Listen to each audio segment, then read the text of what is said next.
Who the heck is Pep Talks? I'm not gay, but I fantasize about Marco Rubio. Pep talks. Pep talks. Pep talks. Let's eradicate the Kung flu. I'm literally coming. Pep talks. Pep talks. Who the heck is Pep Talk? They want our women. They want our children. Pep talk. Sometimes no means yes. Grab them by the Pep talk. Grab them by the Marco Rubio. Obama is a racist. Pep talk. I'm literally coming. I'm Pep literally coming. Pep talks. We found weapons of mass Pep talk. destruction. My fellow Americans, it has been confirmed today from Pep Talks that we are indeed all high on politics. Good afternoon, everybody. Welcome to the Friday edition of High on Politics. Hope you guys are well. Oh, man, had a little bit of a technical hiccup, but we are all good. Natch, what up, what up? Yeah, if you guys saw that there was a waiting room for another stream, just so you guys know, I had to essentially restart everything. Hopefully that won't be an issue for much longer, but alrighty, man. All right, let's start with I gotta chill. After yesterday's stream, we have got to, I just want to chill out for a minute. We will get to the news. We will do all that fun stuff, but yeah, there was a lot. There's a lot yesterday. Also, there's a lot to get to today. I'm not sure if you guys saw the news about the paid influencers that are ripping on Cat. I hope you guys understand that I am not one of those. I was genuinely surprised to see that somebody was ballsy enough to try that and not think that there was going to be a whistleblower on it, especially with the way that they were contacting content creators, kind of willy-nilly. And they were going for people that are already ideologically aligned with Kat. So I was kind of like,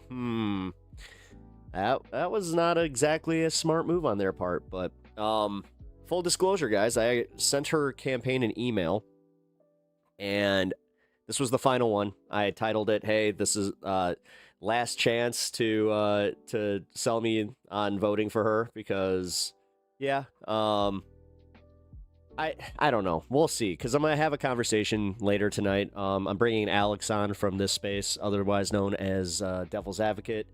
We're gonna talk about this a little bit because he's got some questions for me, and he wants to see if he can possibly sway me a little bit. So, man, like the stream on your way in, folks. Yes. If you guys could do that, that really appreciate that. Palestine is almost free. Hello. I disagree on that one, but how's it going? What up, Dennis? Good to see you. Welcome in. I always enjoy seeing you guys file in one by one, but you know what that means. I hope to see that you guys are hitting that like button. Don't want to pressure you or nothing. But Bryant Frankfurt, what up, dude? I checked out your video. That was awesome.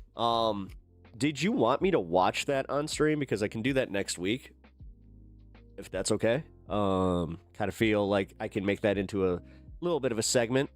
Obviously not watch the whole thing, but I would definitely bring up how we can start going to our city councils and our county meetings and all that kind of stuff. Unlisted, what up, dude? Welcome to the show. Appreciate you popping on by. Just started the stream, so if you guys are just filing in, I'm gonna constantly remind you, hit that like button, because man, it helps. It helps a lot. Those dang analytics telling you exactly how things work and just how well they work. Yeah. I have a theory that that's when you guys, when you start seeing a YouTuber really push for likes and subscribes, it's when they see their analytics, and I can't blame them anymore. I really can't. I used to. I kind of feel shitty for it. I gotta be real, but it's a real thing. It's a real thing. Been checking in the past few days. Awesome, man. Well, I always appreciate that. Also, did you have a different name? But yeah, hope you guys enjoy the show. That's my biggest thing, is I hope that you guys, for all the shit that we talk about, for the political differences we have here, I hope that we have a nice chill place here that people can enjoy themselves. But tax increase is a hot topic, and I am the candidate who called for a public referendum on the tax increase. Nice. Did they vote? So how does that work? Because I know, like in Illinois, I found out through just going to one of the meetings that I had always been sold that the council that I was that made this decision, it was like a council of 9, right? I was under the impression that the majority was always Democrat because I live in Illinois, and that's all you hear from everybody is these damn Democrats in Illinois, you know, especially if you know like some right wingers. Yeah, and then it was kind of weird. They kind of, you know, didn't tell me that there's a majority that voted on a new tax referendum that increased the taxes on every single constituent. And I was like, and that was a conservative council. So I don't know. It's been a little bit easier to argue that stuff where I'm just like, hey guys, you do understand that like just because we are like a blue state and we have, you know, a lot of Democrats in power, that doesn't mean that on the city level we don't have Republicans making these decisions and then blaming Democrats.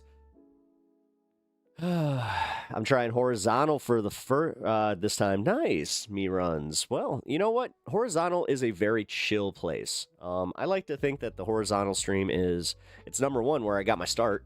I will always have an affinity for having the horizontal stream.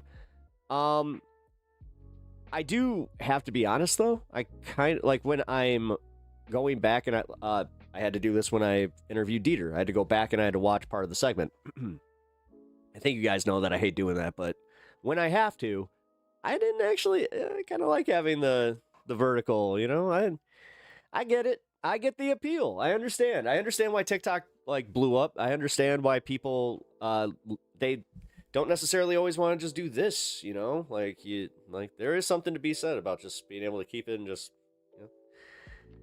comfort scrolling, you know. But I hope you guys also just know I do appreciate y'all. Oh man, we have something interesting to talk about, and it's not clickbait. So yesterday, I guess Israel's official channels had put out a video of Benjamin Netanyahu that got blatantly called out for being AI. So when your own people are calling you out for using AI, because yeah, at some point he just had 6 fingers and his mouth kind of did like this weird thing. You seen the movie Smile, or kind of like looked like the double smile was starting to come up? Yeah. It was weird. So we're gonna be covering that. Scott Bessent, or Bessant, I don't even know how to say his name, or Bassinet, or whatever the fuck. The mayor of Whoville that is in charge of our economy right now. He got pulled out of a live interview by Trump, and then he came back and he seemed like shook. Here, you know what? Screw it. Let's just go into it. I know I said I wanted to chill, but this is kind of important. We should probably talk about this.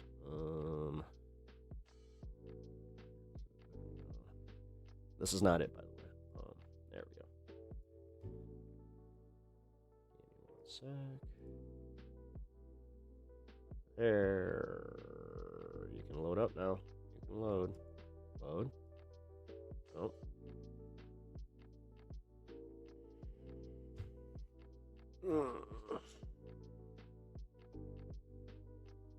Okay. It doesn't want to do it. Yeah. Sorry, guys. And of course, you guys are hanging out on horizontal right now. You guys get to see me having this issue. Where is this locked? What the fuck? What the? Oh my god.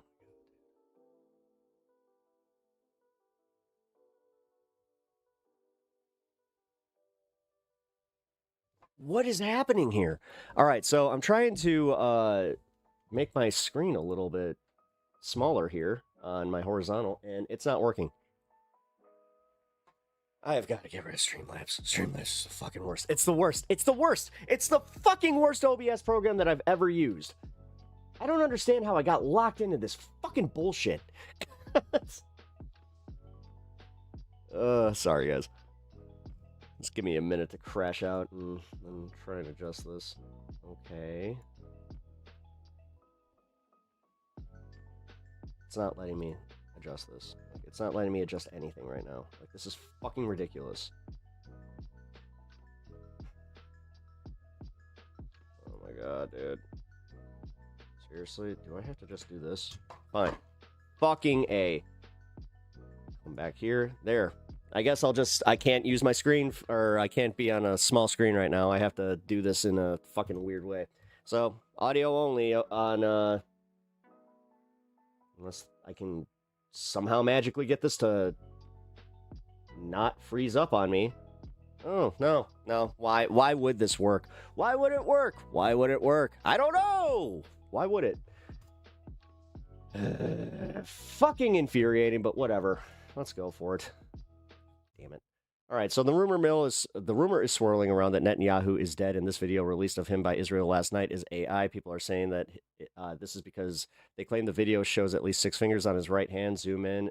To me, it looks like there's 5 fingers and his palm. Too many people are too quick to believe things right now. שמשנים את מאזן הכוחות במזרח התיכון וגם מעבר לו. 1, 2, 3, 4, 5, 6.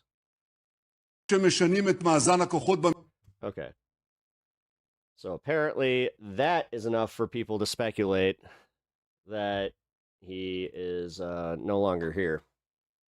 Which I don't know. Yeah, God you wish. Exactly. I mean, wishful thinking is one thing, but it's not designed to work. I know. Unlisted for real, dude. This thing it's atrocious. I do not understand how this fucking program even I hate it so much. I hate it so much. I'm sorry. I'm not gonna focus on that the entire fucking stream, but this is insane. What is locked? The thing that sucks is, like, usually if you, like, have a locked screen or something like that, it just will keep it there, but yeah, sorry if I we're doing it live. I'm trying to do it live. You've got to be fucking kidding me, dude. Whatever. Oh. You know what happened again? Another update. Hey. Fuck it, I'll do it live. I mean, this just sucks because, yeah, I'm not going to be able to have me on the screen like I usually do, so I don't know. Oh, and look at that. I'm also having... man, I'm just starting off stream fucking swimmingly here. Fuck it. I'm going to smoke and I'm done. I'm done caring about all of it. We're just going to go for it. We're going to play videos. We're going to have fun. There's a part of me that's also just like, maybe I should just cancel the horizontal stream so you guys just hang in the vert, because that's the one that's working. I can't believe this is fucking happening right now, dude.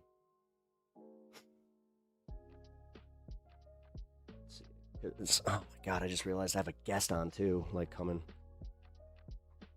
Fuck. I don't know what to do here. I don't know what to do. I might actually have to fucking, like, end stream.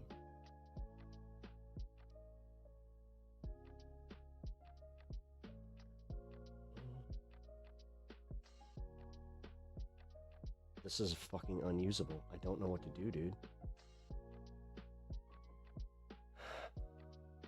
Puff, puff, pass. Not yet. 2 minutes. That's why I'm honestly taking the 2 minutes. I'm gonna smoke. We're gonna chill. It'll be okay. No, I know it's gonna be... Honestly, guys, I've already been having a long fucking week. Just in my private life, I've been having a really, really bad week. Things just keep happening. We're having a windstorm, and now I get to deal with homeowners insurance again, and I've already done that, and I already know that this is going to be a fucking major pain in the ass. So, yay, just one more thing. And that's kind of where I feel. Like, it's just like one more thing, and then when I was talking to my wife, I did kind of realize I can't even talk to her about it because it's so trivial. Because she even said, it's like, okay, like, it's a problem that we can fix, which I'm 100% there. And I'm glad that she said that, but there is that also part of me that's just like, no, like I need to get this out of my system. I can't just fucking bury it deep down inside. I can't just do that. Like, no, dude, I have pretty severe wind damage to my fucking house right now. On top of the fact that, yeah, again, I found that mouse nest, so I had to hire a fucking exterminator. And I don't have money for this shit. Like, I just don't. Sorry. Like, on top of it, work as hell. Not sure if you guys have noticed that. Yeah, I'm getting a little I'm more irritable, right? And there's good reason for it. So, are you doing the Bill O'Reilly "fuck it, I'll do it" live segment? I mean, I was. That's what the reference was. But venting is a time-honored pep talks tradition. It is, and that's why. Yeah, here 420. Ooh, I need this.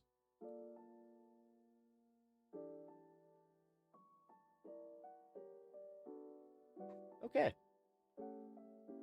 Hopefully that calms me down. Still don't know what I'm gonna fucking do here.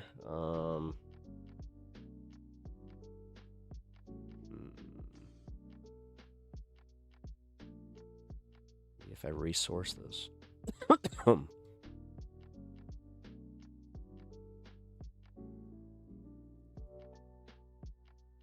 Nope. Still doesn't work. Whatever. Fuck it. We're just gonna go for it. I don't care anymore.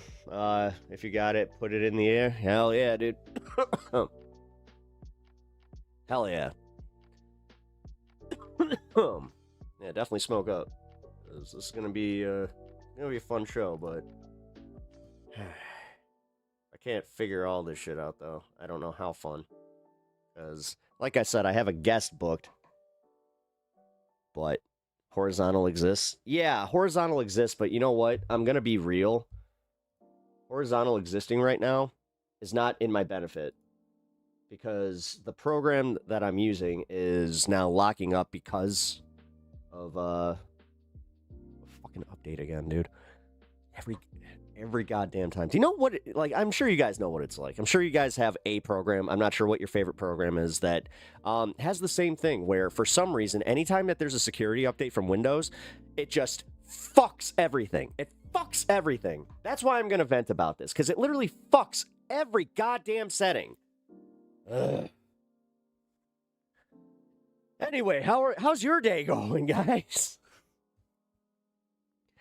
I find it helps to have rants, keeps me level-headed instead of crashing out or becoming a pain-burdened, depressed mute. And that's the thing, dude. Like, if I do just bury it, that's what ends up happening. I end up actually I'll have a bad day tomorrow, and I'll just be silent, and I'll let that shit ruin my day off, so I don't even get to decompress. And no, that's why I'm just gonna say it. Yeah, fuck it. I'm gonna have my little crash out here because yeah, this is fucked. It's completely fucked, dude. Why is this not fucking working?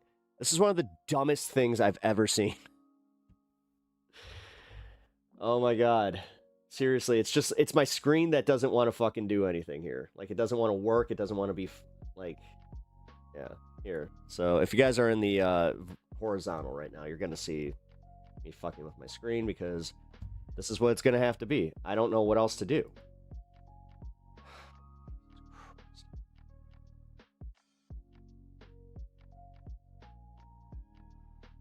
Well, we got Stan. All right. Well, at least I got that working now. It's Friday. You know what? It's Friday. Fuck it. Oh, it's Friday. Let's sip some coffee. What do you guys want to talk about for a little bit here? You know what? Not necessarily an ask me anything, but what's on your minds? It's all good, Pep. I'm patient. Oh, I appreciate that, but it's not about that. I have a tendency to hyperfixate on stuff, especially when it's not going well, and that's why I'm saying, this cascading thing of bullshit. Again, this wind damage that I now have to focus on. Again, the fucking exterminator that he essentially priced me out. Like, dude, I'm gonna have to fucking take out like a loan for this. Like, this is not good. This isn't good, and I can't do that because fuck the American healthcare system. You listen to Howard Stern? Yes, I listen to Howard Stern. I grew up with Howard. I listened to him I listened to Howard Stern at an age I probably shouldn't have. It's all good, Pep. We came here for your opinion and personality. What's on my mind? What's on my mind? What's on my mind is fuck technology. Dude, the fact is, I keep being told that like this AI is gonna make my life so much easier and it's gonna make everything better. It seems to just fuck it. It seems to just fuck everything. Like, goddamn, dude, Gemini is useless. Just gonna say, cool looking mug. Outfit is classic Pep cool. Thanks. Yeah, honestly. Today was one of those where, fucking just hair day. And then on top of it, this is my Dollywood, mug.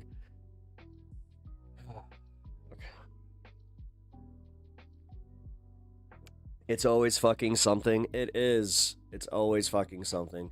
Then we have a snowstorm coming on Sunday. So, the nice part about that is my wife is coming home 2 days early because of that, because they don't want her getting stuck in the snowstorm. So, yay! I found Howard Stern through the movie Private Parts at an age I probably shouldn't have. Yeah. Oh, wow. The speaker scene definitely probably got to you. That's a good one. I mean, that's a good one. I don't know. In a lot of movies, that one still holds up, where it's just like, I mean, if you don't know what I'm talking about, then that's probably better for you. But yeah, Howard was one of my heroes, man. Not so much anymore, because I can barely listen to his show because of the possibility that he knew about this Epstein stuff. Now, I don't think he was part of it, but I do think he knew about it. I think that everybody that was in those elites circles, and then it's like, wait a minute. So you're telling me that the guy that I respected for not being able to really keep his mouth shut, and he would do what I just did right there. Like, if Howard was having that same issue, he would be talking specifically about how you can't trust technology, and it would be an hour bit. The robots that take my calls to insurance are infuriating. I'm so rude to them. I just want to talk to real people. Oh, how annoying is that too? Where it's just like, hi, thank you for calling blah blah blah insurance. Hold on. It says here that your number is blah, blah, blah, blah, blah, and you're tied to blah, blah, blah, blah, blah. What can I help you with? It's like, I'm not fooled by your little fucking fake typing. Anything, now it's making it worse.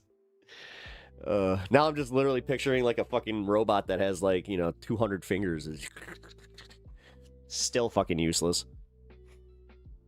Wow, you have lovely hair. None your business. Thank you. Well, what's coming next? Sorry if I'm a little on edge. Take the compliment, Pep. Take the compliment. God. I can't let this fucking ruin my day. Why is this fucking just Why are you so shitty? Why are you so shitty? Damn it.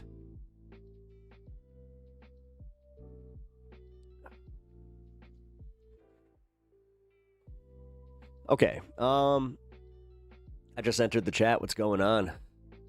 Oh, I'm having technical difficulties, and honestly, it's the straw that broke the camel's back, brother. Like, I've already had a really fucked up week, and I'm getting dangerously close to just venting it all to you guys, which I really should not do, because, yeah, I do need to keep some of my life private.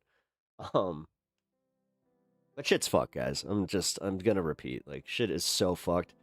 And then today is just that day where it's like, oh, cool. So it just added so much fucking insult to injury.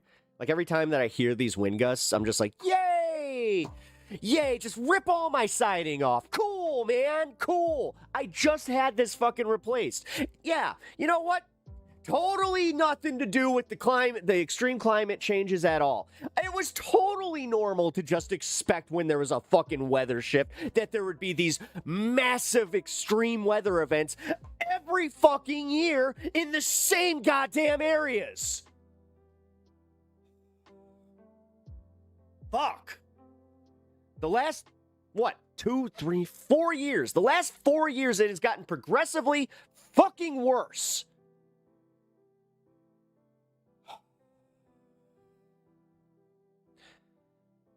I've come to appreciate how you don't pause a lot some more after watching a Papagut video and seeing him give uninformed takes every 30 seconds.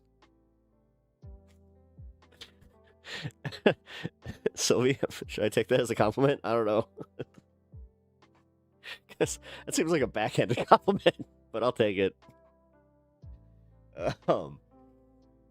Because now I'm like, are you saying I'm uninformed? Like, I'm uninformed and it's just like, okay, that's a compliment. All right, cool. At Rango5551, $10. Rango, thank you for the Yo, here is a $10 pizza for your trouble. donation, man. I really appreciate that. Here, let's get the boy his due. Also, get this shit. Look at these little chew marks. That little shit of a cat came down here and he was not only eating his treats, but he was trying to get into these treats. Because, you know. Yeah, your brother is... That is the reason that you probably will not see the cat on the stream, at least in the beginning half here. He is being punished. Did not come down here for at least half a stream. Global fucking warming. It's insane, guys. Like, the thing is, for everybody that's like, oh, global warming is a myth, blah, blah, blah, blah, blah. No. Like I said, 4 years, I've seen it progressively get worse and worse and worse, and it's right about the fucking same time. And I'm getting so sick of it, man. And my insurance, you know what? You guys want to be fucking in, global warming deniers or whatever the fuck, or climate deniers? I don't even know what to call them. But if you are denying the fact that these are happening, then, I don't know, check with your insurance company. Because I think your insurance company, they're acknowledging it. And that's kind of the bitch. So have fun with that one. Here's for your troubles. Fuck off. Hope a windstorm hits you. Seriously, I hope that you, like, I hope your trailer fucking gets drowned in a flood.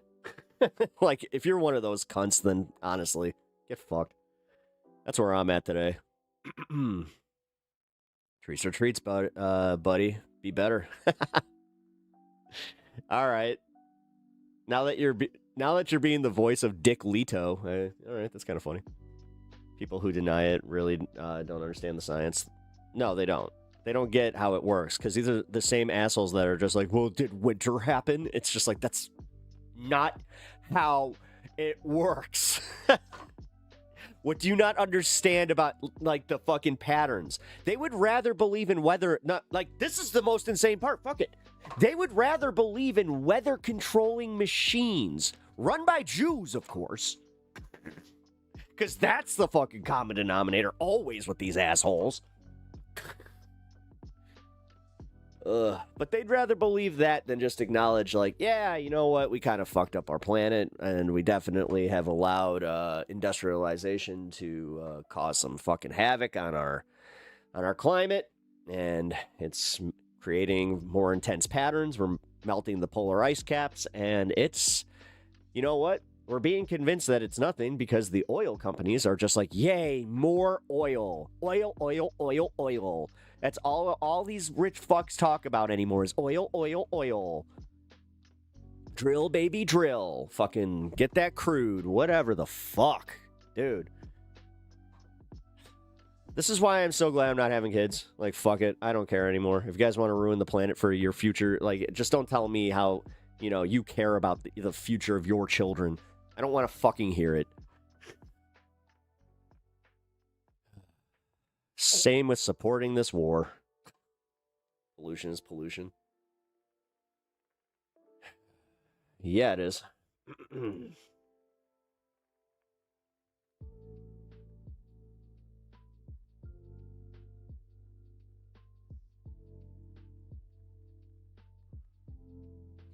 Sorry, guys. Just trying to fix this.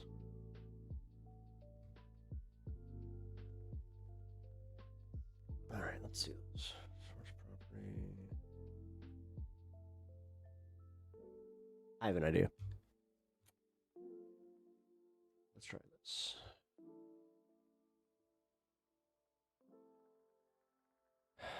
Sorry, this is the last time I'll do anything to try and fix this bullshit. The Earth is supposed to be in a period of cooling right now, but we fucked it. Yeah, we did. I mean, again, dude. The fact that this wind did as much damage as it's like my entire neighborhood's fucked. Like we're all fucked. There's siding all over our like it looks like a tornado hit us. And it's still going on, and it's been happening all morning. Or actually just all day. I forgot. We're in the afternoon now. Anyway, Rebecca, good morning from Australia. Good morning. Take care, buddy. I got an appointment to go to. Take care of yourself. Thanks, Nanya. I'm trying. I really am. I'm gonna be taking my 2 days off, you know. So I'll at least have my weekend, because god damn. I mean, maybe. Might actually feel like I need to just come stream for fun. Nah. Although, maybe. Maybe I'll do that. Maybe I'll stream tomorrow and take Monday off. No, I can't do that. I can't do that. Yeah, so just full disclosure, guys. With my wife coming back home, my stream might be a little all over the place as far as like timing. Like I might be, if I'm not here by 4, just expect me by 5. Is kind of how it's gonna go. I'm not gonna change anything up here or like the actual set times on my schedule. But yeah, a lot more medical appointments coming up here, which, you know what? That's good. That means that we're getting to the end, because yeah, we're starting to plan for surgery, which is fucking great. But trying not to get too excited, you know. I don't know. The roof on my back building just came off completely, so I understand the pain. Yeah. Same shit. Literally same shit. My neighbor's shed is in my fucking yard right now. In pieces. Like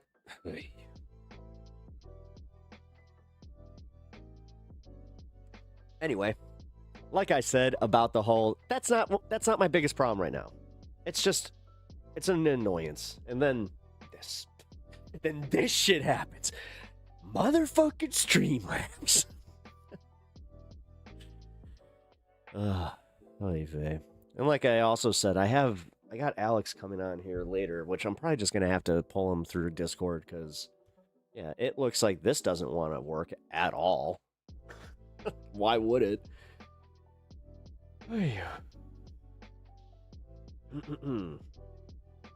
Oh, hey, Bloodstone, thank you for that. I appreciate that. 48 years since we've had a colder year than average year. That's fun. That's fun. Just more things to convince these assholes that the end times are here, and they just keep doing more to usher it in. Let's make things more expensive. We don't fucking care. We'll support the president no matter what. He's not the Antichrist. The fuck? Sorry, I'm trying not to get to that point, but it's hard, man. Like, when you have so much of this shit, and then you got the fucking troll farms, which don't seem to be here right now, so that's good. But also, hit the like button and share the stream and all that fun shit, because YouTube is at that point where it's just like, yeah. Beg for everything. We won't help you. We'll just take all of your fucking content and we'll just monetize it even without you, and then we'll fucking threaten you. Assholes. Sorry, I am in a bad mood. I just realized I'm in a really bad fucking mood. I gotta do something else here. Let's see. Horizontal peeps, make sure you drop a like at the vertical too. Yeah, guys. Yeah, I'm not sure how much you're gonna want to hang at the horizontal, because honestly, like, I might end the horizontal stream when I start doing segments. Because I don't. This is insane, guys. I can't move my fucking my camera screen. My camera screen is locked, and it's not locked. You can't argue with the Trump fandom. They have a toxic Twitter culture. I know. And that's why, honestly, like, today's gonna not really be that. I can imagine why with all you've got going on. The thing is, this is what I hate about doing well with everything that's been going on, and I have been. I have to give myself that credit. Is moments like this where I'm starting to break a little bit. Because yes, like yesterday, I kind of had a moment where I just realized, I'm like, wow, you know, everything is fucking fucked right now. And then Taylor Lorenz is out there making sure. Never mind, I'm not gonna harp on that shit, but that did annoy me. I'm glad that I unfollowed her the way that or unsubbed the way I did, where I was just like, you know what, I'm doing this publicly. Let's go. Sylvie, it's okay, guys. I'll be okay. You need a beer, brother? Ish, in a little bit. Not this early. Wait, I don't even think I have beer.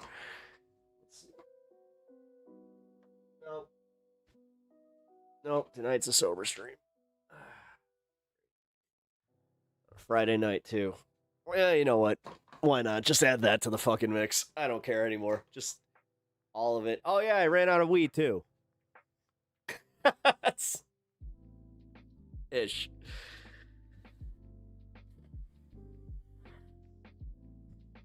Okay. I'm gonna reset. Destiny Taylor thing was not good for mental health, for me at least. Yeah, well, it definitely didn't. It did me in. Yeah, no, yeah, great. It's 5 o'clock somewhere. Yeah, well, I'm gonna have to have another cup of coffee, or just keep on the caffeine train tonight. Whatever. Hope you have backup. Oh, I do. You just reminded me I do. No. Ha ha ha. Thank you for actually saying that. You just reminded me that I had a grinder that I set aside.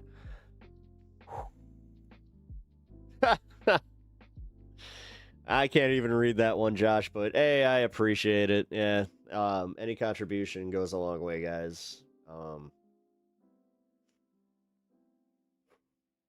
Yeah, my local dispo just started to oh my god. That would be nice. That would be nice. But also, I'm not gonna. I hate doing that. I hate getting. Dude, I don't even get food delivered.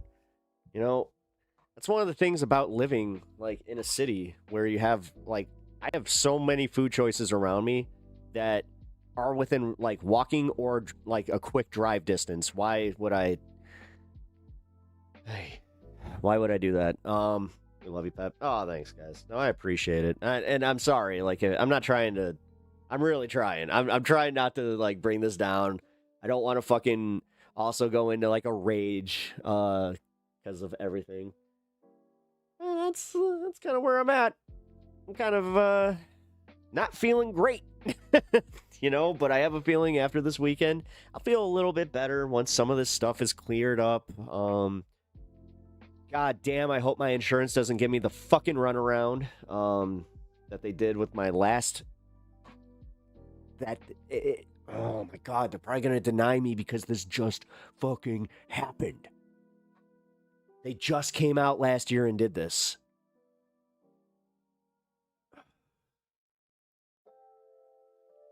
And it had to happen on the side that wasn't warranted. Oh! That's fucking awesome, right? I mean, yeah, it couldn't be consistent or anything. Couldn't be like a consistent system of wind current. None of it. No, no. fuck. They remove hail damage. Like, bunch of fucking seriously criminal assholes. Hey. Yeah, it's like a 10-minute walk, so no point. Yeah, exactly. And that's, yeah, no. Insurance imperialist. The thing is, I don't even remember who made the comment about the insurance robots that piss them off. Yeah, that's it. The other thing is, yeah, you get these automated messages.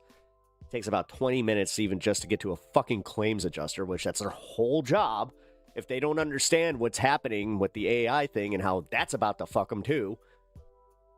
Like, if you're not unionized, god damn it, you should do so very soon. Otherwise, you're going to find yourselves on the other end of that fucking unemployment line. What? They removed hail damage? Yes.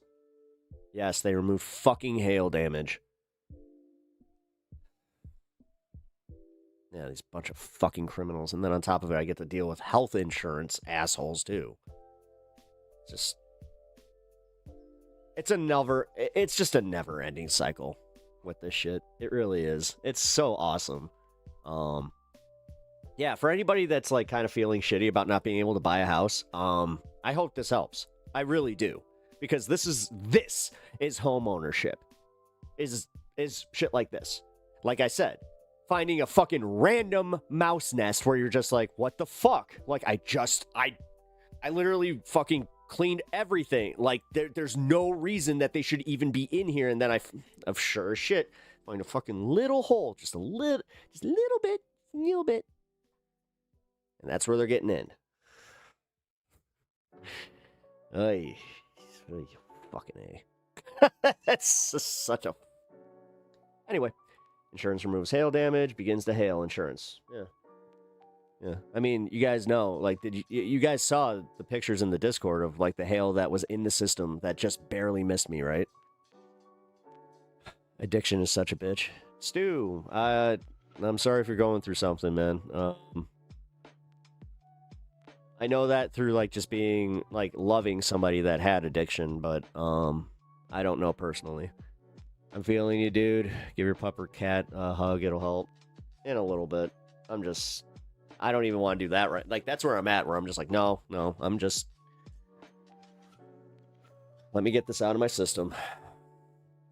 And then, yeah, because here... by the way, guys, if you're hanging in horizontal today, this is how it's going to be. Is I'm going to have to just do this. Like, you're going to be seeing a lot of that where I just click out, click back in. Because, yeah, I can't move my screen. I think I can I do stands? No, it's actually not letting me adjust either cam, so stand is also locked in. Oh, Christ.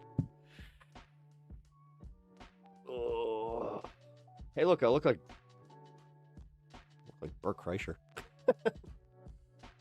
I am the machine. I hope everything works out. Stu, I appreciate that, man. Thanks for the good vibes. It will. Guys, you know what? I at least can do this. It's gonna be fine. It is gonna be fine. You know. It's just the, yeah. Why is it the small stuff? Why is it? Why is it this? I'm so like, I've been able to keep my strength for my wife and, like, through all of this. And even through, like, my mom's passing. But, it's this. Hey. And then on top of it, fucking, I wasn't able to vote today, so I'm going to have to go and actually vote, like, at my precinct. Yay. Which they just moved all the way across fucking town. Like, before I could walk to vote. Now I have to, like, it's going to be like pretty much a half-hour drive. It's gonna, oh my god, I didn't even think about that. One thing after another, Just keep my shirt on. Oh, yeah. No, yeah. I normally tend to lurk, but, I have dealt with a on-off caffeine addiction that is driving me nuts. I only needed 1 cup of coffee today, and I am struggling mentally. What's a caffeine addiction? Maybe I have one, because I do about 3 to 4 cups of coffee a day, and then I drink a Earl Grey tea, usually at night. So is that what that is? Yeah, I don't do energy drinks or any of that shit though. Not really a fan. But I hope it's not going to be like how it was for the Texas primaries, polling places turning away people and sending them elsewhere, so their votes will end up not getting counted or denied. Yeah. A Dollywood. You recognize that, eh? Brian. Yeah. Oh, yeah. Okay, I just saw. I'm like, oh yeah, duh. Yeah. Fucking Dollywood's a shit, guys. Honestly. That's one thing. It is like the hidden gem in Tennessee as far as just like going for a fun day of theme parking. It's also super low key. I like that. Like, I like the fact that it's not like I did not feel anywhere near the stress that you would feel at like another big theme park. It was a very chill vibe. Earl Grey tea or Lady Grey tea is even better, more citrus. Lady Grey tea. Oh. I hate to be the idiot that's just like, I've never heard of that. Dolly is the patron saint of Tennessee. I prefer Splash Country, but to each their own. Dollywood, Splash Country. Yeah. I thought that was just understood that was part of it. Oh. Yeah. Splash Country is, I think it's on here.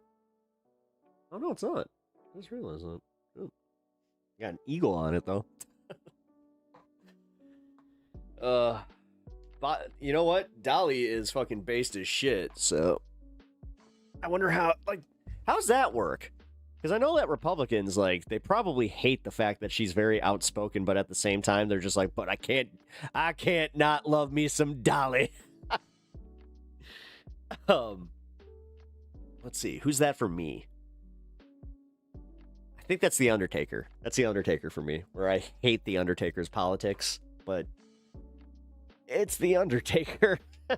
You know? I don't know. He gets to have some bad opinions, I guess.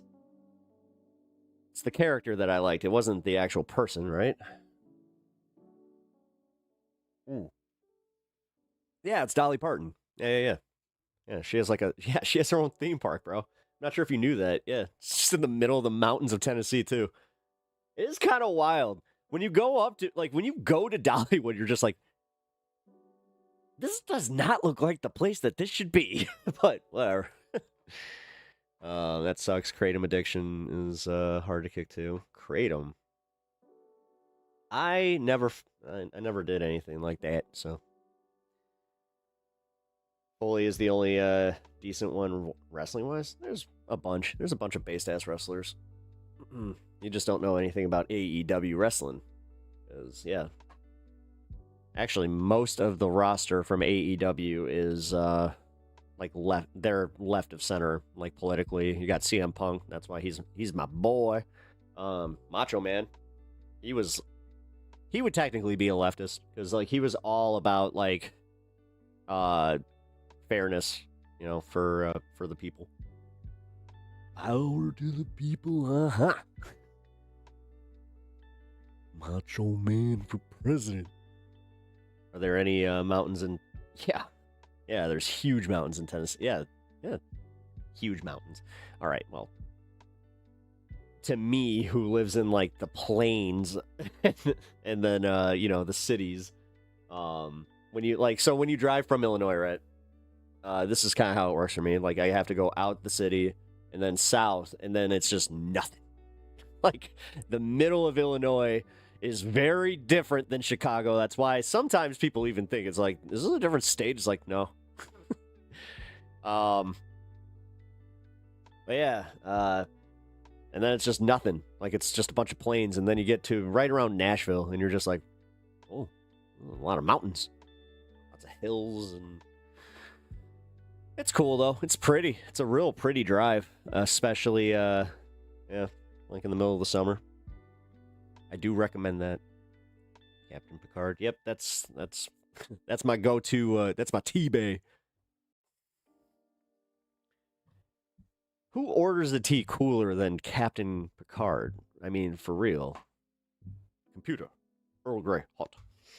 WCW versus NWO Revenge of... Yes, yes. That's actually one of, like, the... That's one of the best wrestling games. SmackDown. SmackDown 2 for PlayStation 2. Nobody talks about it, but that was the first one with the creator wrestler. That was one of my favorites. Anyway, I'm not gonna do it. I'm not gonna do a stun lock on wrestling. If you're interested in that, then we might have to do a different type of show. Alrighty, we should probably get to some stuff. Let's do it. Oh, yeah. Might as well. Actually, no. Fuck it. I'm gonna continue to chill for a minute because I need to decompress before I start getting into politics. I think that I'm good though. Thank you for letting me vent about that because that did help. God. I feel a lot better, actually. Huh. Look at that, guys. Nate Slays. What up, dude? The $1 million question. Will the draft happen? We'll see, dude. We'll see if we're even at war. Like, honestly, I hate that, we're in this position where we don't know if he's serious about things. We don't know, like, dude, one day he's literally like, we're gonna be there for just we're wrapping it up. We're wrapping it up. And then today, the motherfucker sends 2,500 boots on the ground. Like, he actually did boots on the ground. Nobody's really talking about it. Mainstream media sure as shit ain't fucking talking about it. Stu, it means, you chat a lot. It's a YouTube thing. Oh, yeah. Yeah, Stu. No, it's cool. Oh, hey, I appreciate that. I appreciate the engagement, guys. Yeah, also, if, like I said, hit the like button on your way in. It really helps out. And,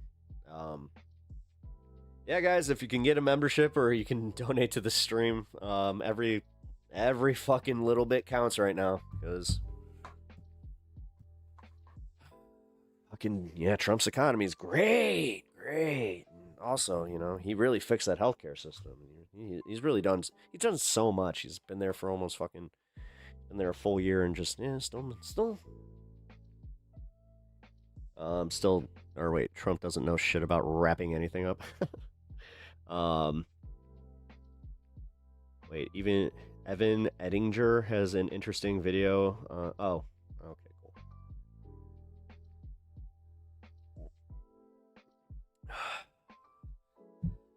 I'll be honest, I still don't know who I'm fucking voting for. We'll see. I mean, I sent Kat a very sensible email. Give me one second.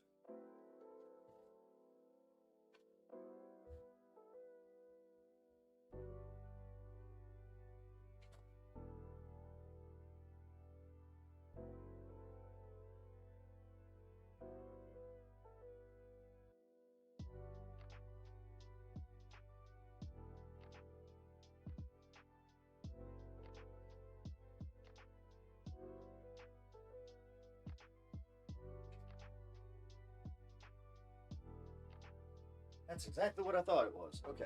Sorry, I had to sign for a delivery.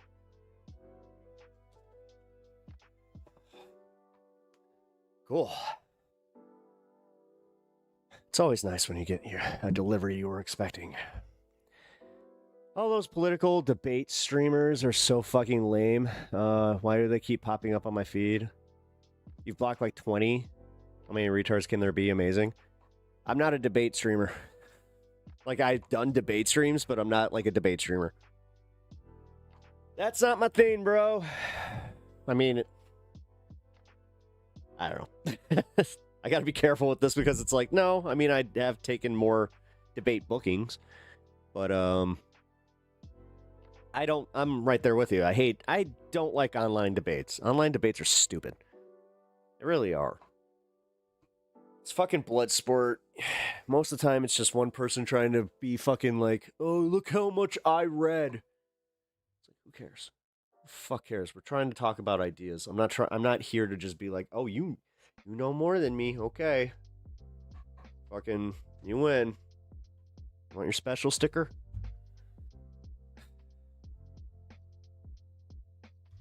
Wait, what'd they say?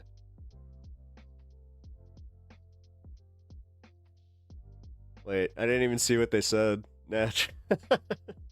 Whatever. Yeah, if they were being an asshole, fuck them. Hey, what's up, Diego? Good to see you, bro. Man, why is everybody in horizontal today? I don't know. Should I, guys? I need to fucking start like really figuring this one out. Like, what do you think? Actually, here we go.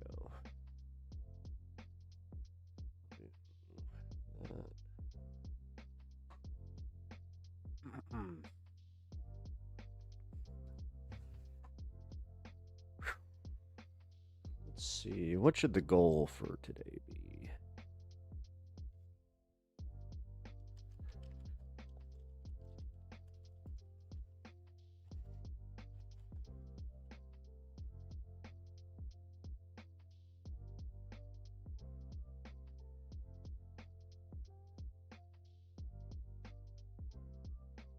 There we go.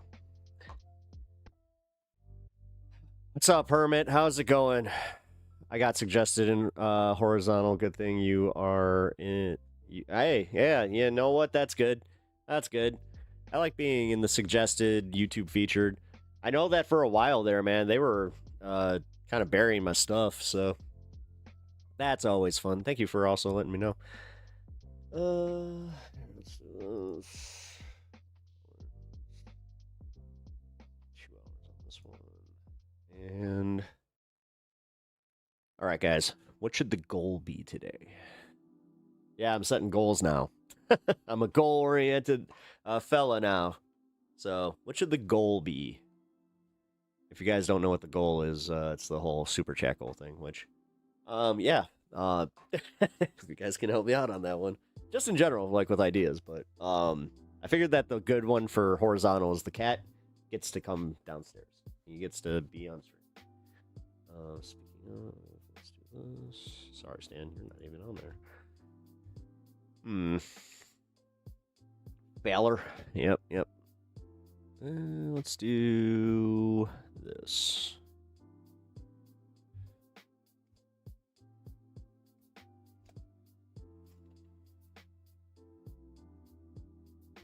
Here we go.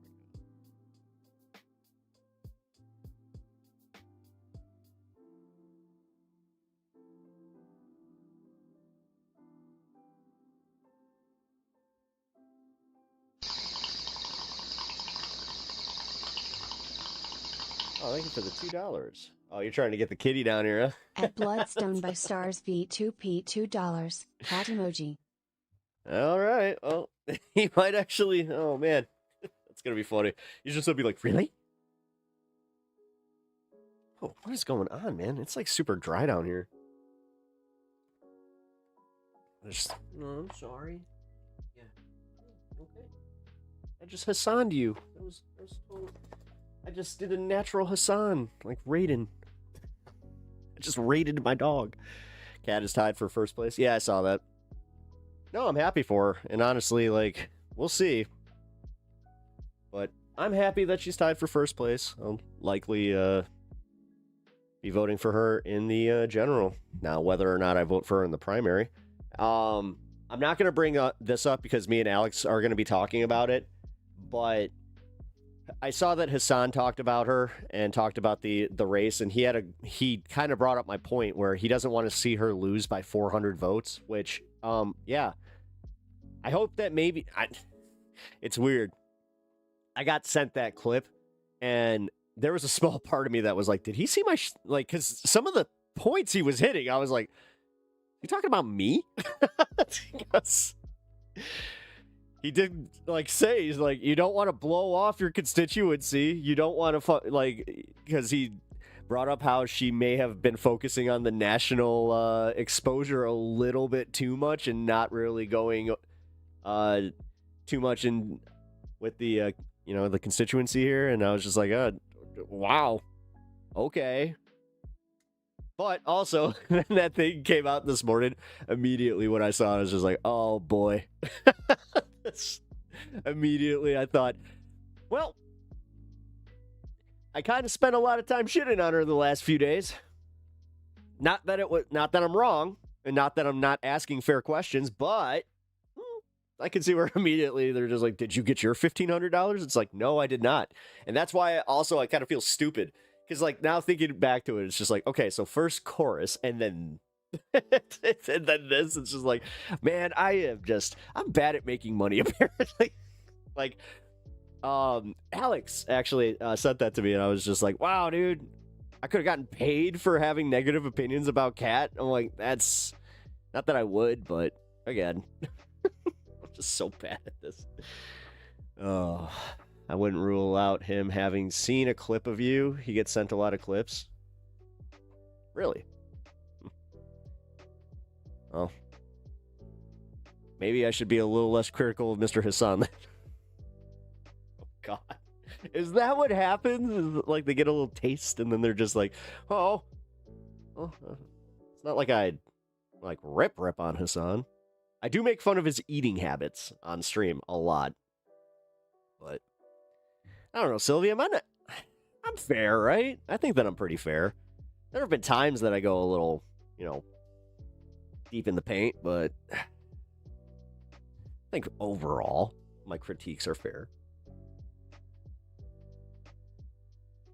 Wow, if it's a pattern of ignoring constituents, that's bad. That's what I've been saying.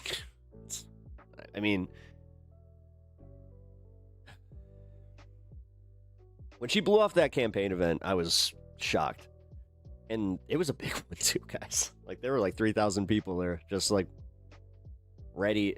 And this was one of the ones where everybody else was there.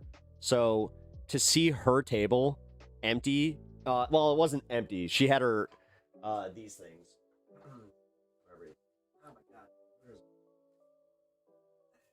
She had these things like spread all over. But yeah, didn't show up.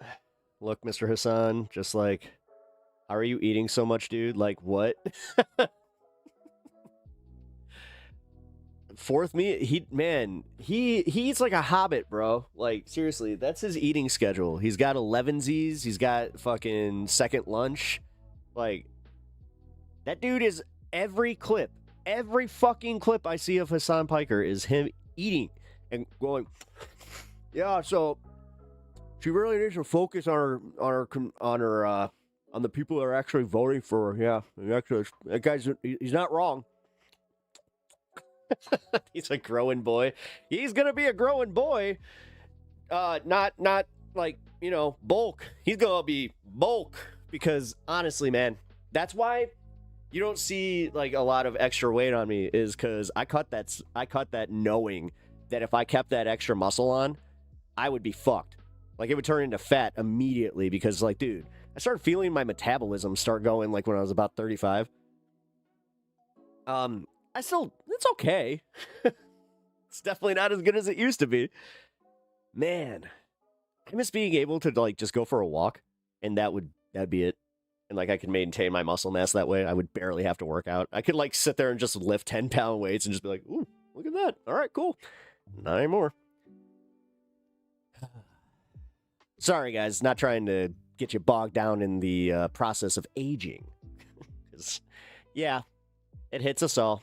That's why anybody that comes on here, they're like, bald. It's just like, and it's coming for you too, statistically. Although, I'm not doing too bad. I know the part looks ridiculous, but I harp on this a little too much. I know. All right, what were we talking about? I already forgot about the problem I was having with stream here. This is ridiculous. I can't understand why it's just happening to my camera. Let's see if I do this. Yep.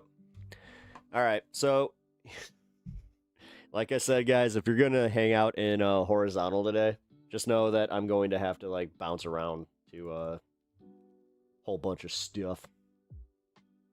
All right, Krasenstein is done. All right, let's get to the news. I've done an hour of just bitching. But before we get to the news, if you guys can do me the solid, hit the like button on your way in. If you're just joining us, welcome. Please also subscribe to the channel if you have not already. Every little bit helps right now, especially right now. You want to talk about a growing boy? I'm a growing boy. I'm a growing channel here, so being a growing boy means I need some calories and some protein, and that protein happens to be like button. That didn't make much sense, but it works. That vent session is over, and now the news. Yup. Yup. Me about to turn 30. That's nice, Pep. Thanks. I'm sorry. It is what it is. 3K, here we come. Yeah, man. I got it. Yeah, let's hit these milestones. And also, if you guys have not already become a member or been gifted a membership, please consider doing so. I have 3 tiers of membership. I keep forgetting to let you guys know that if you want to game with me, I usually primarily am on PS5 or Switch with Poketopia is going to be in my gaming future here because my wife has become obsessed with it. And once she found out that it was multiplayer, she was just like, "Are you gonna play?" I'm just like, I don't know, because I wasn't really big into Animal Crossing, but I do like me some Harvest Moon. I don't know. Yeah, when I saw it, I was like, okay, this is a good game. I don't know, it's getting all 10s, it's selling out everywhere. I'm just gonna say, I think that it's solid, and you should try it out if you like some Pokemon games and stuff like that. But anyway, alrighty, who's ready for the news? And well, here, while I'm reading stuff, I don't need to bring that up, but when I'm watching stuff, oh my god, I just realized that I'm not gonna be able to do that. I also realized that my fucking chat's not working. Dude, nothing's working on Streamlabs today. What is happening?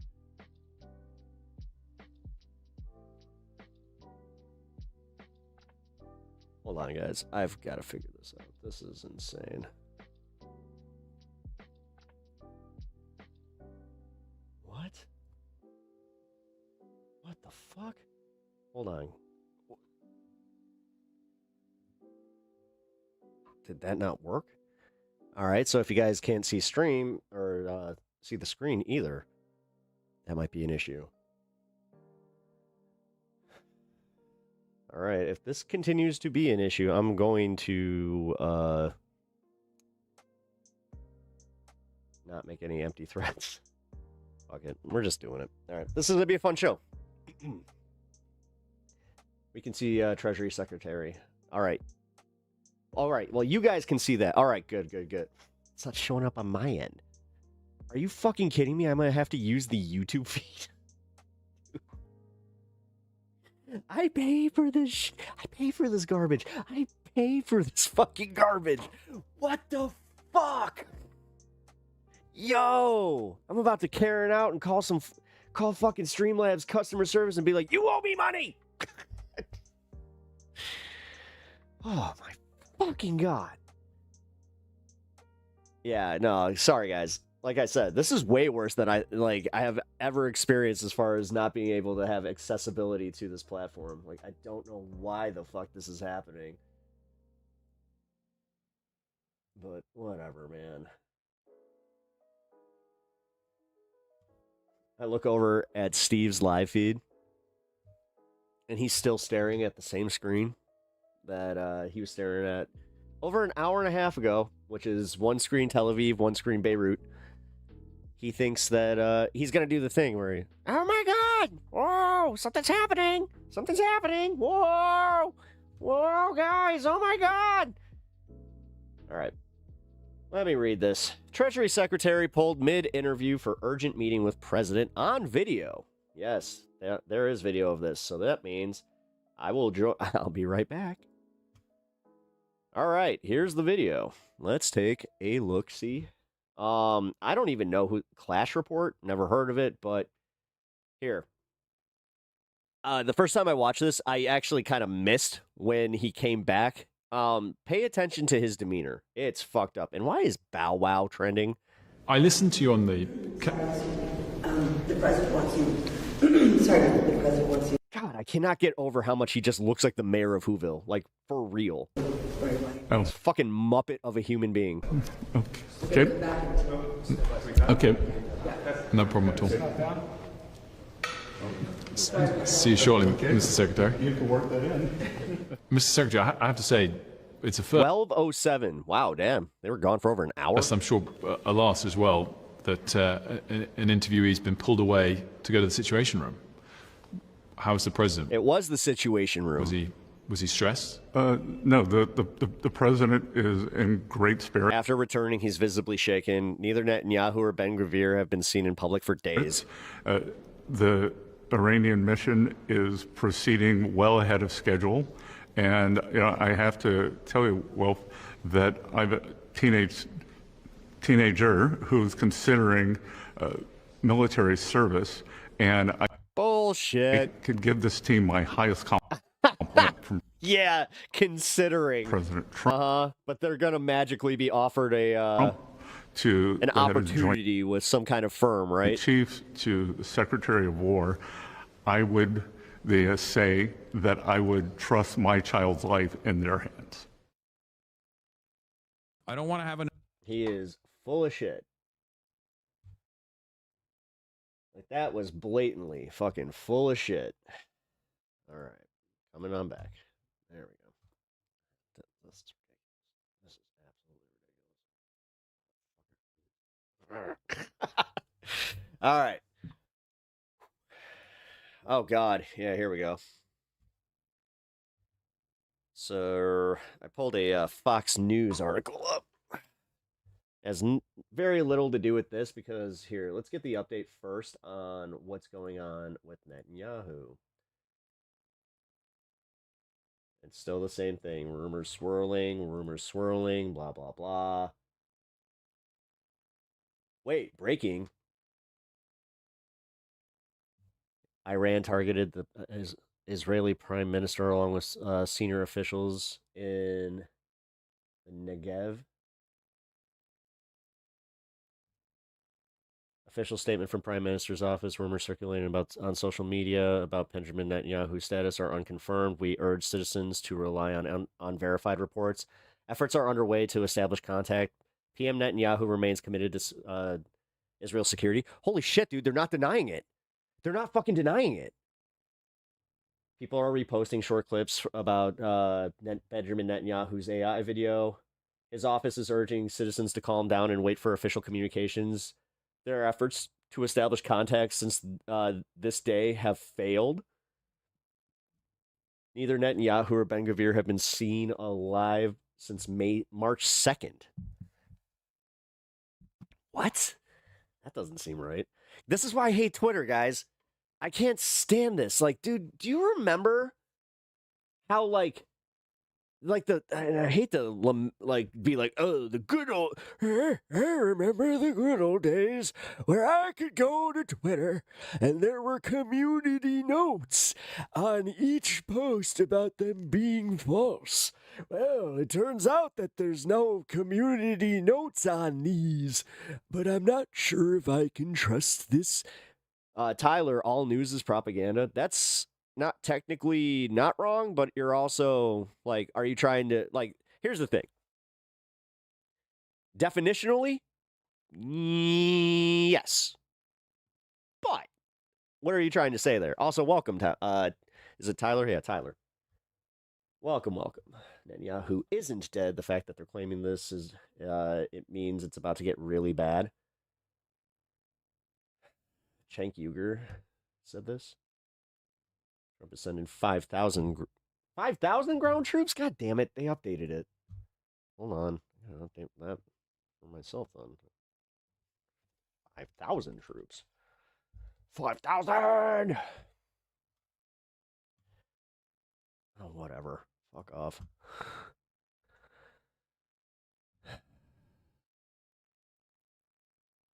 Yo, why? Wait. I just realized. Wait a minute. Oh, you gotta be kidding me. Oh, it's because I restarted my stream. Hold on, guys. I just realized that my title is completely off here.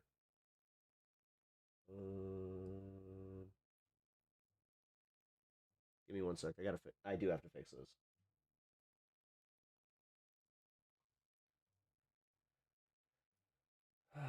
What the fuck?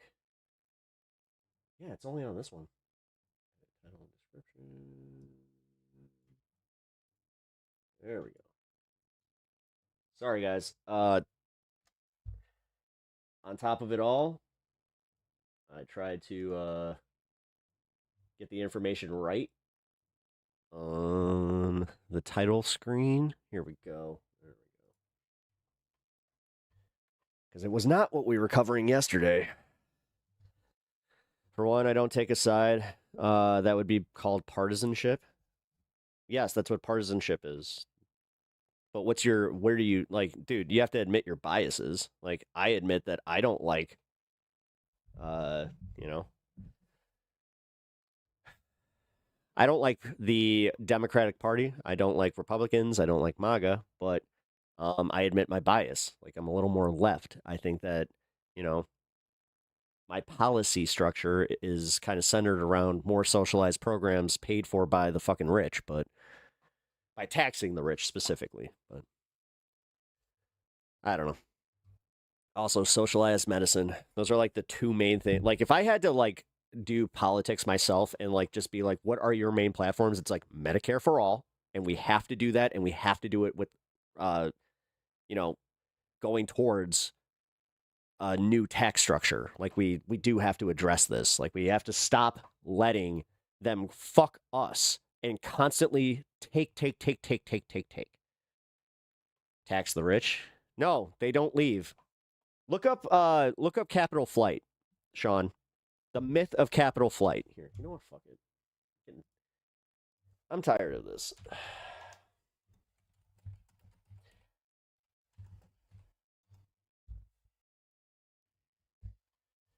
No need for Mythbusters. The millionaire tax flight. Here we go.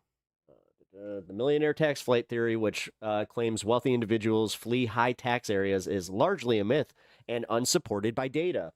Studies show that 0.3% of millionaires move to lower tax states annually. So, where are they going? If that 0.3, and why are we protecting? Why do we have to constantly fuck ourselves to placate to 0.3% of fucking millionaires and billionaires who are honestly gonna just move anyway? Like, bro. No, I'm tired of that. And I'm tired of the fact that, like, they got this really dumb contingent of people to repeat this shit where they don't understand it.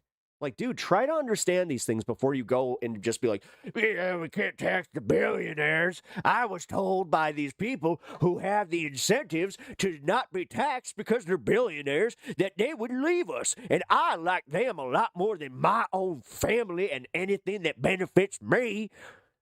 But you know who takes too much? The Mexicans, the brown peoples, the Somalis. Those are out there committing massive fraud, taking my tax monies. I'm so mad that I don't even know how much monies they're taking. But oh, I'm mad. I'm so mad that they take my monies. But you know what? I'm very supportive of my president and the war effort. I don't mind how much money we spend on that infamous war. I don't care. Oh, I don't care. I just want to see the billionaires get theirs so they might give me mines. What do you mean my taxes just went up? Goddamn Biden. Oh my God. Get your buckets. Low IQ immediately goes to personal insults. Yes. Who am I personally insulting there? If you are personally insulted by that impression, that might be a broader problem. You're not contributing anything meaningful to the conversation. Yep, taking sides bad unless it's obvious that you take a side, like double tapping at a school in Iran is bad. You know, obvious stuff. Hashtag nuance. So I busted out my trailer screaming, "Don't tax them rich folks! Don't! I can't stand when they tax the rich. I can't stand it." Meanwhile, hey there, Cletus. Oh, fuck. Have the Christian nationalists ever considered they are wrong? No. Why would they? Seriously. Why would they? But, like, do you ever see that, though? Like, do you think that... Like, God damn, you guys were really sold on the fact that the left is, like, your enemy, and there's no... Like, you can't even entertain thinking that way. Do you understand that that's... You're in a social control bubble. And, you know, maybe it's because we call you cult members, which you do kind of fit that mold. When you follow somebody like that and you don't listen to all the objective reality around you, that's kind of culty. Am I manic? No. No, I would actually just say, like, no, I have had a really bad day, Sean. You know, like I was saying earlier, if you are not a homeowner, you might be a little bit better off right now, because I just had a windstorm come through, rip some siding off after I just replaced my siding last year after another windstorm. And now I just know I'm going to have to deal with this again. And my insurance wasn't exactly what I would call pleasant. So, do you ever wonder why it seems that way now? I don't know what you're talking about. You prove you have no idea how money works. Yes, I do. Like, that's the bitch of it, dude. I would admit my shortcomings. I know how just basic econ works. No, the thing is, dude, you have 1000% been just fucking trained to suck off these billionaires. Like, you've been trained to think that you're going to make that money, and then if they tax them, they're coming for you next, and it always rolls that way. Look at the property taxes. You're a homeowner. You're the 1%. Get them, I guess. Yep. Unmake business pay more in tax. They charge everything at... I didn't say businesses. Larry, where the fuck did I say businesses? I said this is personal taxes. This is on billionaires. This is on the people who make the money. Yes, we should be taxing fucking Amazon. Do you understand that you personally paid more in federal income tax than Amazon? Look at Amazon's profit margins and tell me how in the fuck that makes sense to you. Like, what are you fucking talking about, Larry? God damn. Yeah, bootlicker. He is. Like, honestly, these are the people that I can't stand. The ones that truly fight. Like, you're a class traitor. 1000% you're a fucking class traitor. You wouldn't be watching my show if you actually, like, made any money. Like, sorry. I tried to call out my audience like that. I'm pretty sure that if you guys make, you know, anything over $500,000. I worked at Amazon's tax provision. You're a tax professional? Oh. Well. Then I will admit that you probably do know a little bit more than me, because I literally had to go to a CPA, so make $300K. Nice. Well, then you can contribute to a cancer fund. Otherwise, yeah. I'm going to keep calling you. At $300K, you're still a fucking class trader. You don't make that much. See, that's what I mean. You're not even a fucking millionaire, you loser. And you're sitting here fucking arguing over taxing billionaires' income. What the fuck, man? And also, my proposal is pretty simple. Let them get their fucking $1 billion and then we tax... Because if they don't want to pay taxes up to that point, okay, fine, whatever. Because what's the marginal tax rate on them right now? Like 37%? Okay, fine. They make their $1 billion, 99% on every fucking dollar made past $1 billion. That's how it should be. Hey, poor people are the only ones who should dodge taxes. Not advice from me. No, don't do that. I understand how capital works. If you tax it, less jobs. Yeah, sure. Sure. Yes, because those billionaires are the ones that really... I didn't just see Amazon lay off a whole bunch of workers. Sure. What are you talking about? In the grand scheme of things, the rich is the furthest thing from my mind. Well, as somebody who pays taxes, and many, many taxes, yeah, the fact that, again, Amazon pays less of a federal fucking income tax than me. That's insane. Late. Oh, yeah. Late cheers. Hey. Oh.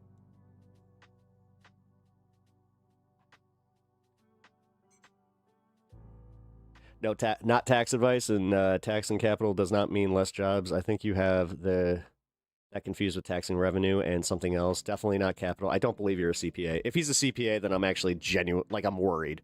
I'm worried for his clients because I think that his clients may be getting audited by the IRS.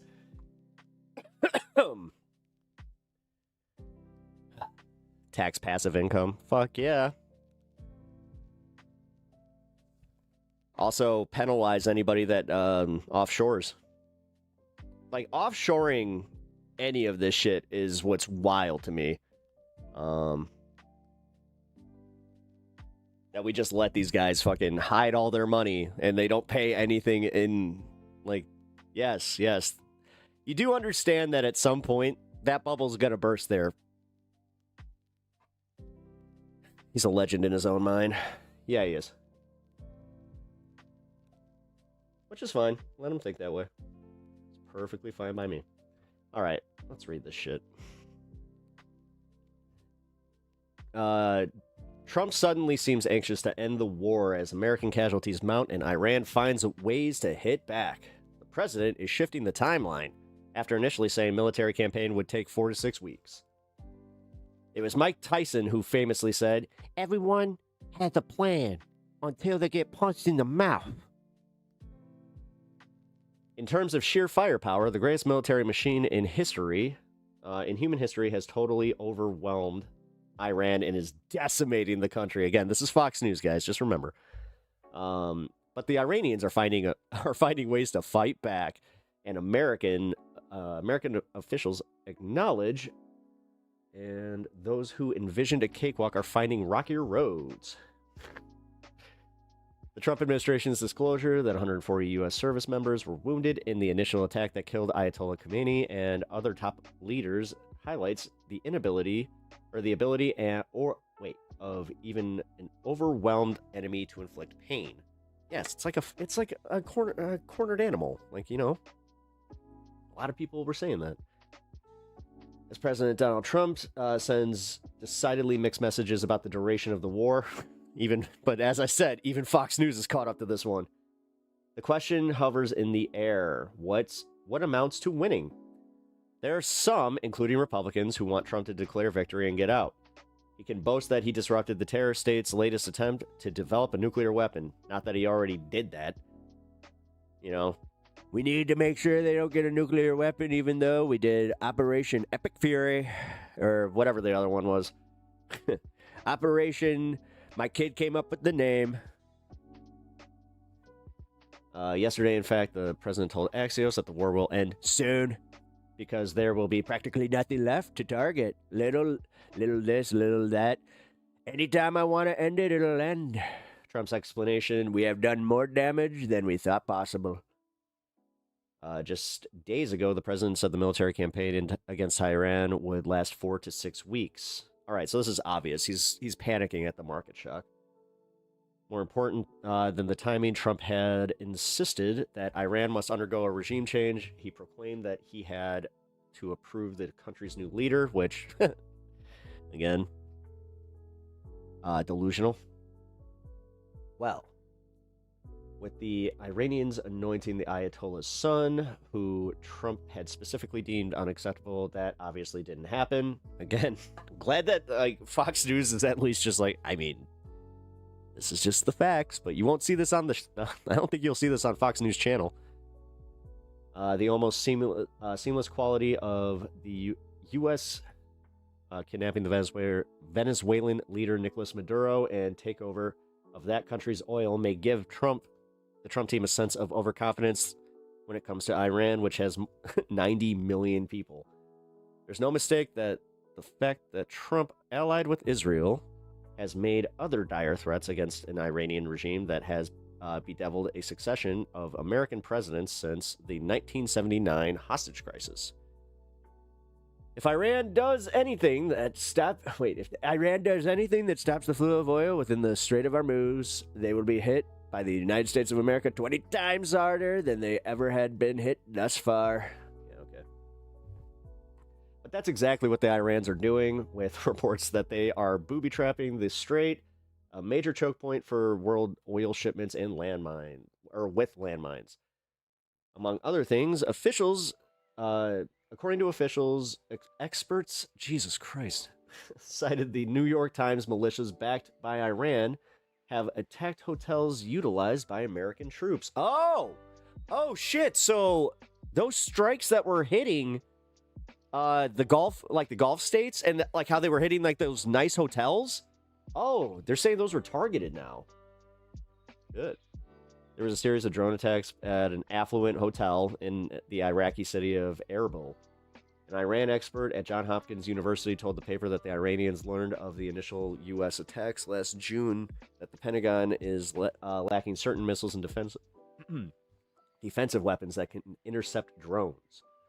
Another Times story assessing the first 12 days concluded that Trump and his advisors misjudged how Iran would respond to the conflict that Tehran sees as an existential threat.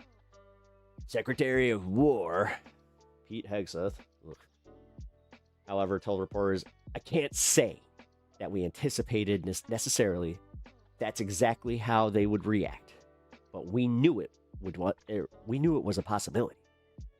I think it was a demonstration of the desperation of the regime."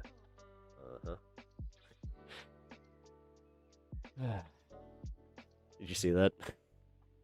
They have sorry.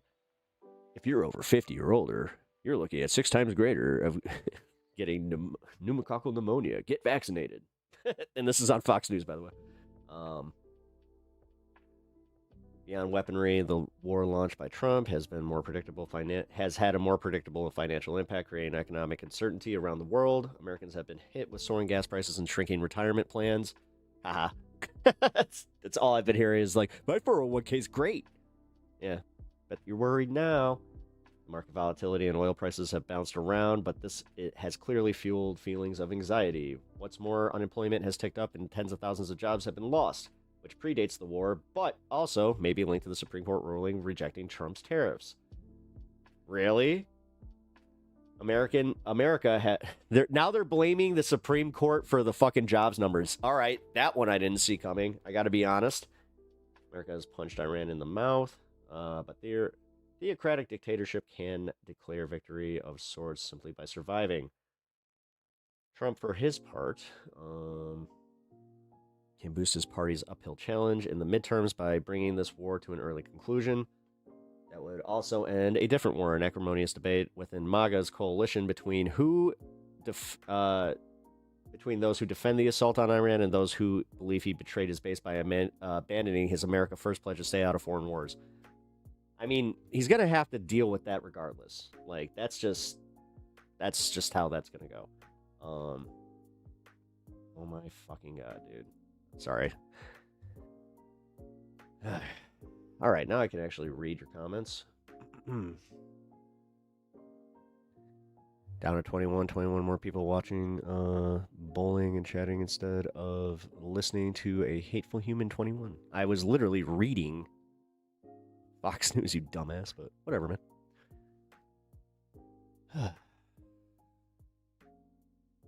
Whatever. You're the one here making comments, bro. Who's the loser? But you know what? Let's find out.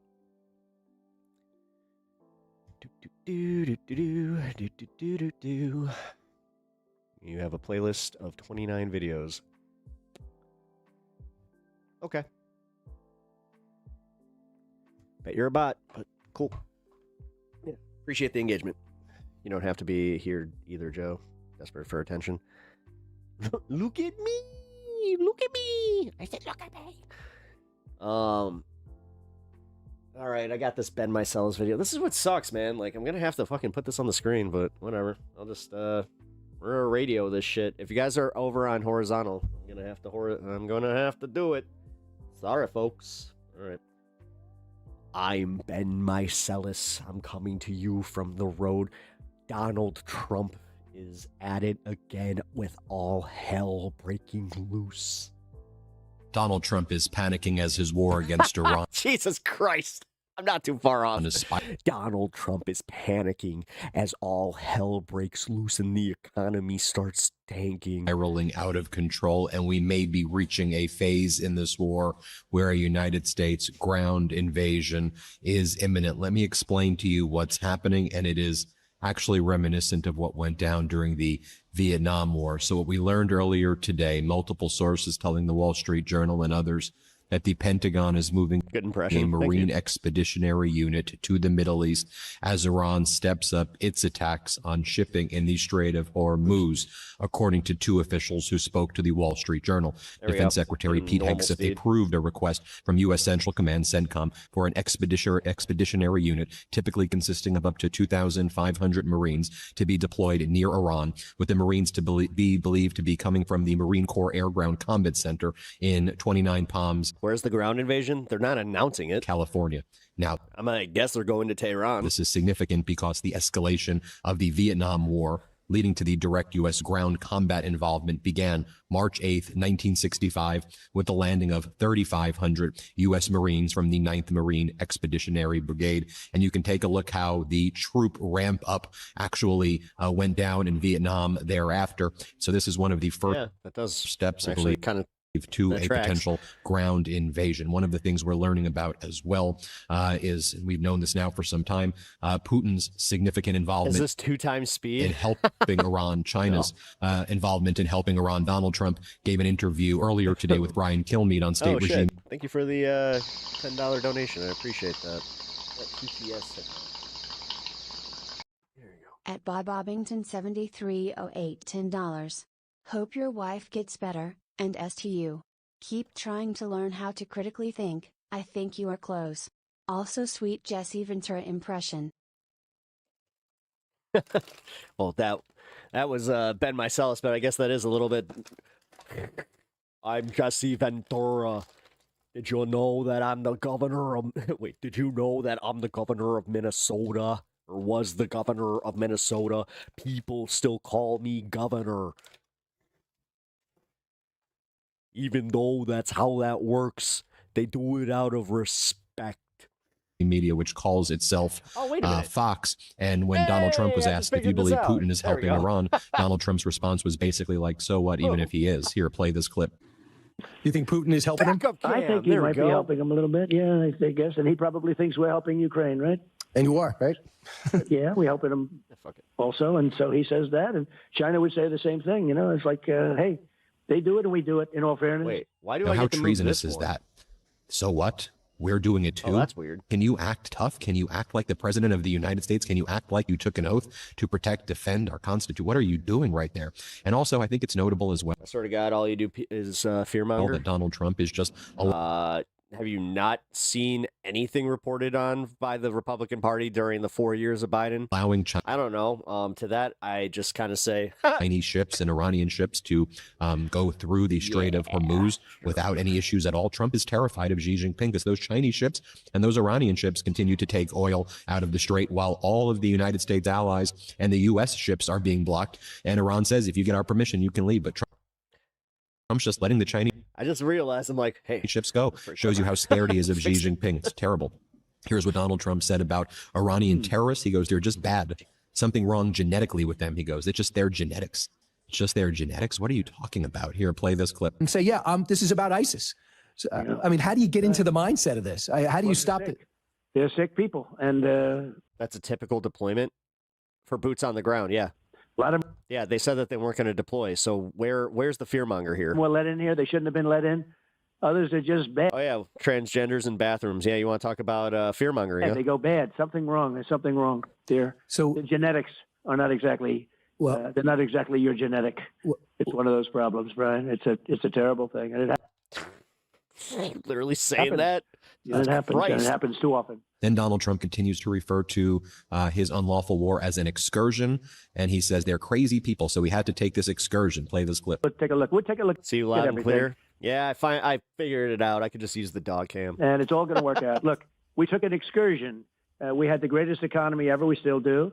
And we have to do a little excursion to get rid of mad people, crazy people that want to have nuclear weapons. Crazy. If we didn't do the hit, Right. that midnight hammer, Insane. if we didn't have those beautiful B-2 bombers hit them so effectively, and the word is obliterate, and now everybody admits the word is obliterate. In fact, they're not even talking about opening that site. They were talking about going to a new site, if you can believe it. Now, MAGA Anytime he says, if you can believe it. No, I can't believe it because you're lying. Republicans are Because you literally have a tell every time. beating their chest to try to push for a ground invasion. You have Keith Self, a Not your genetics. Jesus. Yeah, he kind of just said it, dude. MAGA Republican Congress member, says you can't just do this with air power. We Hey, need boots on the howdy. ground. It's Special Ben. forces Love need the to be on the MTN, ground. Play this clip. But look, you do not defeat a nation with air power only. I am not for ground troops, but we need to understand as an American people, you may or may not get regime change with air power only because you don't defeat a nation. You have to put boots on the ground, and I'm not advocating for that. Let me say again, but we may need special forces to go in to do some of the operations on the ground. But right now, we've got the upper hand. More from Donald Trump's ambassador to the United Nations, Whitaker. Here's what he's saying. He says, all we can see so far is that Donald Trump's been the best diplomacy first peacemaker. And then he goes on to say that, look, if this is a line that they keep repeating, that if Russia is aiding Iran, they're not doing a good job right now. You know, there wouldn't be so much criticism if some of these people could just like critique the guy, like just based in reality, but they're always sucking his ass so hard where they're just like, oh no, he's the greatest president ever. He makes all the best decisions and I'm the bestest boy that he told me he loves me. Now here, let's play this clip right here. What kind of relationship will it take moving forward now to possibly come back to the table? I'm curious how you then simultaneously solve the issue with Russia if we even think they might be helping Iran at this point. And you make an excellent point. If they are helping, they're not doing a very good job. And we're good with that. Yeah, I think, President Trump is a Rob Densmore. diplomacy first. How's it going, man? Peacemaker. Welcome to the show. And it's not until he knows there's not a deal to be made that Appreciate you being here. I agree. And also, if you are not already sub, please sub to the channel.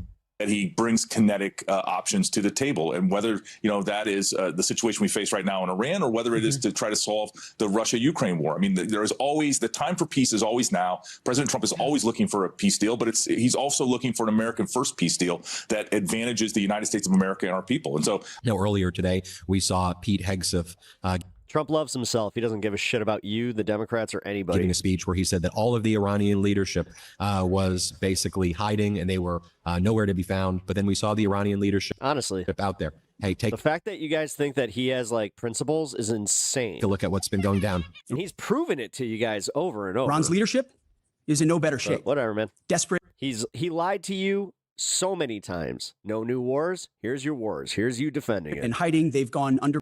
Greatest economy. Yet here we are. We have 3.1% inflation again. Ground. Cowering. That's what. Yeah, things are great. Oil prices are fucking at a higher, even higher level than they were under Biden. Rats do. Specifically at the end of his presidency. During COVID, fine. And here were do your some thing. scenes so you can see It was like $5 a gallon. Yeah. for yourself what. But again, we can grade Biden on a curve for that, right? But not Trump or vice versa. Like, we can just acknowledge that COVID fucked up our economy and both presidents kind of like got shat on by it. The Iranian protests looked like today. By the way, Donald Trump keeps on. Did Trump kind of fuck up the response to COVID? You know, his own base didn't turn out because of the Fauci angle to things. Making posts of. God, you remember that during 2020 where there's a small contingent of MAGA that was like so anti-vax that they were blaming him. They were just like, oh, he's been bought and paid for. You know what? I'm not even going to try. I'm not even going to try. What the Kennedy. And then when they didn't show up, then it turned into the Democrats stole the election. Center is going to look like when he calls it the Trump Kennedy Center, and it's just an AI. Elections have been fine since we've started having them. But the one time, it's when he loses. Image of the Kennedy Center. We heard from J.D. Vance as well. J.D. Vance gave a speech moments ago, and he's acting like the gas prices are great right now. Let's just take a look right here. Now, here's the interesting thing.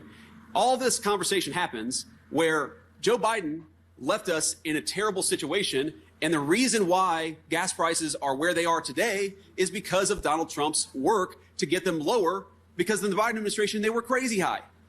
The gas Not at the end. prices we're seeing today are nothing like what we saw at the peak of the Biden administration because the president has set us up for energy dominance. And one of the lessons we all have to take away, frankly, and yeah, you know what? That one win that Trump did have, that even I acknowledged, where I was just like, yeah, gas is cheaper. every time we get involved in That metric's gone now. So sorry, guys. anything overseas, whether it's in the Middle East or anywhere else, the thing we got to take away from it is energy dominance and energy independence. Rely on our own people, rely on our own energy. And then also you have Donald Trump speaking to Brian Kilmeade saying, these are bad people. They shoot protesters in the head. Hey, you want to look in the mirror right there? Here, let's play this clip. How important would it be to get out that besieged force, the thugs that walk the streets and the moral? We could do Are we aiming for them? No, these are bad people. They go out shooting protesters. You're a protester, they shoot you right through the head. Are we talking about ICE? This is an evil See, again, do they not hear themselves speak ever and think about what's going on domestically? group of people. And if we had them have a nuclear weapon, they would use it and they wouldn't lose an ounce of sleep. And Trump says at the end of the day, when it comes to Iran, we're being nice. I could take things out within the next hour. Here, play this clip. We're being nice. I could take out things within the next hour. We could hang up within 1 hour. You'd be reading about taking out nuclear power plants or power plants that creates the electricity, that creates the water. They have desalinization all over the place. We could do things that would be so bad they could literally never rebuild as a nation again. And we're trying to be nice about it. We're not doing it. Now, they'll go around and shoot civilians all over the place, but we don't do that. But we could take out elements of what they have in terms of infrastructure. They would virtually never be able, time wouldn't matter, never be able to reproduce it.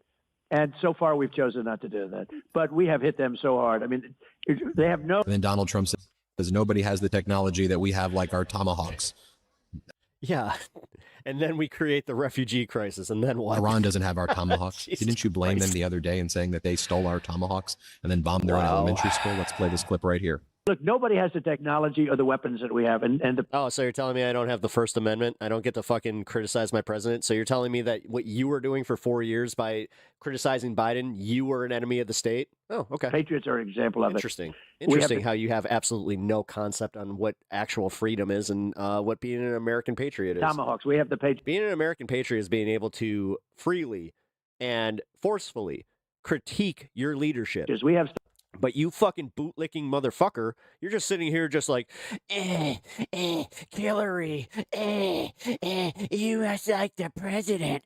You don't love the president as much as I do. Stuff that I look at him and I see that orange and it makes me froth at the mouth in a sexual way. Nobody's ever been able to produce, and they can't produce it like us.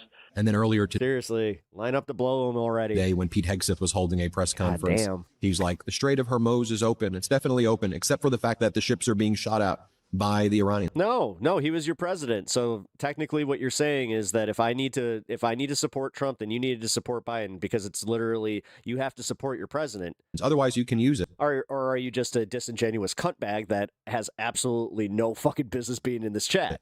I mean, this is just, I don't know. I'll let my mods decide on that one. Just breathtakingly stupid. Here, play this clip. I want to emphasize what the chairman said about that. The only thing prohibiting transit Again, MAGA, send in your best today, huh? in the Straits right now is Iran shooting at shipping. It is open for transit should Iran not do that. Now, there's a reason why we chose as one of our primary objectives to destroy the Navy. We understood the ability to interdict shipping is something Iran has done for 40 years. It's key terrain. They've used it as leverage. The world is seeing what they'll do to fight back in that context. And so we've heard them talk about taking various measures, and we're planning for all of them. So we have a plan for every option here. We're working with our interagency partners, and that's not a strait we're going to allow to remain contested or with a lack of flow of commercial goods. So we're aware of that. We're laser focused on our military objectives, but also want to make sure our partners across this government understand we're working with you to make sure that energy flows. We're seeing other ramifications in the Middle East as well. Bahrain had to cancel its Formula One race. Formula One canceled the Grand Prix in both Saudi Arabia and Bahrain, citing the ongoing conflict in the Middle East for the move. French President Emmanuel Macron spoke moments ago and said, just in a statement of like, why the hell is the U.S. Dude, I was literally reading a Fox News article right before this. removing sanctions against Russian oil right now? So no. When, in fact, Russia... Do you get all your information from just one source? Probably. Is work... Oh, yeah, that's right. WhiteHouse.gov. You believe everything that the White House puts out, that Donald Trump puts out. We get it. With Iran, like, what are you doing? Macron's like, we get it. In no case should anyone be removing sanctions from Russia. What are you doing? Watch what French President Emmanuel Macron said. He also met with Zelensky earlier today. Let's play this clip. In no case should an increase in the price of oil lead us to change our position with regard to Russia. That is the position of the G7 and, of course, that of France and Europe. You also have Brooke Rollins, Donald Trump's agriculture secretary, talking about a... Yeah, but how do you know what the fuck? Like, you don't even know my politics. I could just be another fucking, new ballot. I've only had like one or two people ever come here and just be like, do you support Trump?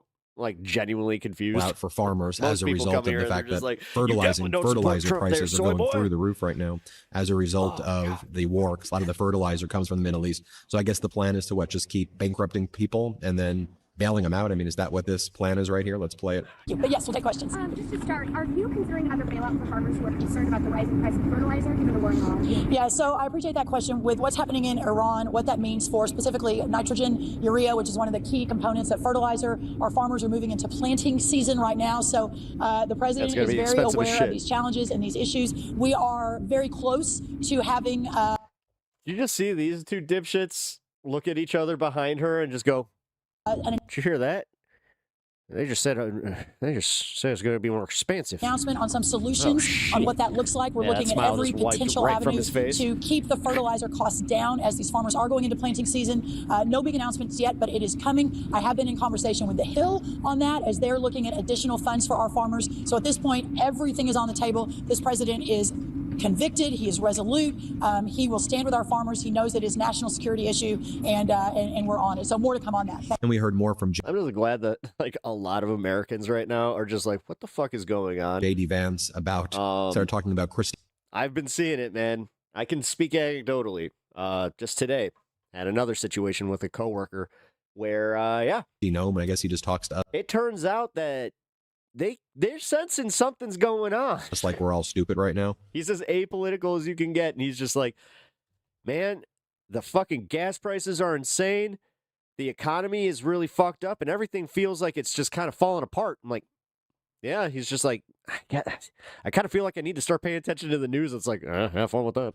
Show you what went down here. Play this clip. To hasten that delivery of resources to the people of North Carolina. A lot of people in the media have said that, the reason why we made a change at DHS is because the Trump administration is backing off of its illegal immigration enforcement policy. That couldn't be further from the truth. The reason that we're making this change is because Kristi Noem has a great opportunity to serve in this new Shield of the Americas position. I think she's going to do a great job. And on the other hand, we think it's useful to have somebody come in and focus on some of this disaster relief and recovery stuff, and that's exactly what we're going to do. But I appreciate Michael bringing that. Really, that's why you think Kristi Noem was gone, so she could work at these Shields of America? I mean, for real, that's what you think is going down? That's why they revoked her. Her Mar-a-Lago permanent. Well, we'll keep you posted every step of the way. Not so permanent. Obviously, this seems to be one of the first steps towards ground forces. What up, Devil's Advocate? How's it going, brother? Make sure you hit subscribe. Let's get to 7 million subscribers. Thanks so much for watching. Want to stay plugged in? Become a subscriber to our Substack at MidasPlus.com. You'll get daily recaps from Ron Pilkowski, ad-free episodes of our podcast. All right.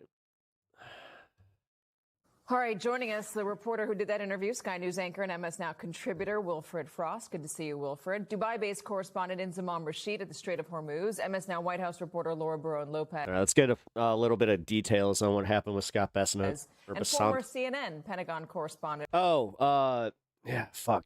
Devil's Advocate. I'm having some technical difficulties here, so we'll probably have to go through either Discord or here. Barbara Starr. Barbara, good to Let's have see you if this as well. link works. Let's start with Inzamam. Tell me what's happening There's a reason that my horizontal does not look normal on the strait as of right now. Well, Katie, it's been a much quieter day today on the water behind. I was like, whoa, what's going on? It's not frozen. He's still talking. Many ships standing still, around 1,000. That's what it feels like to be a sidekick. But the risk level here remains critical. Up above today as well, we've heard fighter jets in the early hours of this morning. The last few moments or so, we've heard some loud bangs here as well on the very entrance of the Strait of Hormuz. And as I mentioned, there are still around 1,000 ships sat waiting, anchored down to head into this very strategic waterway. 200 of them, oil tankers, still that was a little odd on the other stream. Yeah. Through. Currently, the only oil that is passing through the Strait of Hormuz is Iran's oil, going from the shores of Iran to China. And that's because effectively they have got control of these waters and they've got control of it militarily. We've seen that over the last few days because they've been targeting any tankers that try to pass through. We saw a German tanker off the coast of Dubai was targeted. We also saw that Thai flagged carrier in the north of Oman was struck by a Iranian ballistic missile. We've got an update about that this evening, suggesting that the 3 crew members that were missing still remain missing at sea, and there is a suggestion that they now may have died as a result. Katie, tonight I've spoken to some seafarers on the Strait of Hormuz behind me. They said to me specifically that they are scared, that they're frightened of being sitting ducks, and they feel pressured to get moving. Right now, this feels like the situation will remain for some time because there is no obvious solution to getting ships moving in the Strait of Hormuz. We heard yesterday from the new Supreme Leader, Mujtaba Khamenei. Well, we didn't hear directly from him, but of course his speech and his words apparently. And he said that he will keep the Strait of Hormuz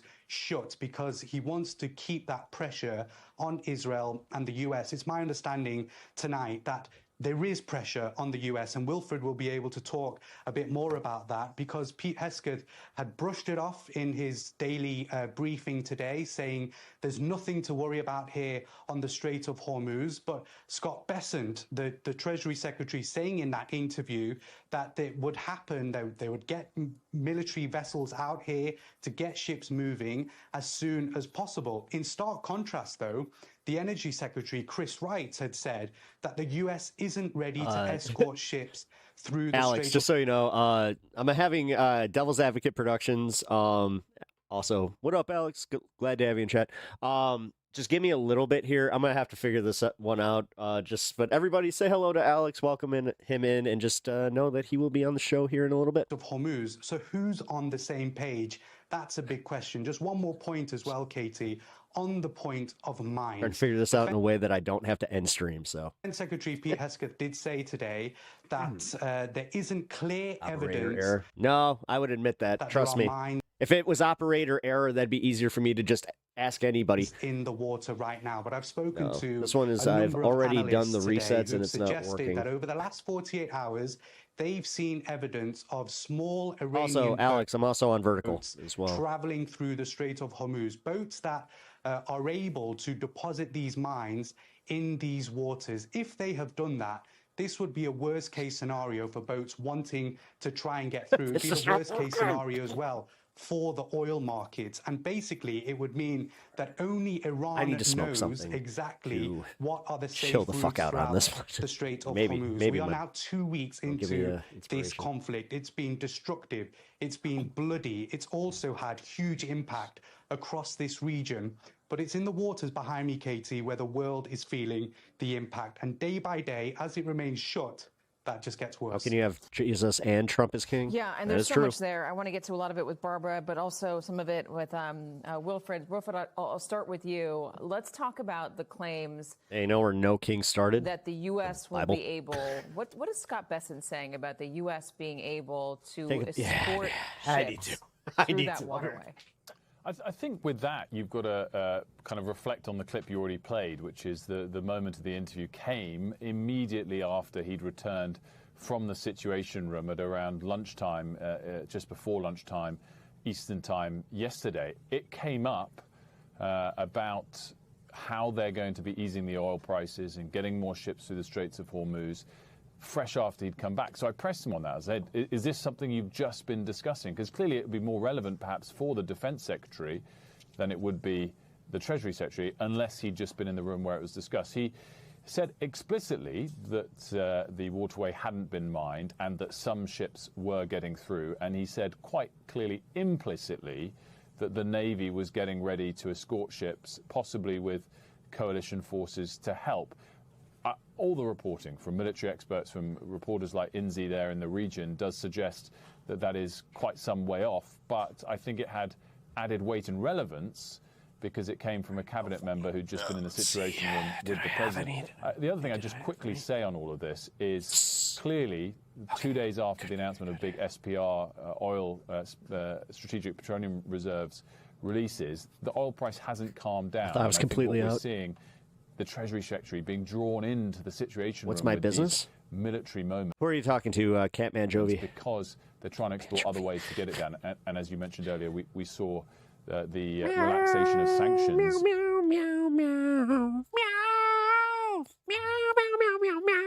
On Russian vessels carrying oil as well late last night, which is no doubt a further step with that in mind.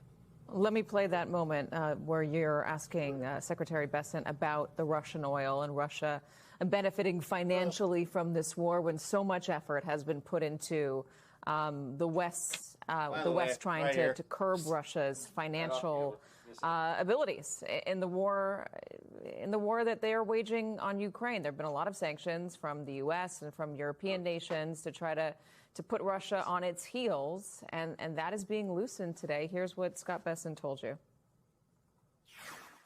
Is it a matter of regret to you that Russia is benefiting from this conflict? Well, I think it's an inevitability, and that's why we gave a 30-day waiver, because the Russian barrels are on the water, and it is a quick source of Y'all were right. I needed that. For the Indian refineries. Oh, God damn. The other way to think about it is those barrels are going to end up in China anyway. But is it a shame that Russia benefits? Sorry, again, that it is unfortunate, and we hope that it will be in a micro period that they will benefit. Oh, I did, and I feel so much better. Makes you ask the question. God damn. Okay. Which has been asked multiple times, Wilfred.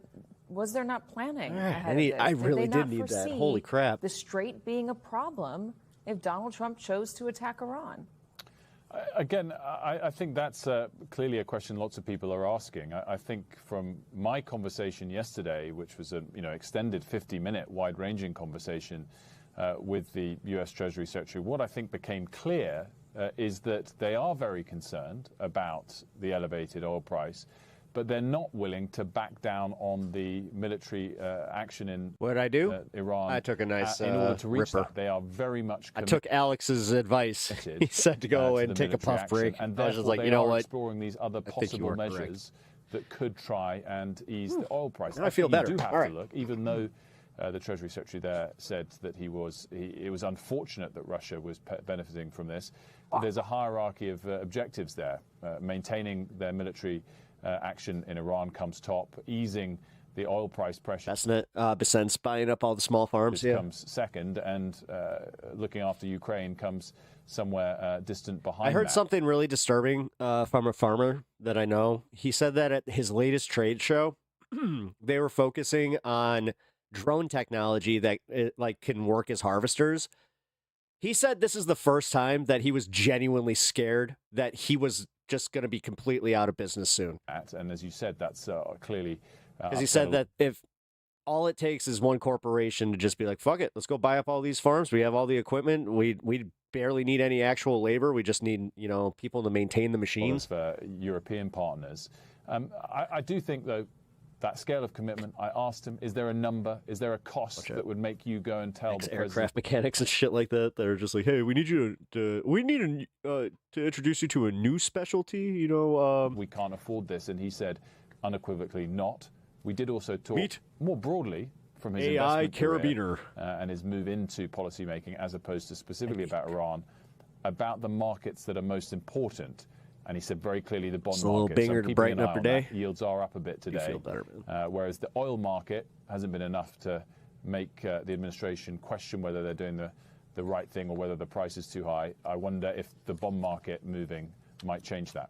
Well, I mean, Americans are feeling it financially, both in... That's not how it works, dude. Every time they fill up their gas tank. So was this Biden country the entire time? But they're going to... Yeah. You kind of understand how much of a disingenuous douche you are, right? Feel it soon at the grocery store as well as fertilizer gets choked off. All right, so Barbara, let's talk about the moves that are being made by the Pentagon to try to get control of the Strait. Pete Hegseth today said, "Don't worry about it; it's all under control." What action is behind that confidence?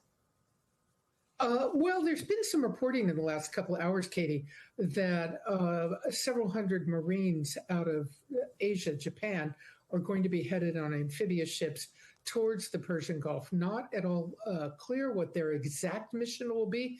It'll take them a couple of weeks to get there. Could they do escort duty? Perhaps, but not clear how escort duty would actually work, because in order to fully escort ships through the Strait of Hormuz, presumably you have to get inside the Strait of and Hormuz, escort them out. And there's no indication Iran would permit that. Oh my God, dude. You understand that, again, this is commentary. Like, and she's just like, yeah, like there is this one big problem that he kind of just didn't bring up. This is some kind of standoff escort. I'm not sure that will satisfy insurance markets as much as quite clearly these civilian mariners want to get out of there and get to safe ground. Hegseth was extraordinary today in his analysis of it. His comment is, I would say, getting play around the world, because he says essentially that there's no problem. He says the Strait is open if it wasn't for the fact Iran is shooting at these cargo ships. And if they're not shooting, they can go through. It's a comment that's really hard to fathom. At the same time, he also was just very adamant today about maintaining his very, shall we say... Dude, you got some like government officials coming out and saying like, well, we cannot confirm anything at this time about Benjamin Netanyahu.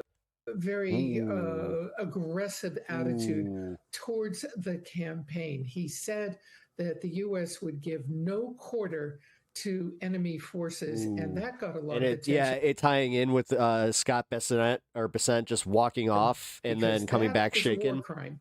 The countries that obey international law do not give no quarter to enemy forces. There is mercy, there is arrest, there is detention. So Hegseth getting attention for what he's saying. All right, now we're starting to get fact checks, though. So it's saying that AI fact checks are saying false, unsupported. Trump trying to satisfy the White House. Predicted by current reporting that multiple agencies reported yesterday that Netanyahu spoke at a press conference. Yeah, but the thing is, that looked like, that was the AI one, which was obvious AI. Okay. Anyway, we'll see. We'll see. Because they're saying that obviously they're not going to report on it within Israel right away because that would be devastating for morale.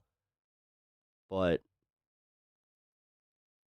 also that would kind of insinuate that, yeah, if they get him, then no one's safe. Like, no one is safe. All right. I'm still trying to figure this situation out with my my guest here. So, why did my OBS have to take a fucking crap today? Let's get some of these news stories out of the way, and then I'll. So, not prepared for something that administrations have been talking about for decades?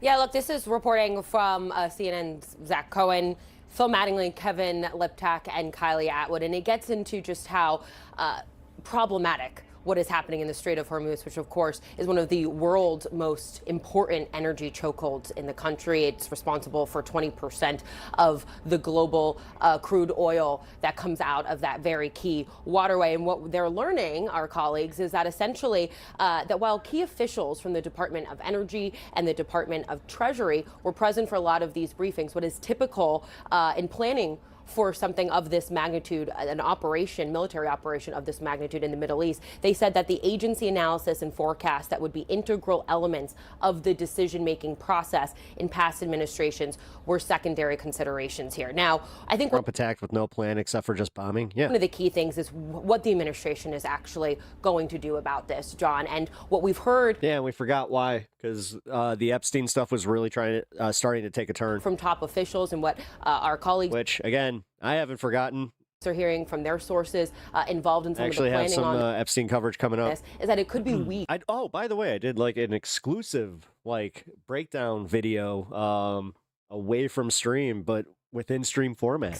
Before the Trump administration's efforts to really try and alleviate the impact of what is happening in the Strait can actually take effect. We have heard many officials kind of talk about the possibility of having the U.S. Navy go in and escort some of these oil tankers and ships through the Strait to make sure they're safer. But that is very high risk. And that is something that we've now heard as well from top officials like the Energy Secretary Chris Wright noting that it can be very dangerous to do that. Meanwhile, we've heard from the president kind of trying to downplay. I have to be careful, guys. I'm starting to get these pressure headaches here, and I'm even noticing it because I see myself on camera in the corner there.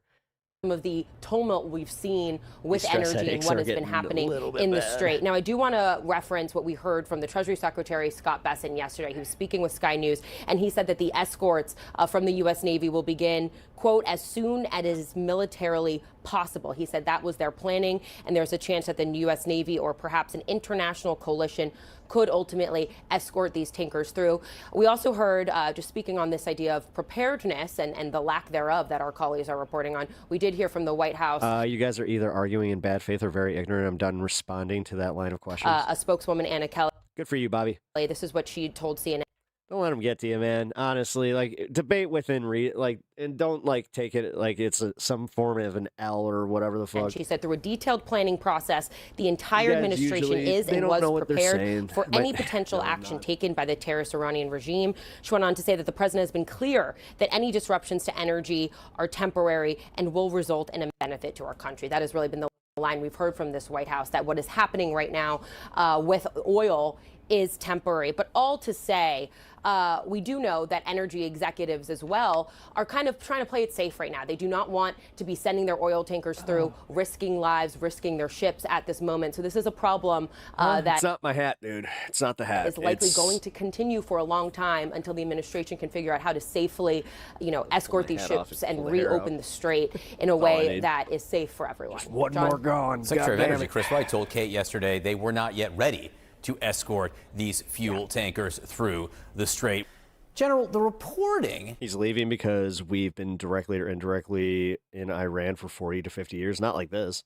Is it somehow the administration, the national security... Bro, we've never called it a war with Iran. The only people that do are the hardline right-wingers that were trying to get us into war with Iran. Council of the Pentagon maybe underestimated what Iran was willing to do in the Strait. How could that be? When I know that a Strait closure has been near doctrine in the U.S. for decades. Free Palestine. John, I was very surprised by those, that reporting as well. In my experience, and I've spent, a couple of decades working in the Central Command area of responsibility. Yeah, I guess, that falls within spam, but I was like, all right. Include being part of, the development and the review of the concepts of operations to address. Is there a way to have a ceasefire so that... No. God damn it, motherfucker. Stop being such a weak-minded asshole where you're... Now that it's inconveniencing you, you're just like, can there be a way to do the ceasefire? Can't we all just get along? You don't understand what Donald Trump did. And this is why you need to start blaming him, dude. he did this without thinking about this. His ego didn't allow him to see this as a fucking possibility. The threats that Iran poses. Oh, don't worry about it, to the region and specifically the Strait. So I believe that CENTCOM certainly had this as a potential response option based on, offensive operations into Iran. So now the fact. Sorry, Eric, you may not have deserved that. That potentially all the capability to start clearing the Strait. It's not about so we should. It's about the fact that we are going to, because Donald Trump made a very piss poor decision to allow freedom. So now we need to vote for people that will hold him to account, because this ain't working. Giving him free reign ain't working. The motherfucker has taken us to war. He has tanked our economy. He has... Dude, the gas prices at this point have got taking him down to under $3 on the national average. Again, I was about to give him credit until he did this, where it's just oh, that lasted all of 2 weeks of navigation, and we may have to have additional capabilities. And now his own people are coming out and saying, we're not going to have pre-war gas prices until fucking 2027, and that is with a hope and a prayer. Build up to, but here we go, similar to what we had with Prosperity Guardian. Yeah, regime change, the exact same regime with the son who now has literal blood rage in him because he had his family, taken from him. To rely, yeah, great job, dude. Our coalition partners in the Gulf. A younger guy too. Did you know the Ayatollah Khomeini was fucking 87 years old? States and our allies from NATO to assist. Sorry. That may be forthcoming. Let's listen to what the secretary just said about the Strait of Hormuz. They are exercising sheer desperation in the Straits of Hormuz. Something we're dealing with. We have been dealing with it, and don't need to worry about it. We're on plan to defeat, destroy, disable all of their meaningful military capabilities at a pace the world has never seen before. The only thing prohibiting transit in the Straits right now is Iran shooting at shipping. It is I just realized I slammed my desk a little too hard. Transit should Iran not do that. Now, there's a reason why we chose, as one of our primary objectives, destroy the Navy. We understood the ability to interdict shipping is something Iran has done for... They didn't give oil to China. He sold oil to China, numbnuts. 40 years. It's key terrain. We're still selling oil to China. They've used it as leverage. The world is seeing what they'll do. We're taking sanctions off to Russia. Fight back in that context. And so we've heard them talk about taking various measures, and we're planning for all of them. So we have a plan for every option here. We're working with our interagency partners, and that's not a strait we're going to allow to remain contested. Breath is a dork. With a lack, dude, he's very bad at this. Of flow of that's the one thing that adults in the room understand. Commercial goods. So we're aware of that. He's a fucking moron. We're being run by morons. We're focused and Make-A-Wish cash. You got him. You got fucking Pam Bondi. You got 50,000 Pam Bondi on our military objectives. The Dow. But also want to make sure our partners are. And then my favorite part is that MAGA has to sit with these assholes, and they have to acknowledge Trump chooses the best people, and then sure as shit. When Pam Bondi pulls something like that, well, she's not the greatest. Across this government, understand we're working with you to make sure that energy flows, and that's an important part. Let's talk about the Strait of Hormuz. It's really become the center of this war right now, and maybe more than anything else, this seems to be bringing the battle home for the American people. Do you agree?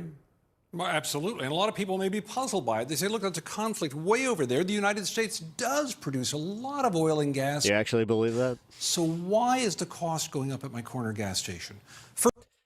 First of all, because that... Let me break this down for the morons in the audience. It is also a big oil and gas region. A lot of petroleum products there, from the UAE to Saudi Arabia, a huge producer, Kuwait, Iraq, and Iran itself. And almost all of it has to come through this thin ribbon of water down here and pass through the very tight Strait of Hormuz. About 3,000 ships a month, about 20 million barrels of oil a day. And Iran, as you noted above, Jake, is really putting a lot of military pressure on those ships and, in effect, slamming the gates shut there at the Strait and letting almost nothing through. We've heard about the effort to CNN is premium war prime. mine the Strait, sea mines by the Iranians. What do we know about Iran's ability, their capability to do that? Ain't wrong. We know that they have a lot of mines, and they're not the old mines that you see in World War II movies. For example, they have this type of mine, which is called these influence mine. This is just so because I'm into like submarine combat, and I've watched way too many videos on this. one type. I know how bad these are. This sort of mine is much more Maybe we should watch one. modern. It sits That's what I underwater, gotta do for the fun hat. and it I have basically a video takes I wanna watch. readings on what's passing above, so that if a small boat or ship goes by, it may ignore it. But if a big tanker goes by, and that's what it's been tuned to, that's when it may detonate. Will it be enough to destroy it? We don't know. How many are out there? We don't know. Oh, dude, he's not even talking about the magnet ones. But that uncertainty alone is also contributing to the notion the magnet mines are the fucking ones that none of these ships that And ought they to be don't going discriminate. out are doing so. Jake? Tom, most of the oil from the Strait goes to Asia. Dude, don't get him started on Notably Pokemon. to China. So why is it impacting the U.S. this way? Yeah, almost none of it comes to the United States. I got my wife Poketopia today, and I'm very happy for her. I cannot wait for her to get that. The problem is oil is There you go. traded on a all world talking market. Once it gets out there, it's basically being all mixed together and traded. So if I were to put barrels in the back of our warehouse here and make them represent all the oil being traded in the world, 20% of it is now not passing through the Strait of Hormuz. You simply cannot remove that much from the market without affecting shipping and trade and manufacturing. And yeah, absolutely, what all of you are likely to pay this weekend when you go to gas up your car. All right. I guess I need to play one more video because I'm still doing this. Iron Dome failing. Yeah, that's what I wanted to see. Wait, was that yesterday? Morning, everybody. Happy Friday. How's everybody feeling this morning? How long is this? Doing good. This is the whole thing. Like that. Yeah, we'll do this one. So, guys, we're getting some new video out of Israel showing a significant Hezbollah attack on northern Israel. You can put these images up on the screen. These are fairly extraordinary. Of course, it's pretty rare to get any sort of video out of Israel because they Big stand of submarine have movies. Me severe too. censorship. And you can see the significance of this attack. I mean, some of these are being intercepted, and some of them are clearly striking targets in the area. You know, this after the idea that had been projected, and I think that the Israelis maybe even believed that They're saying that this was the barrage of attacks that might have gotten them. Hezbollah had because they said that they were targeting specific installations. been severely degraded after their top leadership had been taken out after the infamous beeper attack. And yet, clearly, here they are able to fully join this war in a way that is, you know, fairly sophisticated.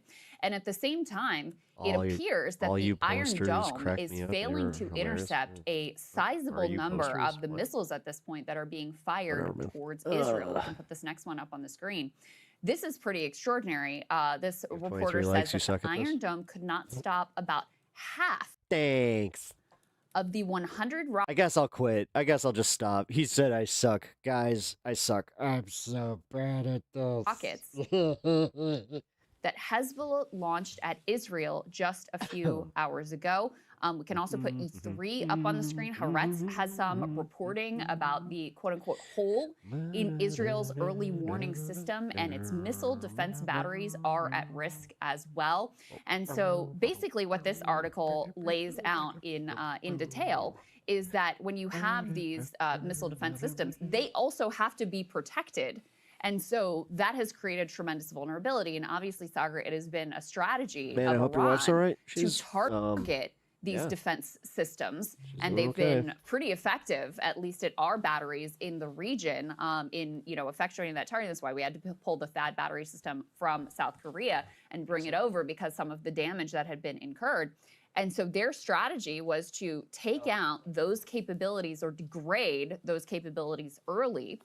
And then that would enable them to be able to strike stronger blows using, you know, fewer rockets, missiles, and drones, et cetera. And based on what we can see in terms of the degrading capability of the rocket interception here from the Iron Dome, that strategy seems to be working fairly successfully. Let's put E4 just to give you an example. This is from the Jerusalem Post. So again, everything we're showing you is from Israeli media. After 11 days of fighting, Israel has received 9,000 missile damage claims, 6,500 buildings, 1,044 contents and equipment, 1,485 vehicles. So that is just the private claims now so far. That does not factor in the Hezbollah attack that just happened yesterday. Keep in mind also that this now means an opening of the front with Lebanon. Let's put E5 up there on the screen. I can talk a little bit over it. These are some of the strikes that were happening all across Lebanon in immediate retaliation. Immediate reports out of Israel, at least some, said that only about 50% or so of those rockets were even intercepted by the Iron Dome. Combine that with what Crystal just talked about in terms of the holes in the targeting system. So they are now being struck in a coordinated attack by Hezbollah and by Iran. Also, the fact is that clearly Hezbollah has much more strength than they let on. Remember the pager attack and the war and often bombing that they had launched. Now, what this shows is not only their strength, but the retaliation that Israel is now going for. And already they're basically doing the Israeli playbook, floating ethnic cleansing. It's right there on the, it's on the books. Yeah, let's put E6 up on the screen. This is Amit Segal, who is a regime propagandist in Israel, closely tied to the government. And what he is saying is, quote, what needs to be done in Lebanon is very simple. Advance to Litani River and announce we will not leave until Hezbollah is disarmed. But this time, unlike the old security zone, not a single resident returns, aka ethnic cleansing. And at the same time, a severe and devastating strike on Dahia.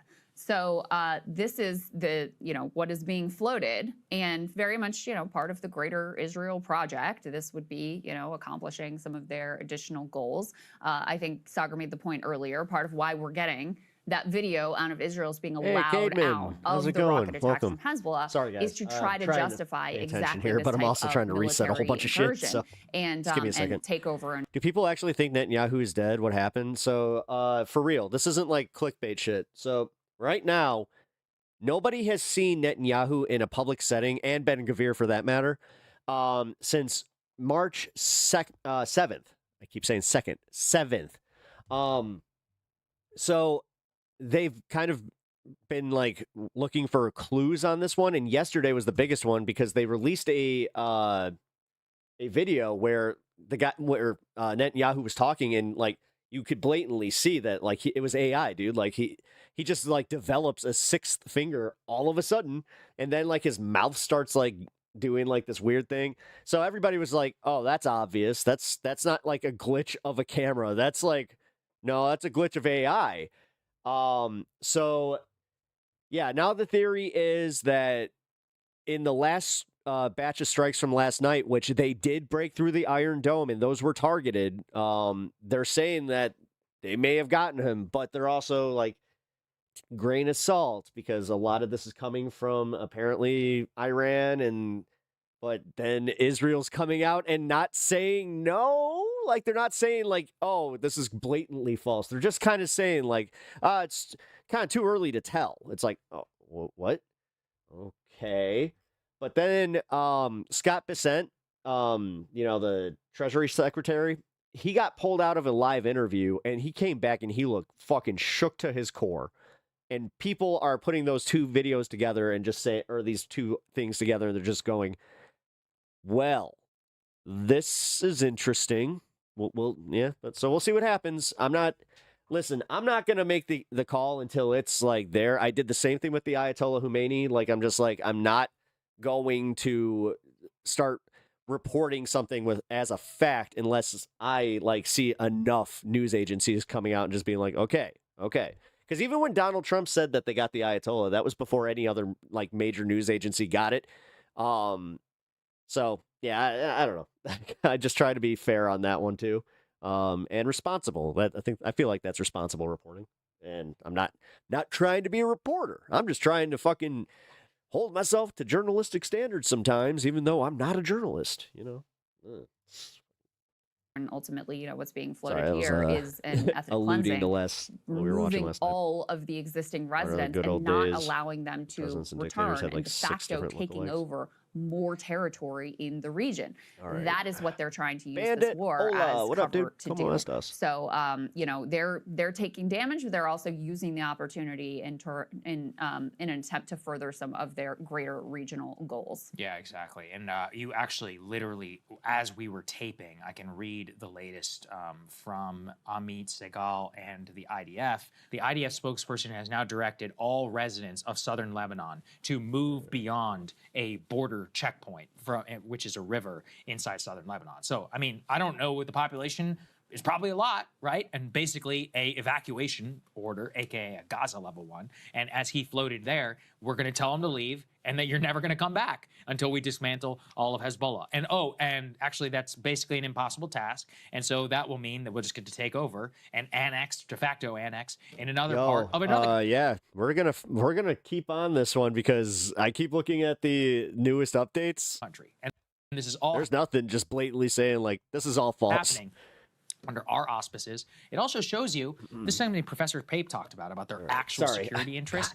Now they're fighting a war with Iran. Now they're fighting a war with Hezbollah. They're fighting a war, or they technically have annexed like parts of Syria. They're literally on a 7-front war. What is the 8th front? It's the United States, the propaganda war against people like us. You are watching them expand in territory at this very moment. But also, they can't do any of this without the explicit backing of the United States. And you already see holes in their military interceptors. And the longer this goes on, leads you to what Professor Pape talked about, the escalation trap. And what they may not have interceptors, but what do they have? Nuclear weapons. They have ground forces, which can I was in the middle of doing something, then I just went right back to straight. invade Lebanon. They Christ, I can can't pressure fucking the do United this. States to continue going and all in with our entire military. Lebanon is That's the really occupied by scary part Hezbollah. about watching this happen. Yeah, no, that's absolutely the case. And I mean, with regard to Israel, right, the whole raison d'etre is to be a safe haven for Jews. Yeah. How safe is this haven right now? I mean, Shail has been talking about how many people in Israel have been leaving the country, have been, their level of out-migration is really significant because, yeah, you want to be in a bomb shelter every other month. You're having to huddle with your family in a bomb shelter and have sirens go off in Tel Aviv and worry about your apartment building being struck or your car being destroyed or God forbid losing your life or your children being threatened, etc. So of course, a lot of normal people who are not down with the hardcore religious end times and the greater Israel project and the whole bit, they're going to say, okay, we're out of here. We're going to go to greener pastures. So I think that is absolutely the case. But I also want to be really clear. The population of Israel is fully on board with this war. I mean, I said the polling here. The stress seems to have started showing on Crystal's face now.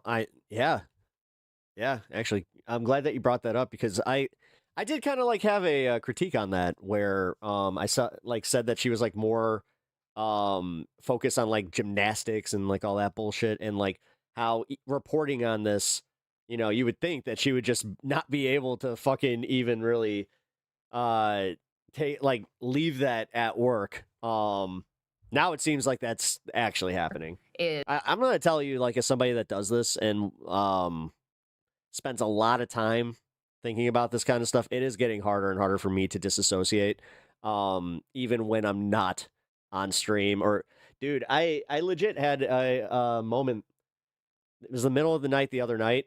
I had a dream about this shit where I was just okay, that's how it was like a work dream. Overwhelming opposition. In Israel, it's 87%. Work dream should be different. Oh yeah, absolutely in favor of this war with Iran. PolitiFact claims Netanyahu is not an outlier. The six-finger claim His is government pants is on not an fire, outlier. but the thing is, it's not. They are representative of the I'm wishes watching enough of that. the people of Israel. We'll see. I appreciate that, Porgy. No, so this is the direction they're going to continue to push in, and I think it once again demonstrates the divergence between the global goods or even the U.S. good and what the Israelis want. Then where is he? That's the thing. This is the easiest thing to do is just be where the fuck is he? Yet they seem to be very have him come out right now and just be and issue a statement. Effective at getting their way. Yep. So don't let this go unnoticed. We got a full blown, You don't know how to shut the fuck up. Ethnic I'm a fucking streamer. Possible ethnic cleansing. You're watching my show. You will listen to me, otherwise you will just leave. Choose wisely. Cleansing watch right here happening again now in Lebanon. It's going to be crazy. It's going to tie them down. It's going to escalate stuff for us. They're going to lean even more heavily on us to give them more types of weapons, or who knows, and unleash what else, potentially on Iran as some sort of retaliation. Really pay close attention. Yeah, and Hezbollah, surprisingly fierce. Yeah, I think for everybody. I did not know that they continued to maintain this level of capacity. And so yet another, factor that was not anticipated. Oh, sorry, none of your business. Which, no all caps, please. Because when you have Iran and Hezbollah striking inside Israel at the same time, that is going to overwhelm their. Hey, Etch, can you do me a quick favor? Just put together like something that you can copy paste real quick, just like chat rules, and we can just kind of post them randomly. Because the narrative was, we already dealt with Hezbollah with the Patriot attack. We're Right. finished. We're over. It's done. And so we don't have to wait out. We're just fighting with Iran. Oh, oops! All of a sudden, 100 rockets come over, and you're like, this is not okay. This is not good. And turns out not nearly as depleted as we thought. I also think Hezbollah is not stupid. They knew they were under immense pressure from the Lebanese government to not do anything like this. But for them, they're like, look, if Iran gets wiped out, then we're going to get wiped out one way or the other. We're going to lose our benefactor, or they're going to come and they're going to get us next. So it's existential. We got to fight to the death. So we have multiple people now fighting to the death on this front. And no don't worries, underestimate dude. them. I Look at what appreciate they did in Syria. Real battle-tested force. A lot of them are willing to die. I'm trying to fix something on my OBS while I'm doing this. So just another bear front with me. That's opened here in the war. Okay, let's get to California and the drone threat. Hey, if you like that video, hit the like button or leave a comment below. It really helps get the show to more. It does. You ain't wrong.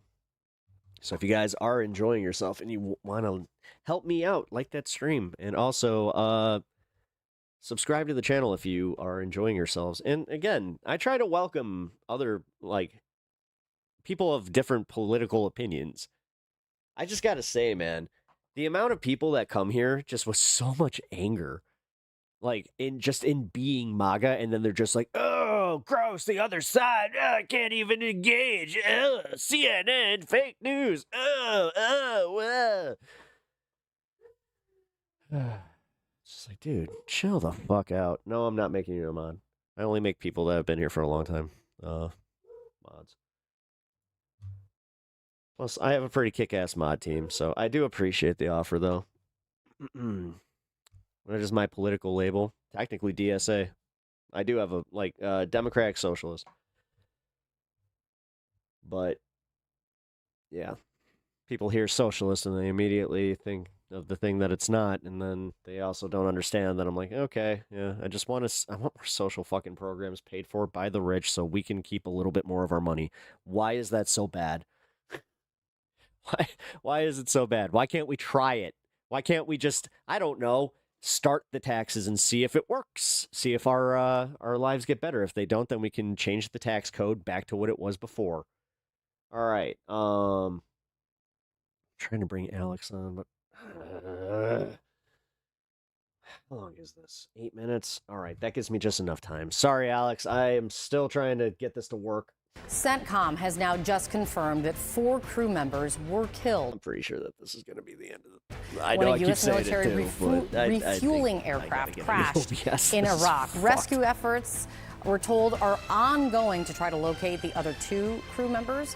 The cause of the crash under investigation, but the Pentagon has already said, I don't need that the government taking more of my money. You're not a billionaire, so shut up. Not due to hostile fire or You're friendly a billionaire. Donate $420 right now without even thinking about it.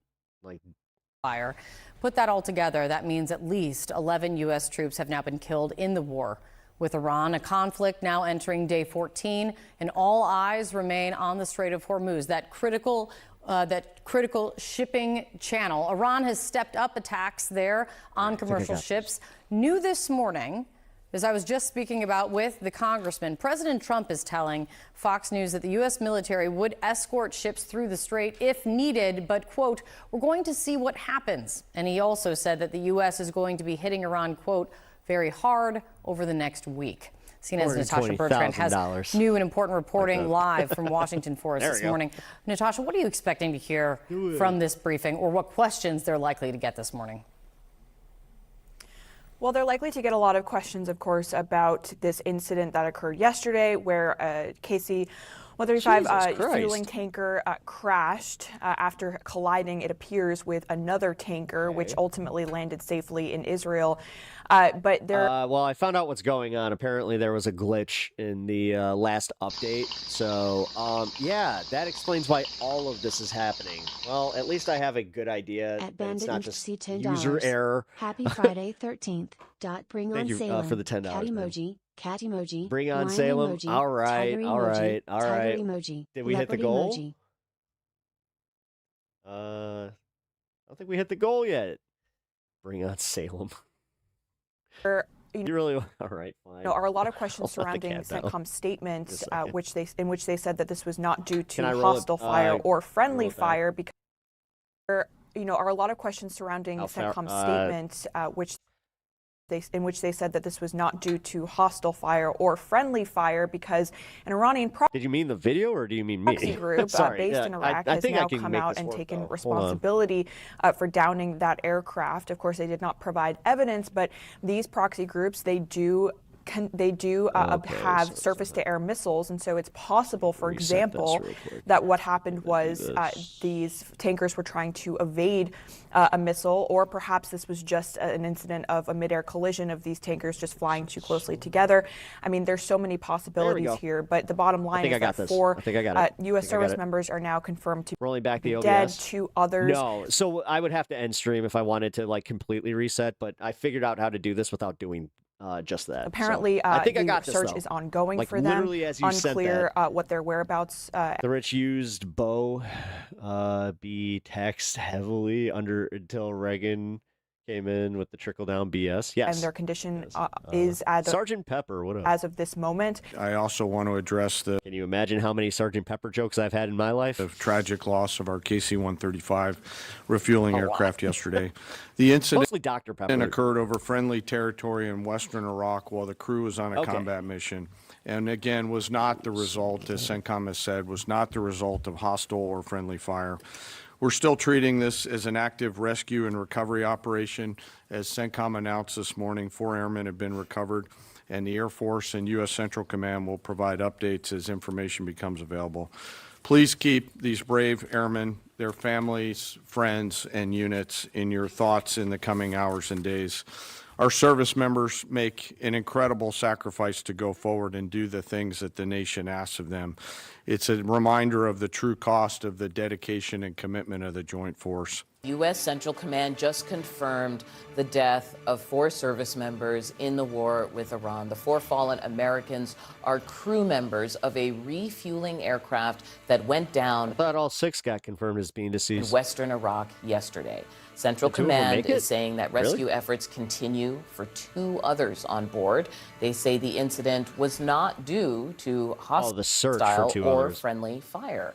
Joining me now to discuss, CNN military analyst and retired U.S. Air Force. Dude, we're like fucking dystopian with this shit. We became Russia, North Korea, all of them. We're doing the same thing. We're not reporting our casualties, which I'm just gonna say, guys.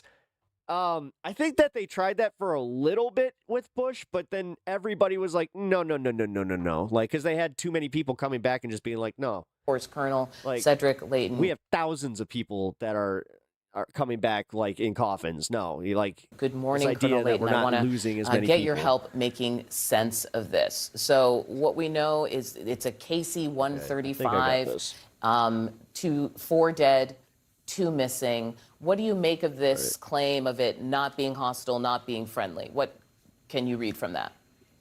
Yeah, so basically what was happening here, Audie, is that this was a refueling operation where one of the tankers was refueling another tanker. So there's a variant of the KC-135, as we see here in this picture, that can actually take fuel from another KC-135. That aircraft, the one that was taking fuel, is apparently the one that landed safely back in Israel at Ben Gurion Airport. The one that crashed. Who's calling you ignorant because you're right wing? Was apparently the one that was dispensing fuel to I haven't. that I mean, other I'm looking for the comment that called you ignorant. I the don't one see that it. landed in Israel, apparently, according to reporting from plane spotters, had damage to Whoever's been actually like seeing his comments, can you just give me the what's called its vertical yay or stabilizer. nay? That's Like, is he basically being good the faith tail or not? fin that you see that's vertical in the back of the aircraft, in the rear of the aircraft. Yeah, So these there aren't was the damage. images. I want people to know Sorry, I tried to do the equivalent of the target. Oh, don't worry about it, man. that these shit. aren't images from that plane, but this is what it would look like, correct? That's correct. Yeah, the refueling operation is a very intricate affair. And what these refuelers do is you can see that boom coming down to the other aircraft, to the fighter that's being refueled there. That boom is where the fuel comes through. Think of it as the gas tank, as the hose from the gas pump into your gas tank. So this is basically doing what you do for your car in the air, and those aircraft have to maintain a constant speed, and it has to be the same speed while they're conducting that refueling operation. So this is a very complex task, and it is one of those tasks that where a lot can go wrong very quickly, and that's why the training for this is usually quite rigorous. What are you going to be listening for in terms of this rescue effort, right? That there's 2 more people out there. Yeah, so this and is. I just got to have a minor heart attack. It is one of those things where we have to be very careful with what can happen I didn't know where you were. next. But you weren't answering me. These accidents are often quite tragic, and it is Cat is hiding right now. I'll find him. Unlikely, Oh, there he is. Unfortunately, that the Come other here. 2 crew members will be found alive. These crash scenes are terrible crash scenes. What you will see in most of them is a wide field of debris that is very hard, if not impossible, to survive. So this is it's a tough effort.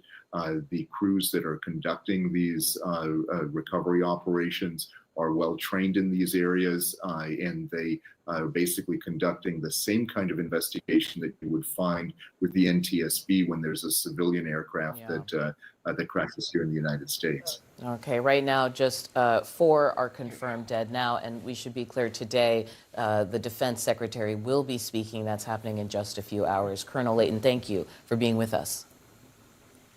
You bet, Audie. War is hell. War is chaos. Okay. And as we saw yesterday with the tragic crash of our KC-135 tanker, bad things can happen. Are you really doing one American bite? heroes. Nice. All of them. I ask that we remember our fallen and those participating in the recovery operations to bring home our lost KC-135 crew, that we keep those service members and their families in their thoughts and prayers. Yeah. Those are very, very, very tough Thank you, Bandit. days when that knock comes on the door None for of your people business. on both sides of the door. Confirmed deceased. They say that this was as a part of. Yeah, Nunya. You probably had automod hit, like it's random. A crash of a Just know that. refueling tanker. 6 people were on board at the time of the crash in western Iraq. They say that rescue efforts are still continuing, and an investigation into what exactly happened is continuing at this point. They are withholding the names of those individuals for 24 hours until the next of kin have been notified. Now, what they have said as well is that it, quote, is not due to hostile fire or friendly fire. So at this point, it's unclear exactly what happened to this tanker, the KC-135 refueling aircraft. These kind of aircraft are key to the war effort by the United States, and certainly we will be waiting to hear any more details from U.S. Central Command. But at this point, they have confirmed that 4 of the 6 crew members of this refueling tanker have been confirmed dead. Audie? Okay. We're going to be learning more about this today.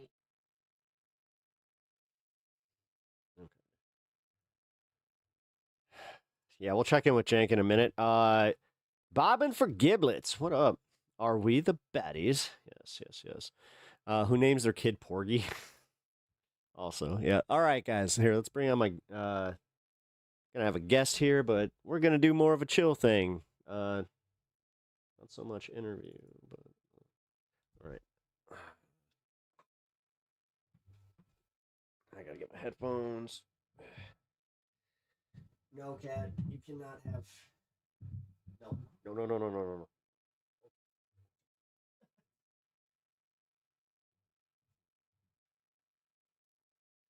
You got it. Sorry. And my freaking cat. That's right. Catzilla has been allowed downstairs. Yes, he has been allowed downstairs. I need to change the goal. All right. Oh my god. All right. Let's fix this. There we go. Give me 1 sec, Alex. I think there we go. All right, cool. What's up, man? Good to see you, bud. Hey, how's it going? Pretty How's good. it going, Everybody, say hello to Alex, otherwise known as Devil's Advocate Productions. He is a friend of this channel and a fellow contributor to this space. He's a rad-ass dude from New York, and we're just gonna hang, talk some politics, and watch some stuff. Actually, I brought this one up just for you. Can you see the videos? I can. I'm excited. All right, I can't now- see. The only thing I can't see is the chat, so I'm gonna have you open on the side here. That's so I can see fine. the Yeah, chat. totally do that. And if you do not get the audio from this, just know I tried everything I fucking possibly could to get that to work. Bro, That was where I was know. having my main hang up. Dude. Yeah, so if you guys don't know, my OBS is actually having they let me. It has an error code and everything. They're working diligently to fix the problems, but yeah. No, I understand. All right. I understand. But yeah, thank you for having me on again. It's been a while since I came on your show, I think. But I actually watch your show quite a bit. Thanks. You're on especially like my time when I go to bed. So I got you. I'm like, oh, he's live. So let me check him out, see what he's talking about. And you always got something interesting going. Dude. So I always check you out. Hey, But appreciate that. what I've been up to is today. Well, first of all, I've been covering this 50 Cent T.I. beef that's been Wait, going on. wait. There's a 50 Cent T.I. Number one, 50 see, Cent's always, but he's always beefing, but T.I.'s in. Wait, he's relevant? Exactly right. So I'm wondering how much this is broaching stuff that I'm not outside of my bubble. Yeah. Right.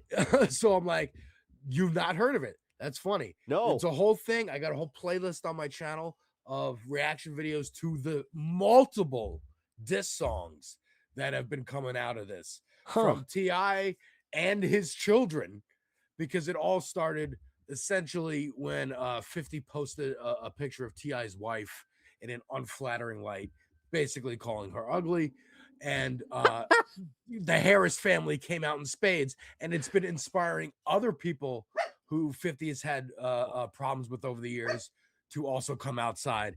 And yeah, I've not even covered it as much as there is on my channel, but I have a good timeline playlist. Does any of it like play back into like the Diddy stuff? Yeah, it does. Yes. Yeah, I had a feeling, man. And his MAGA ties and like all that. It's very similar to Drake, actually, if you get right down to it. But yeah, it's very interesting. So 50's dealing with something that he's hoping doesn't break out like that Drake beef did. Which I don't think it will, honestly. But I like, mean, so you're saying that you're saying that 50 is wanting that kind of beef, like he wants that smoke? Well, no, he thinks he can bully people like with memes. Essentially, yeah. That's how he's been operating, right? Like the guy's not making music anymore. Yeah, he's a businessman. He's making TV shows and movies and whatever. Trying to open a studio in New Orleans. BMF is actually a good fucking show. There you go. I didn't know he was involved in that show. Yeah, he's the one he's actually the creator of the show. Oh, all right. Yeah. Well, Power is the one that I know about, right? So, Power's good. I also haven't watched that show. Never watched any of his, like, not a 50 Cent guy, really. I like the In the Club song, the birthday song. I like the birthday song. That's the birthday song. Hey, very it's your smart of him birthday. to make a birthday. Exactly. Yeah. But yeah, so that's what I've been doing. Also today, Lamb of God came out with an album, and I was like, screw it, let me make a reaction to this. So you're over 500 now, right? I am over 500. Nice, congrats, Yeah. congrats. Thank you. So are you monetizing those videos? I don't know how to do that. Oh, Can I? I thought you could. I thought that I thought I once had to you get hit to 1,000. I thought that I might be mixed up. I don't know. But I I'm just should more reach so out for wondering. help. So, like, do you have like the music are you playing the music? Yes. You are. Yeah, Man, and how do you not get hit? Well, I do, and I get hit with the yellow tag on it, where it's like this video Yeah. might not be able to be seen in certain territories. Yeah. But usually it seems to be fine, depending on what it is, right? Like Yeah. if I make a reaction to an Eminem song, like Eminem's so big that people are gonna be searching for that regardless. Mhm. Like I do old album reactions too, and it's also I talk about movies and TV. Yeah, I was about to say your and, trailer reactions video are the ones games. that got me because like I watched I think it was like 15 seconds of the Superman trailer. Mhm. And it was before crypto even got to him. I got hit and like my stream almost got taken down. Word. Well, So- see, I think it's also different watching things on stream versus making a video and posting a video, which is weird. And again, they don't explain these things, so we don't know. But that seems to be streaming things seems to be a little bit more So, reactive. Is your plan then when you make a thou to kind of like maybe private all those videos and then kind of maybe reformat? I mean, I don't know why would I do that? Because then you can monetize, like no matter I what wouldn't at be that able point. to monetize. Yeah, But you would because be able to 'cause I'm saying monetize. like there are music reacting channels. That's all they do is react to TV to music. Yeah, but you can always there's tell. TV Like, reaction channels. so like in this case, it's like if it's a bigger channel, just go down to like where like the three little dots are, and then you can just see if they have the super thanks button. If they don't have a super thanks button, that means that they didn't monetize the stream or like monetize the video. So maybe that's like I'm not Well, sure if I they mean, like pull in again- their like their revenue from like maybe sponsorships or maybe they're getting paid to do that. Like I Here's don't the know. thing: some channels have if it's music reactions, Mhm. it's different than if you're reacting to a trailer, or there's channels that like react to whole TV shows or movies, Yeah. right? You're just watching somebody watch a movie, Yeah. and they can use a certain amount of the movie in it. And I guess I would, because I don't do those, but I would assume that you kind of just try to upload and then it says you can't, and you just keep editing out more and more footage until it works. I think that's what a lot of people have to do. And they also have, their Patreons where you can watch the unedited, the full reaction. But with music, some videos get the yellow thing, the yellow like warning triangle saying it's partially blocked. Some will get a full red, No, I know circle that. with a Yeah, line well, through it when where you it's like, got you nope. got to be careful with the red ones because those could turn into a strike. Yes, and I have gotten Yeah. a copyright strike once. You did? You're already. Yeah, Oh, dude, you and got to be it was careful. when- Because like if you have like one strike, then I mean Yeah, two more, and then... it expired, but it was Oh, it like did? it It's was already- because I alright. made a video talking Cool. about shush. My little guy, he's sleeping there on the bed. Oh, no worries. But I made a video about going to see Kendrick Lamar live. Yeah. And I used some of the footage that I shot with my phone. Yep. And that got blocked. So Yeah. what I did was I just shortened the clips, Oh, took out shit. the sound Hold on. completely, and put like an obscurer thing over it. Like There I we go. wrote copyright and then put, a little bit of opacity on it.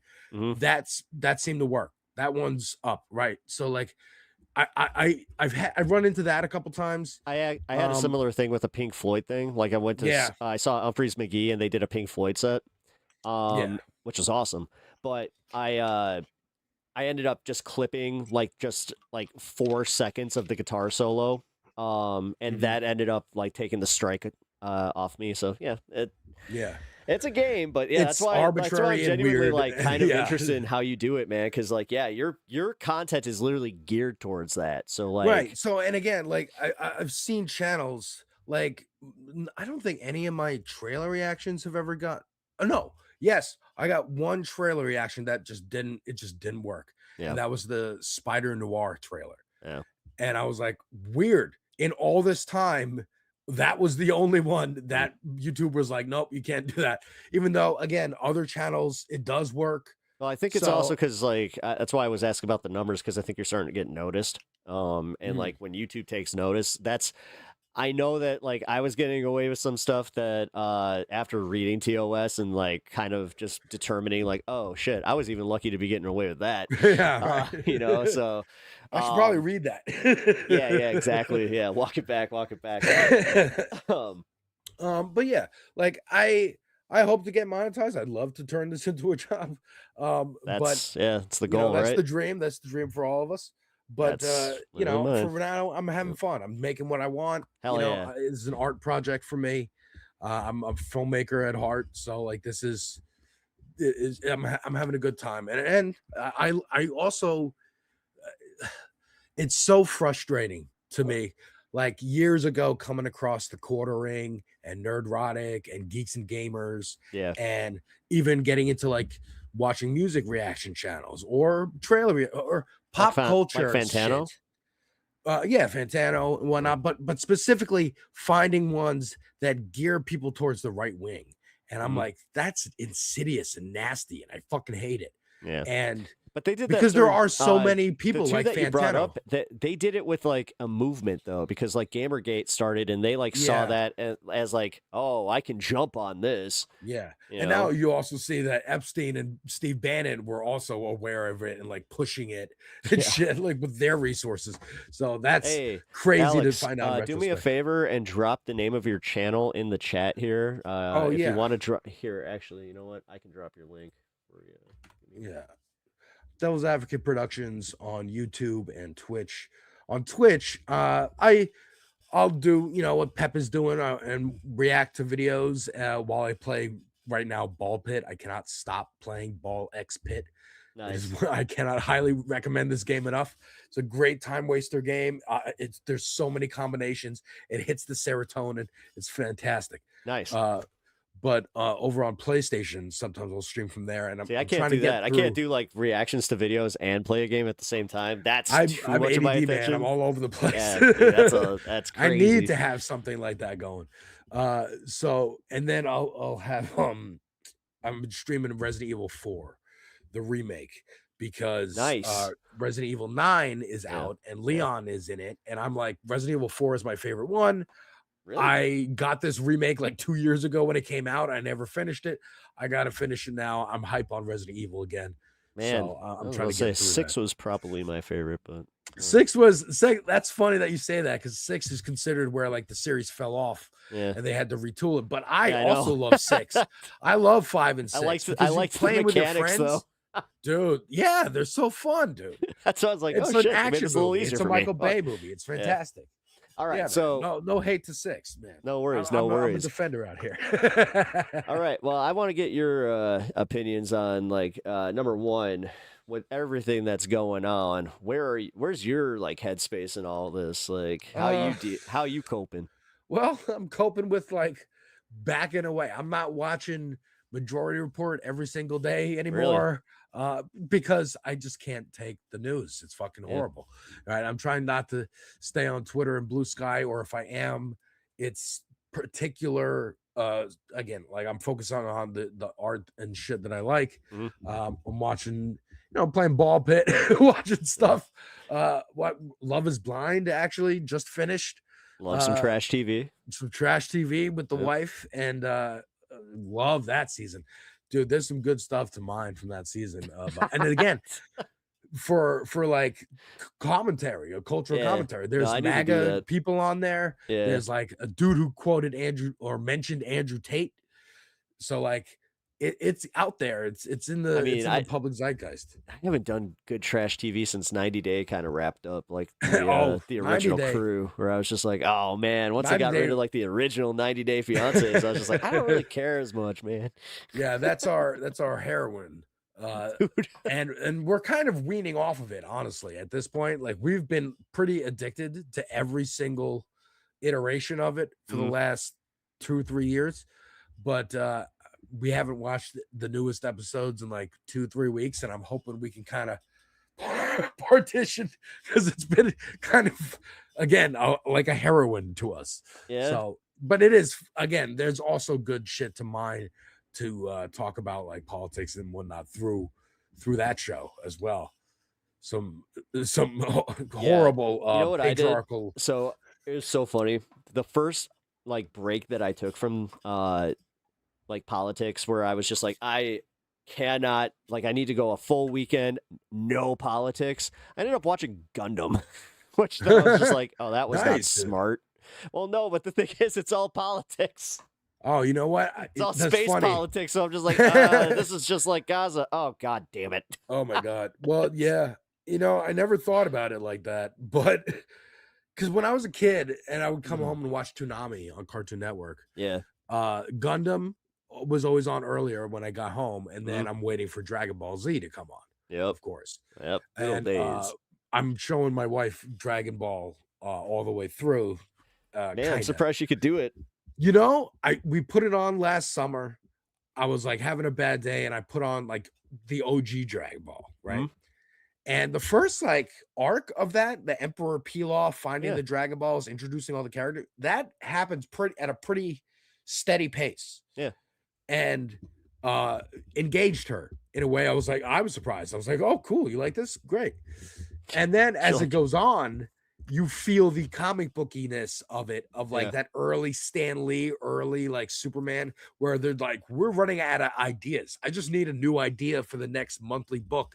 And it just goes on and on and on. He even admitted that he was just like, that's why I used mythology, and then kind of moved on to comic books. It was just like, I knew it. Right. So we're in Frieza right now. Nice. Like, in the fight, finally, it's Goku versus Frieza. Nice. And she's like, I'm tired. I don't care anymore. And I'm like, come on, this is it. This is the thing. Technically, I mean, if she ends right where Frieza, the whole thing, I mean, that's where Akira Toriyama wanted to end it. So I mean, like, if I can get her through the fight, I'm like, honey, Super Saiyan is coming real soon, baby. It was funny Don't because worry. actually, to your point here, like I tried the same thing with my wife, and she could not get into it. She would just constantly look at her phone. And then I started watching DBZ Abridged, and then I noticed that she was engaged with it and laughing, and she was then just halfway through like episode 10, she looks at me, she's like, I've watched every one of these with you now. I like it. I like this. I like the show like this. It's just I've heard of this. I've never watched it. You've never seen Dragon Ball Abridged? Is this on YouTube? Yes. DBZ Abridged by Team 4-Star. It's one of Is it like the actual actors? No.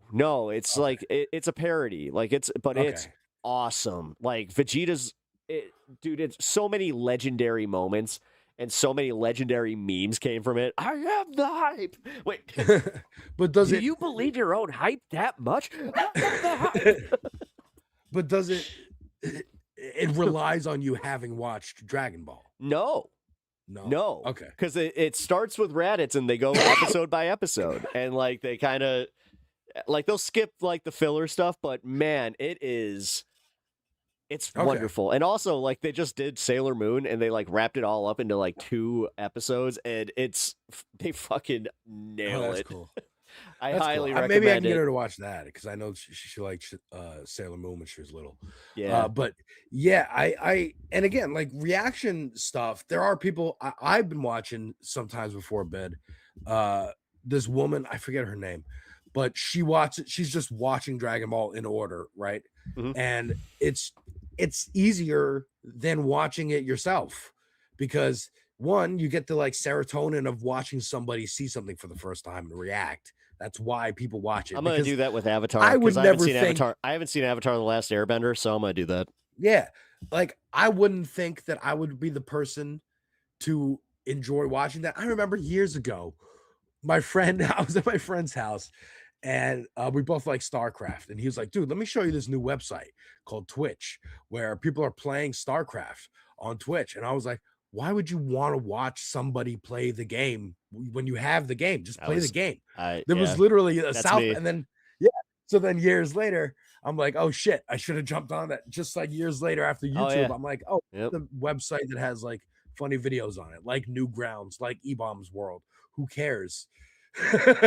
Yeah, I mean, but like that was my problem with like gaming streams. It just seemed like it was a dime a dozen. 5 alarm fire. Holy shit, dude. Good to see you. It's been a minute. How you been, man? I hope you've been well. I haven't seen you in chat in a long time. Sorry, I just said old school chat pop up. Also, welcome to stream, everybody. I appreciate you guys being here. This is my pal Alex, otherwise by the known way, as did you Devil's, tweet it out? Devil's or Blue Advocate Sky it out? Productions. Oh God, you turned into Dieter on me. Oh, what did I do? No, no. It's funny because he got on me. He was just like, "Did you promote this anywhere? X or Blue Sky?" I was just like, "Oh, dude, oops." I know. I just forget all the time. It's like one of the most important things that we have to do, but we also always forget to do it. Yeah, same. Self-promotion sucks. Yeah. Hospitalization for a while now. Man, I'm sorry to hear that. I hope you're well though. Like, dude, fuck. Long-term hospitalizations are no fun. That's obviously we're dealing with that a little bit with my my wife's situation, but hey, she gets to come home on Sunday. I'm really like I'm pumped. Fuck, nervous but pumped. Also, Kenzie, what up? All right, so I asked you about how you feel about this, like like all the politics and everything. Yeah. Specifically, to kind of segue into this. So, do you know what happened as far as like the history with Cenk and his pivot to the right? Yeah, I'm a bit familiar with that. I did interview Hank Thompson on my show on this space. Nice. 6 p.m. Tuesdays Eastern. And I have that video on my channel too, Devil's Advocate Productions on YouTube. But I am familiar. I have not seen this. Is this the first time he went on Breaking Points, or is there a new one? I think that this is the first time he went on, but so this is actually like kind of a like B-roll of like the evolution of Jake's opinions on what's going on all the way back to him kind of turning back to like old school Jank. Here, yeah. So here, number one, if you can't hear this, we're gonna have to try something. But if I can't hear it, we'll do the thing where I just listen to it on the stream separately. Please hear it. We do live in two different worlds. It's fascinating to see. It's amazing to see. Which base? The Democratic Party base? Or the Republican Party? All right, yeah, watch it through the video with a little bit of a delay, and I'll make sure that I give you the 4 to 5 seconds. Base. Which? All right. Shit. All right, that means that, I did not fix what I thought I fixed. Wait. One. Let me see. I mean, oh, I see the window says Charles Pepper on it, and I see the mic and the camera. I'm looking at the join stream thing. Is here, yeah, there should be a just like click it. Charles. Use my government name. God damn. More opposed. Share my screen. Can I share my screen? Would that work? Sign source, collab.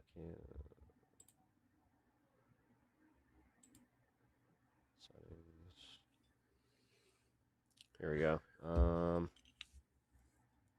Nah, just do the video. Like, yeah, because I would have to literally get back to the point of almost resetting my, like, because what I did is I went and reset all my sources except for my main cameras.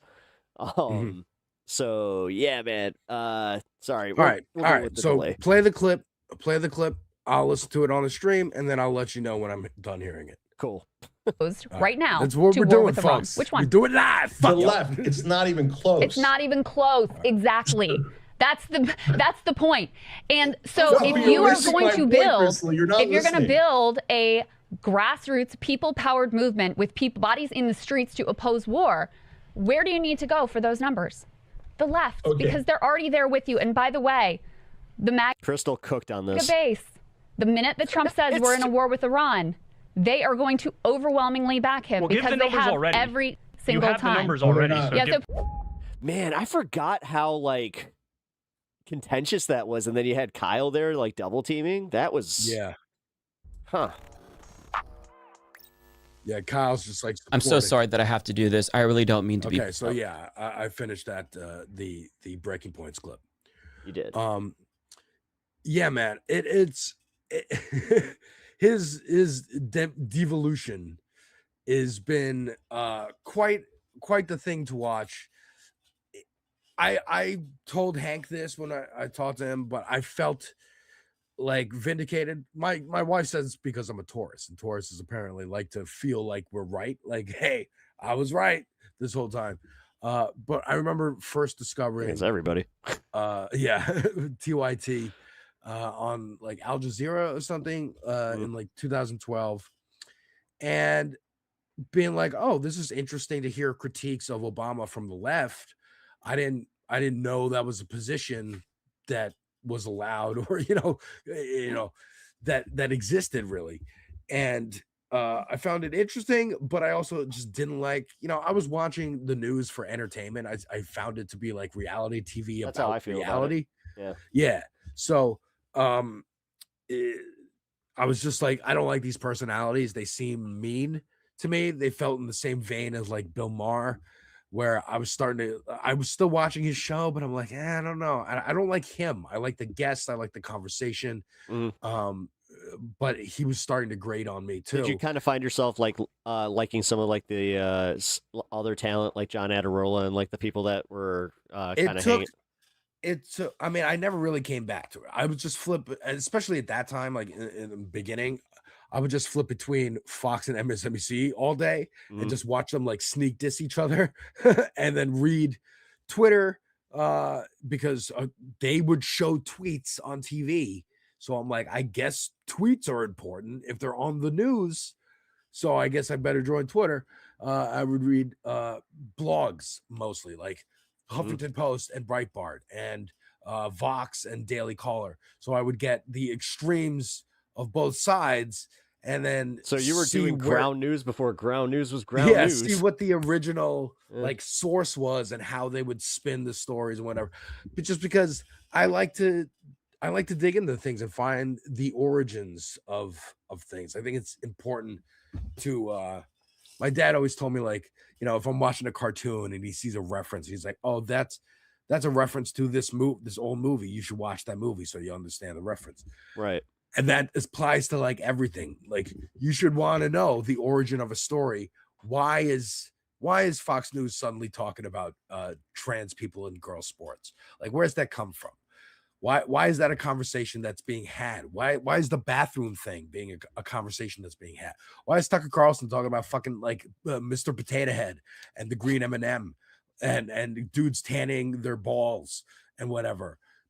Like, why are they doing that? Why is clavicular a thing now? Why that looks maxing shit bothers me. Yeah, it's Emma super actually weird. had a really good post on X about how we're just normalizing body like dysmorphia in men, and we're like now Who had a making it a post about it? trend. Huh? Who had a post about it? Emma Vigeland. Oh, word. Yeah, it's kind of like, I mean, it's weird, like culturally looking at this, like for so long, women really had like, I mean, the beauty standards for women are crazy throughout history. And especially in the last, crazy throughout history, period. And then in the last, in our lifetimes, we've seen the cosmopolitan magazines and the billboards and like which models we tell women they should look like and whatever, and the impossible, diets. What's your that take they on do. Kelly Osbourne and like the Ariana Grande thing? Where it's Right, like like, they that's- took way too much Ozempic and we're not supposed to notice. I mean, Ariana Grande, I don't know, because I'm like, she's always been really little and skinny. Like, True. I don't what the fuck. But Kelly Osbourne, you could definitely see the dramatic change. And look, she's trying to fit into the standards. For her whole life, dude. Like, as soon as I assume Sharon Osbourne bothered Ozzy to get her own reality show at the height of reality shows. As soon as they were like on TV, and Kelly Osbourne is probably getting called fat constantly by, you know, I don't know, fans talking on forums and Twitter and shit. Sorry. Twitter, MySpace, or whatever. Sorry, a What? chatter came in with the name Moose Knuckle Trump. That's a great name. Occasionally I'll get that where it's like, man, god damn it. It just takes me right out. But I could see like Al Roker before her. When Al Roker got the gastric bypass surgery and lost all the weight, it's like, well, the public knows you as like fat Al Roker. It's weird now to see you like this. Age It's gracefully weird and now love to yourself. see, Kelly Osbourne like this, looking more like Sharon at this point. Yeah. But Which- it's Yeah, does that actually, like, I was about to say, like, did Sharon kind of, like, get her on the trend? I don't know, man. Sharon. I don't know. Honestly, again, I could see just like her internal shame about feeling this way because of the societies she grew up in, the family and whatnot, and just our world shaming people for being overweight, you know, or plump at all. You know what I mean? Like, it depends. Because the Kardashians got the butt implants and the boob implants because it was the early 2000s and the big booties were in. And then now they're like starting to take them out. Like, these are implants and shit. They're just, you could just modify your body. You ever see the movie Repo, the Genetic Opera? Yeah. Yeah. Like that. You know what I'm talking about? I Yeah. love that you've seen it. And so you know exactly what I'm talking about. Body modification. Like, that's what this is. And the clavicular thing, like, I seen the video when I heard he broke his smashes jaw, his or face yeah, he with a hammer. smashed his face with like a hammer. I'm like, what the fuck? And then when I see the video, I'm like, oh, I know what that is. I do that. If I have a hammer in my hand, I am tapping my face a little bit just to see how hard the hammer is, because I'm an animal and we're dumb. Like, I've done that before. I've seen it. And it just feels good. Like, it's a sensory Y'all seen thing. the I glow don't in the know. dark breast implants? No, I have not. What? No, I now? am not. That's crazy. Who the hell's going? Wait, what? That's crazy, man. Are they like Bluetooth? I can see that happening though. Again, read Grant Morrison, comic book writer. What's it called? Transmetropolitan. Transmetropolitan. Yeah, man. Yep. I haven't read it, but I know what it's about. Good. No, it's good. Or play Cyberpunk. Yeah. Actually, they're doing the original like version of Necromancer, which I'm interested to see that. Necromancer was always pretty cool. That's what became Cyberpunk. Yeah? So Cool. yeah. They're doing like a movie about it, or like a Necromancer movie. I was like, okay. Is it based on the book Neuromancer? Or is it Necromancer? No, Necromancer. Okay. Oh wait, cool. Neuromancer's Cyberpunk. No, Necromancer's the Fantasy like horror Raising one. the Dead. Yeah. All right. Yeah. Sorry, I also just have Steve. He's watching the skyline of Tel Aviv right now. No, it's all good. What's up, Steve? Yeah. Well, oh my No, I know. god. I'll know when something's going on just based on him going, oh, what's going? Oh, hold on. See, this hold is on." again. This is why I tune in, man. This is why I tune in at night when you'll have like multiple camera protests happening, or like, and then the live footage. Like, this is the Actually, good shit. there's Somebody a needs protest to that's going to doing be this. starting up here soon. I've been paying attention to this. Whenever. Yeah, where? Here, yeah, Minnesota. It's ICE. Get the fuck. It's Word. ICE is still in Minnesota, folks. Don't forget. Yep, ICE is still in Minnesota. Like, ICE Christy out of Nome is gone. Minnesota. It's not over. Just like 13 Black Lives at Matter. 8 Y'all went PM. home.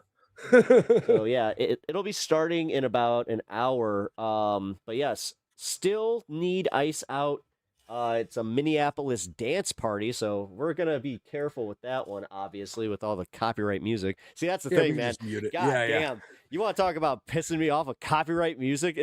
That like when I'm covering the protests, there's nothing worse than when I am locked in Yeah. and then all of a sudden some dickhead with a boombox comes by and you're just Oh, like, yeah. this isn't about I know what you're talking you." about. Dude, my job, I mean, you know exactly what my job is, Yep. but I have to edit videos and I'll have to like blur out the curse words on protest signs or any middle fingers or whatever, or bleep.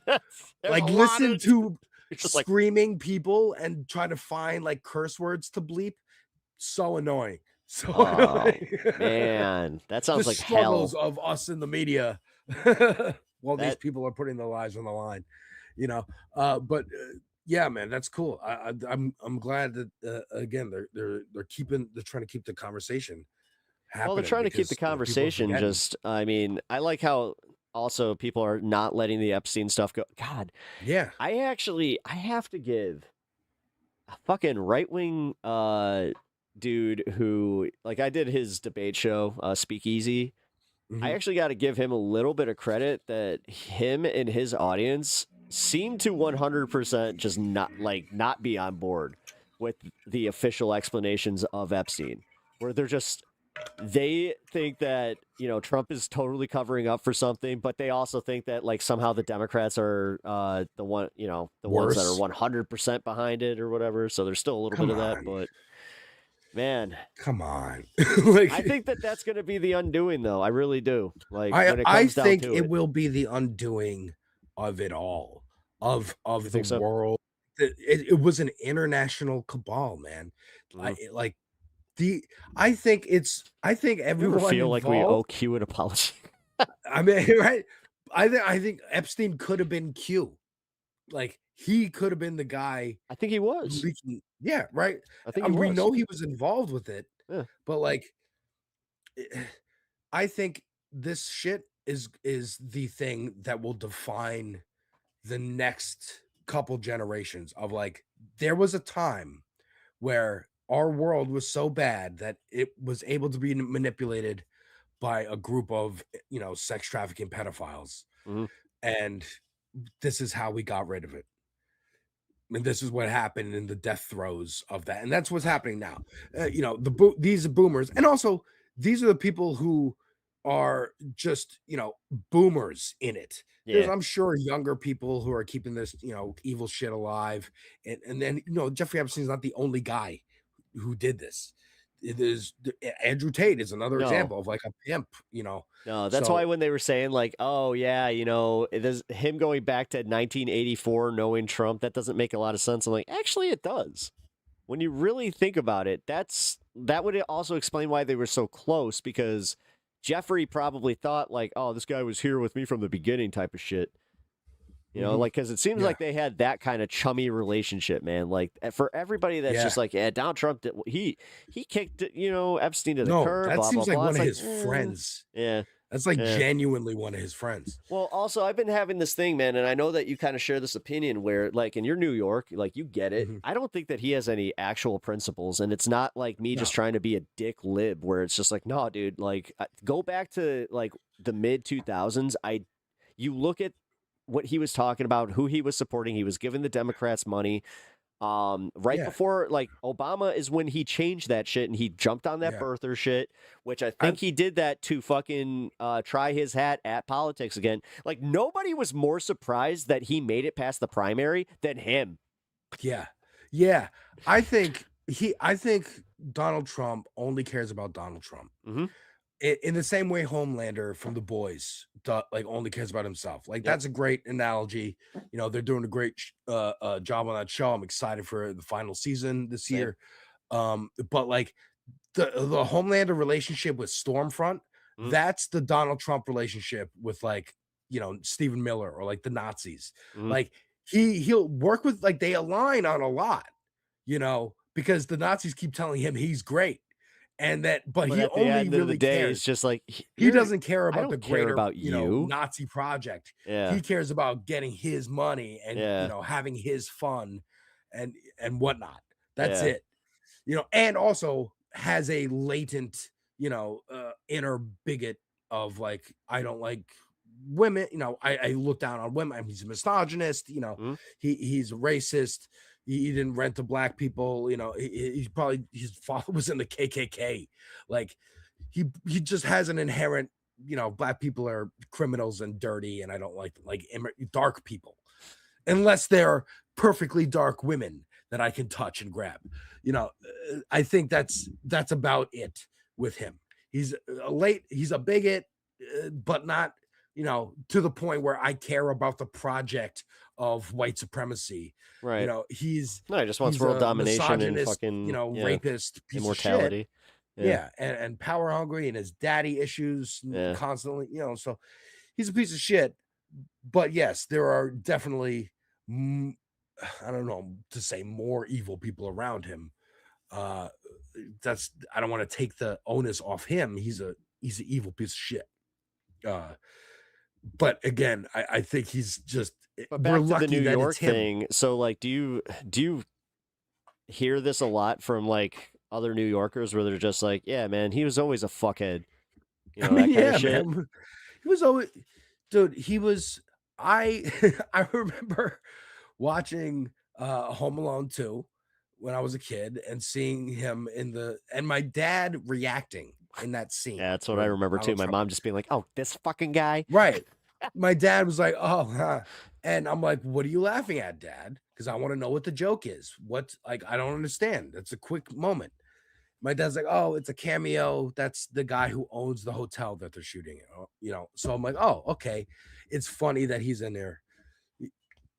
That's why. And then I also remember watching Little Rascals, which he's also in. He's in Little Rascals too? Yeah, Wait a minute. I recently watched it with my wife. I missed that. Really? Yeah, I somehow missed From that the part. 90s. I must have just like jumbled that from my memory. Yeah, because so the antagonist rich kid in the movie, at the end, he is defeated in the go-kart race. Love that movie. Everybody should watch it. But he's defeated in the go-kart race, and he's like, he gets in the car. Well, actually, the scene is at the go-kart race. They cut to the stands to show Buckwheat's mother, who's played by Whoopi Goldberg, because it's funny, they both have dreads. And Donald Trump is the father of the rich kid, the evil rich kid. Oh. And again, my dad laughed, and I was like, "What's the joke?" He's like, "Oh, that's Donald Trump." How did he was do in all that but not being Home Richie Alone. Rich? Was it because right? Richie Rich, he has more money than me? I can't allow it. I can't allow it. I'm not going to let that little shit outdo me. And then, so that the joke Macaulay is, Culkin, he asked me where something was and didn't even know who I was. I'm not working with that guy again. It's like, sir, that was part of the movie. I don't care. Yeah.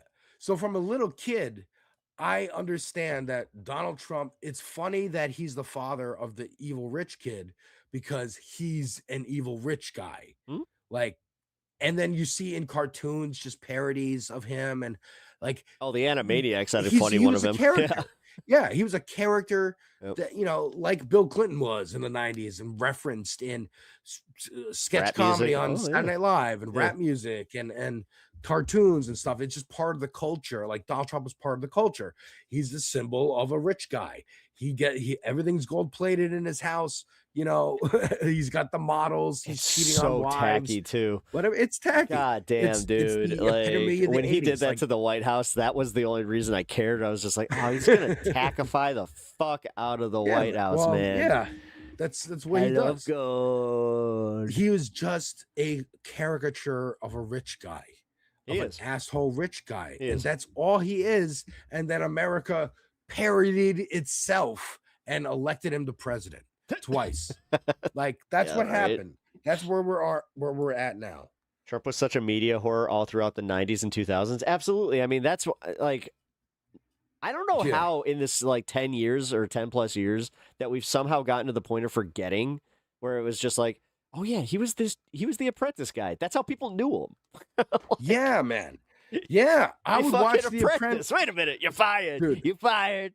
That's where he came from. Yeah. I remember when he came down the escalator and announced his campaign. I'm like, who's going to vote for the guy whose tagline is "You're fired"? Yeah. Oh God, like, damn it! He's going to fire America. Well, and then Hillary. I mean, dude, it's so funny because not enough people actually take me seriously because I'm dead serious about like how much youth support Hillary like just totally lost when she said "Pokemon go to the polls."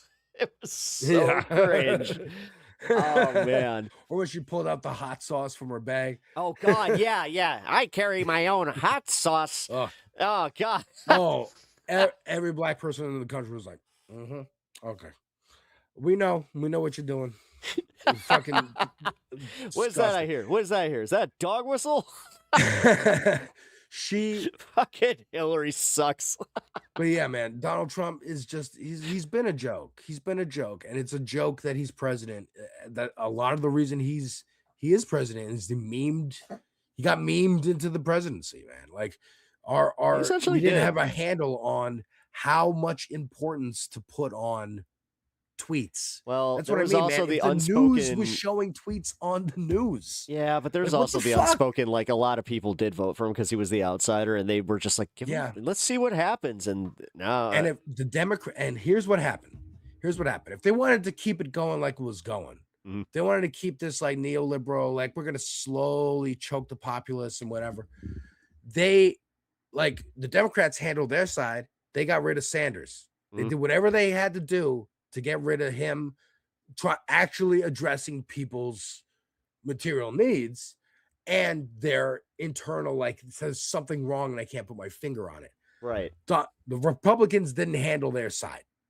They didn't handle their side of that deal, right? The Tea Party was already letting the cat out of the box a bit because we don't know how to win. It's 2010. There's this insurgent kind of grassroots, quote unquote, but there's this movement of like the Breitbart, like, oh, these lunatics who want to be able to wave their freak flag of racism. Yeah. I think Sarah Palin was really like the crack in the door. Yeah. In that aspect of the Republican Party. But then the Tea Party got in, and then in 2012 they ran Mitt Romney and Paul Ryan to try and like shut that door. It didn't work. And then 2016, Marco Rubio, people forget. I was telling my wife the other night, Marco Rubio was the golden boy going into 2016. Like, it was him he was supposed to be Republican Obama. He was going to be we got a Latino. We got a slightly brown Republican guy to be our Shane Gillis. standard bearer. And then he came in, and Jeb was in there as like, hey, your wife's ugly, Ted. If you want some more of that Bush flavor, I'm here for that too.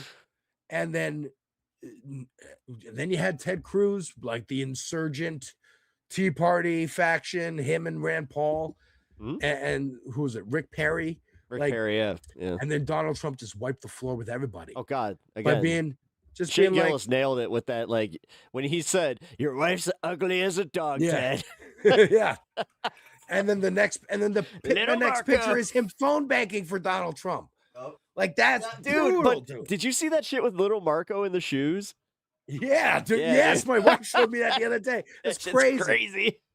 That's North Korea shit, dude. Yup. That Trump asks everybody. Trump thinks that he can guess people's shoe size. Yep. So he has people like in the White House, like, hey, You know what? I You know guess what? your shoe size, and then I'm gonna buy you my favorite pair of loafers in that size. And he guesses the size, and the staffer just says yes, even though he's not right. And then they have to wear the shoes because he doesn't want to wait. Hey, I bought you those shoes. Why aren't you wearing those shoes I bought you? So they're all walking around with ill-fitting shoes that Donald Trump picks There you out. go.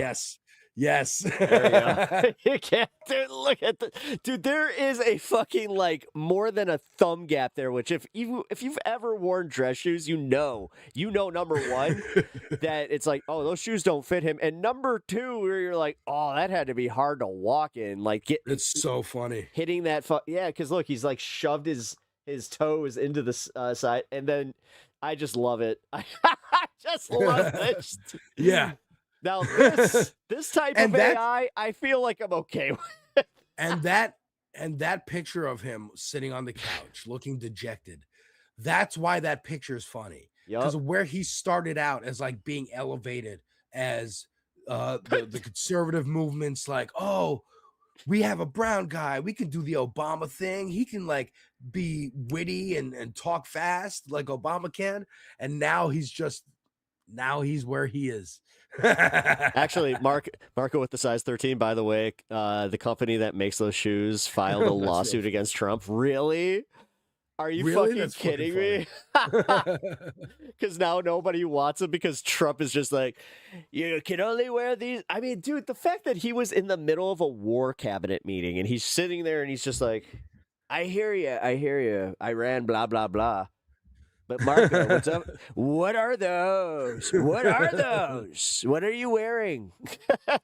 As the kids say. Yeah, You know what? 'cause he's Get two bored. pairs, size 13. And then he's like, I guessed the shoe size. Yes, you did, sir. Clap, clap, clap, clap, clap, clap. Because this is his life, man. His life has been lived in boardrooms and meetings, and he's bored and he doesn't want to do it, and so he makes games. Dude, and you know, I made he this. doesn't I made drink. that same. Like, I actually made that assessment about the war, where I was like, he's gonna get bored of this. Like, you guys don't understand. He's gonna get bored. He thinks this is like the first term where he can. We're gonna drop the mother of all bombs, and I dropped a bomb, and I feel better about myself, and I look strong, and people like me, and it's gonna boost my polls, and this and that. Like, he thinks he can just do that with Iran. Like, hey, finally, we're doing the Iran thing. We're gonna win in 6 days. It's gonna be easy, and blah blah blah. Like, it's fucking insane. Did anybody like have the like? This is where it would have been in the first term. Somebody would have just been like, "Sir, this is why we have not. The last presidents have not done this, sir. We have this intelligence, sir." Instead, everybody's just like, "That's such a good idea. Yeah. You're the best president ever. God, what would we do without you, Mr. President?" Yeah, because this time he's getting older and seniler. Dude, And he really did you just see his wants. fucking hand today? No, His hand was like, I'm sure dude, it's worse.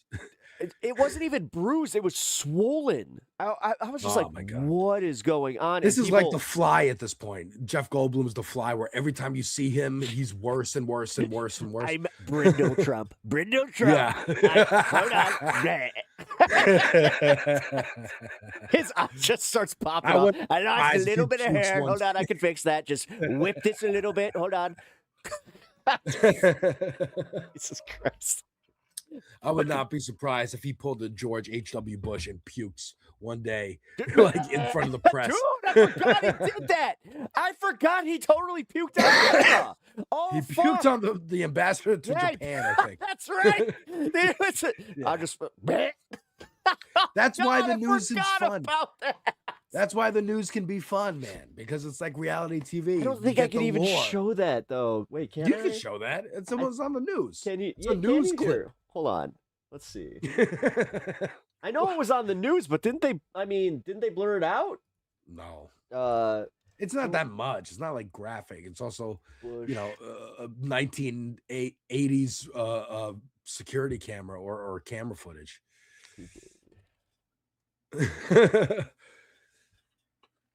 But yeah, man, the whole situation with Iran is fucked up. You know, my wife's worried about gas prices. I'm worried about gas prices. There you go. Just Yeah. bleh. You can barely see it because of the potato cams that they had back in the 90s, but you can make out it's just like. Can you make it big? Bleh. Oh no, yeah, it's a here. gift. Just fucking. Just, it's just like, oh Yeah. my. We've had my, Mr. geriatric President. Oh my.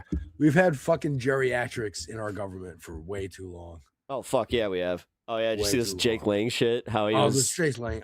Get that motherfucker out of my fucking city. Get that motherfucker out of my fucking city, bro. Dude, what was with the goat? Like, do you know? Oh shit! Did you... Again, get this fucking animal abusing piece of shit out of my fucking city. I did freeze. Oh, I froze. My computer is frozen. I'm you're- still talking. Your computer To froze. see Wait. well, no, Yeah, you're frozen on your end. my screen's frozen. Yeah, Can you hear me? yeah. I can still hear you. Can you hear me though? Okay. Yeah. All right. Well, look, we're waiting for my computer to not seize up. Yeah. Let's see if it comes back. Yeah, but worst case, you look, can so long as you disconnect. can hear But here, me. if we disconnect, I actually did find this about the audio thing. Just ensure that when you come back, where it says share system audio, click that, or it'll say share tab audio. Oh, you're back. You're coming back. Okay. Yeah, it's I'm coming yeah, back. yeah. It's just a little bit of a fritz on your end. It's stuttering. Yeah, it's all right, man. All right. Hey, this is we're not But having yeah, leftist this Jake audio. Lang This is character, leftist video. I fucking hate him. Hey, it's okay. Hey, brother, not feeling well. I'll be around more often soon. Good to see you. Call me anytime. Hell yeah, man. Thank you, 5 Alarm, for popping in, dude. It was really good to see you in chat here today. So, dude, keep us posted. And yeah, I will definitely hit you up. Yeah, dude, I hope you feel better. Like, that sucks, man.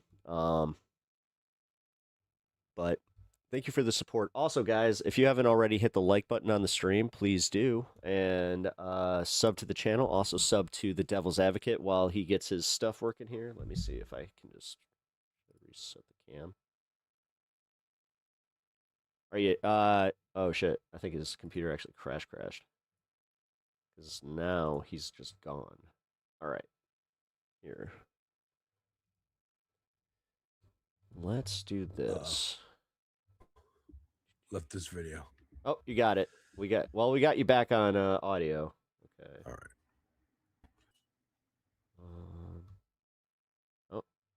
Oh, we're getting you back. All right, we're back. And oh shit, did we lose audio now? Fucking Christ! Yeah, you guys get to watch it happen in real time. Oh, I think we're good. Oh, and the audio's gone. Now I don't have you on mic here. I don't know what happened there. All right. We'll figure this out. And before we do, what I will also do is I'm going to put this back up here. Give me 1 second. Because we got this live feed coming through for this protest. I want to make sure that we have that up while we are also just chilling. Oh, still not up. Okay, we're going to wait for that. Trying to open tab. Okay, so here. I'm going to do... I'm going to hide you on stream for a second.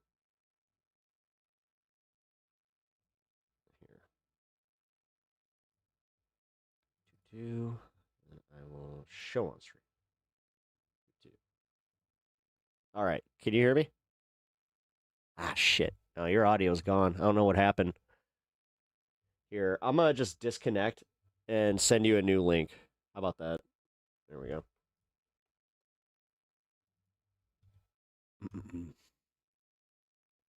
Okay, guys, just bear with me for a sec. We're having a fun hang.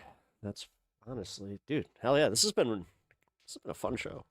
Been having a good time.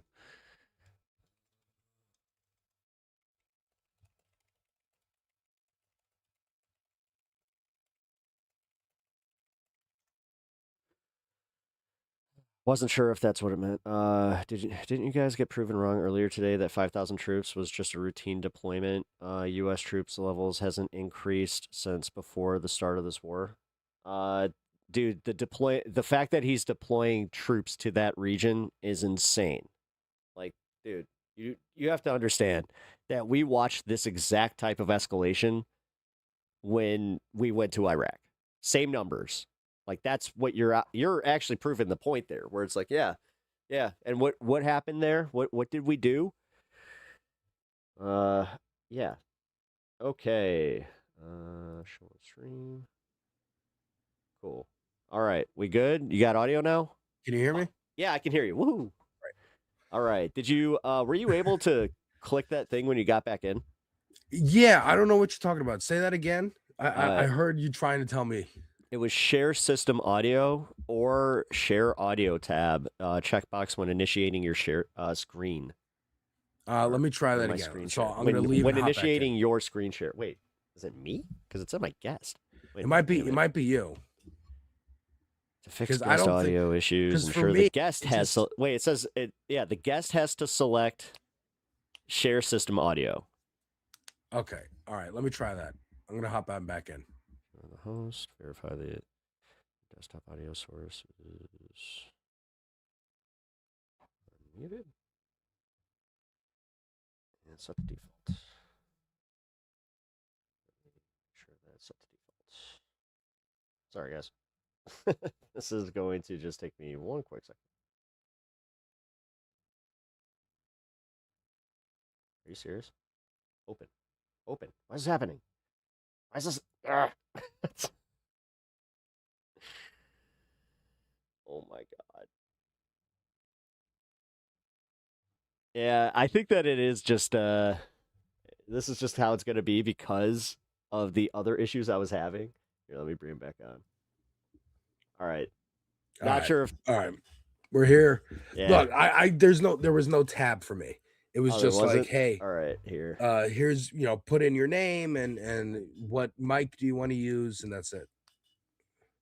What camera?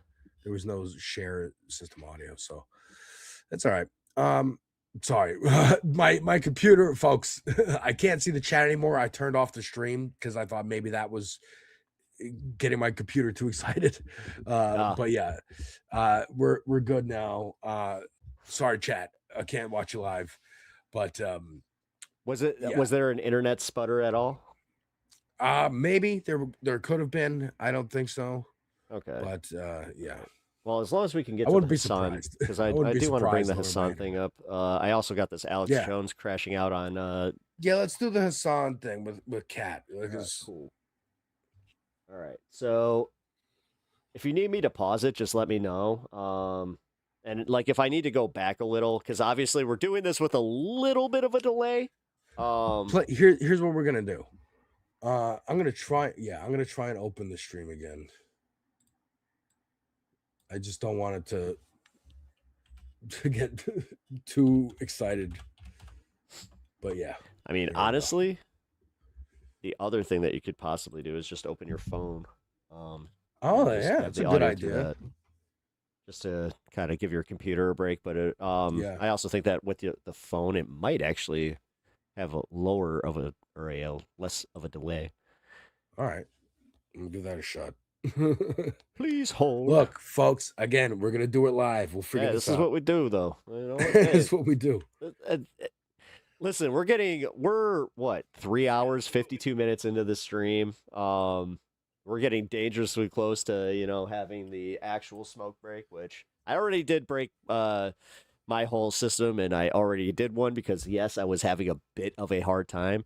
I'm not sure if you heard at the start of the stream that we had a massive windstorm today, and my house got hit real bad. Oh shit. So I have Sorry to property hear that. damage that I'm gonna have to fucking deal with. Yeah, it's fucking great. Fucking man, great. sorry. And then some of them city mice made their way into my fucking house.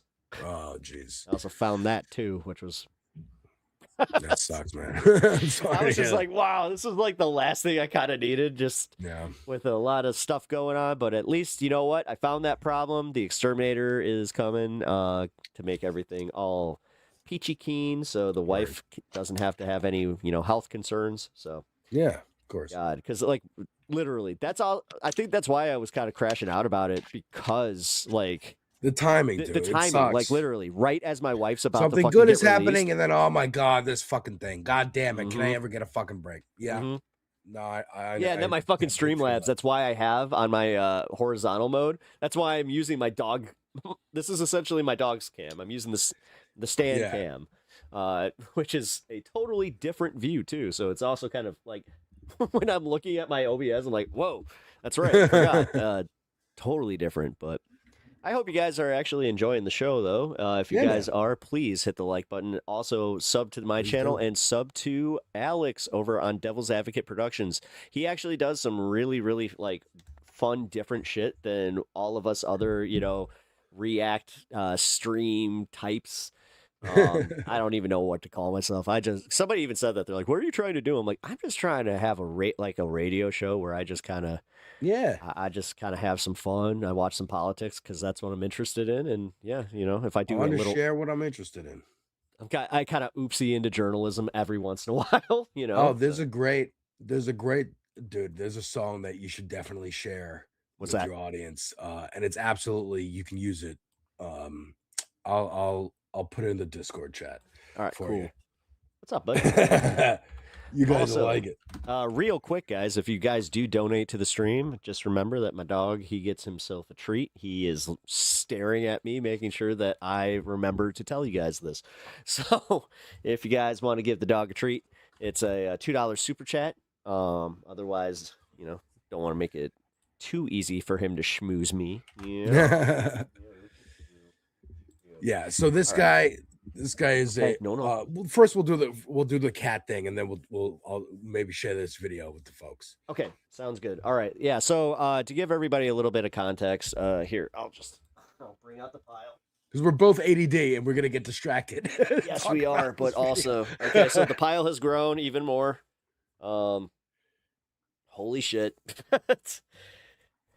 As I said, this is kind of my favorite cat hit one. It was kind of funny because she even brought up, she's like, get your own aesthetic. It's like, well, you know, they're using her. They're using your aesthetic against you, which I understand. So, as far as that I was just like, yeah, it's a little weak sauce, but realistically, I actually do want to cover this with you. You have actually kind of made me rethink a bit of this.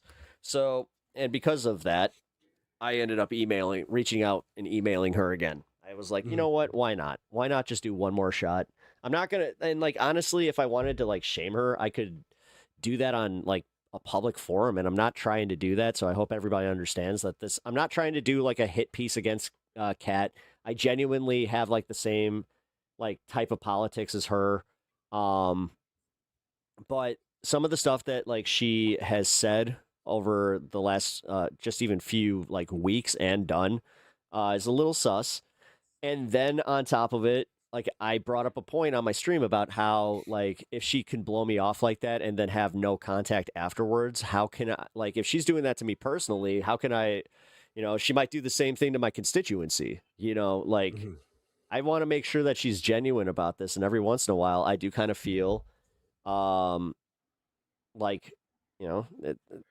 she didn't really share the respect. And I understand. So in my I actually shared in the Discord. I'm not sure if you saw. I actually posted the 5 questions that I asked her. The first one I asked her was, why did the DSA not endorse you? Did you put these questions in the email that you sent? Yeah. Initially? Initially, well, my initial email correspondence was with her campaign to get that booking. I'm not kidding, man. No, I understand. Yeah. So, did you send them the questions you were going to ask her? Yes. Okay. Yeah, I sent this. This is literally directly ripped from the email. So yeah, I asked her or her campaign even, and I gave them the option to. It's she doesn't even need to call me.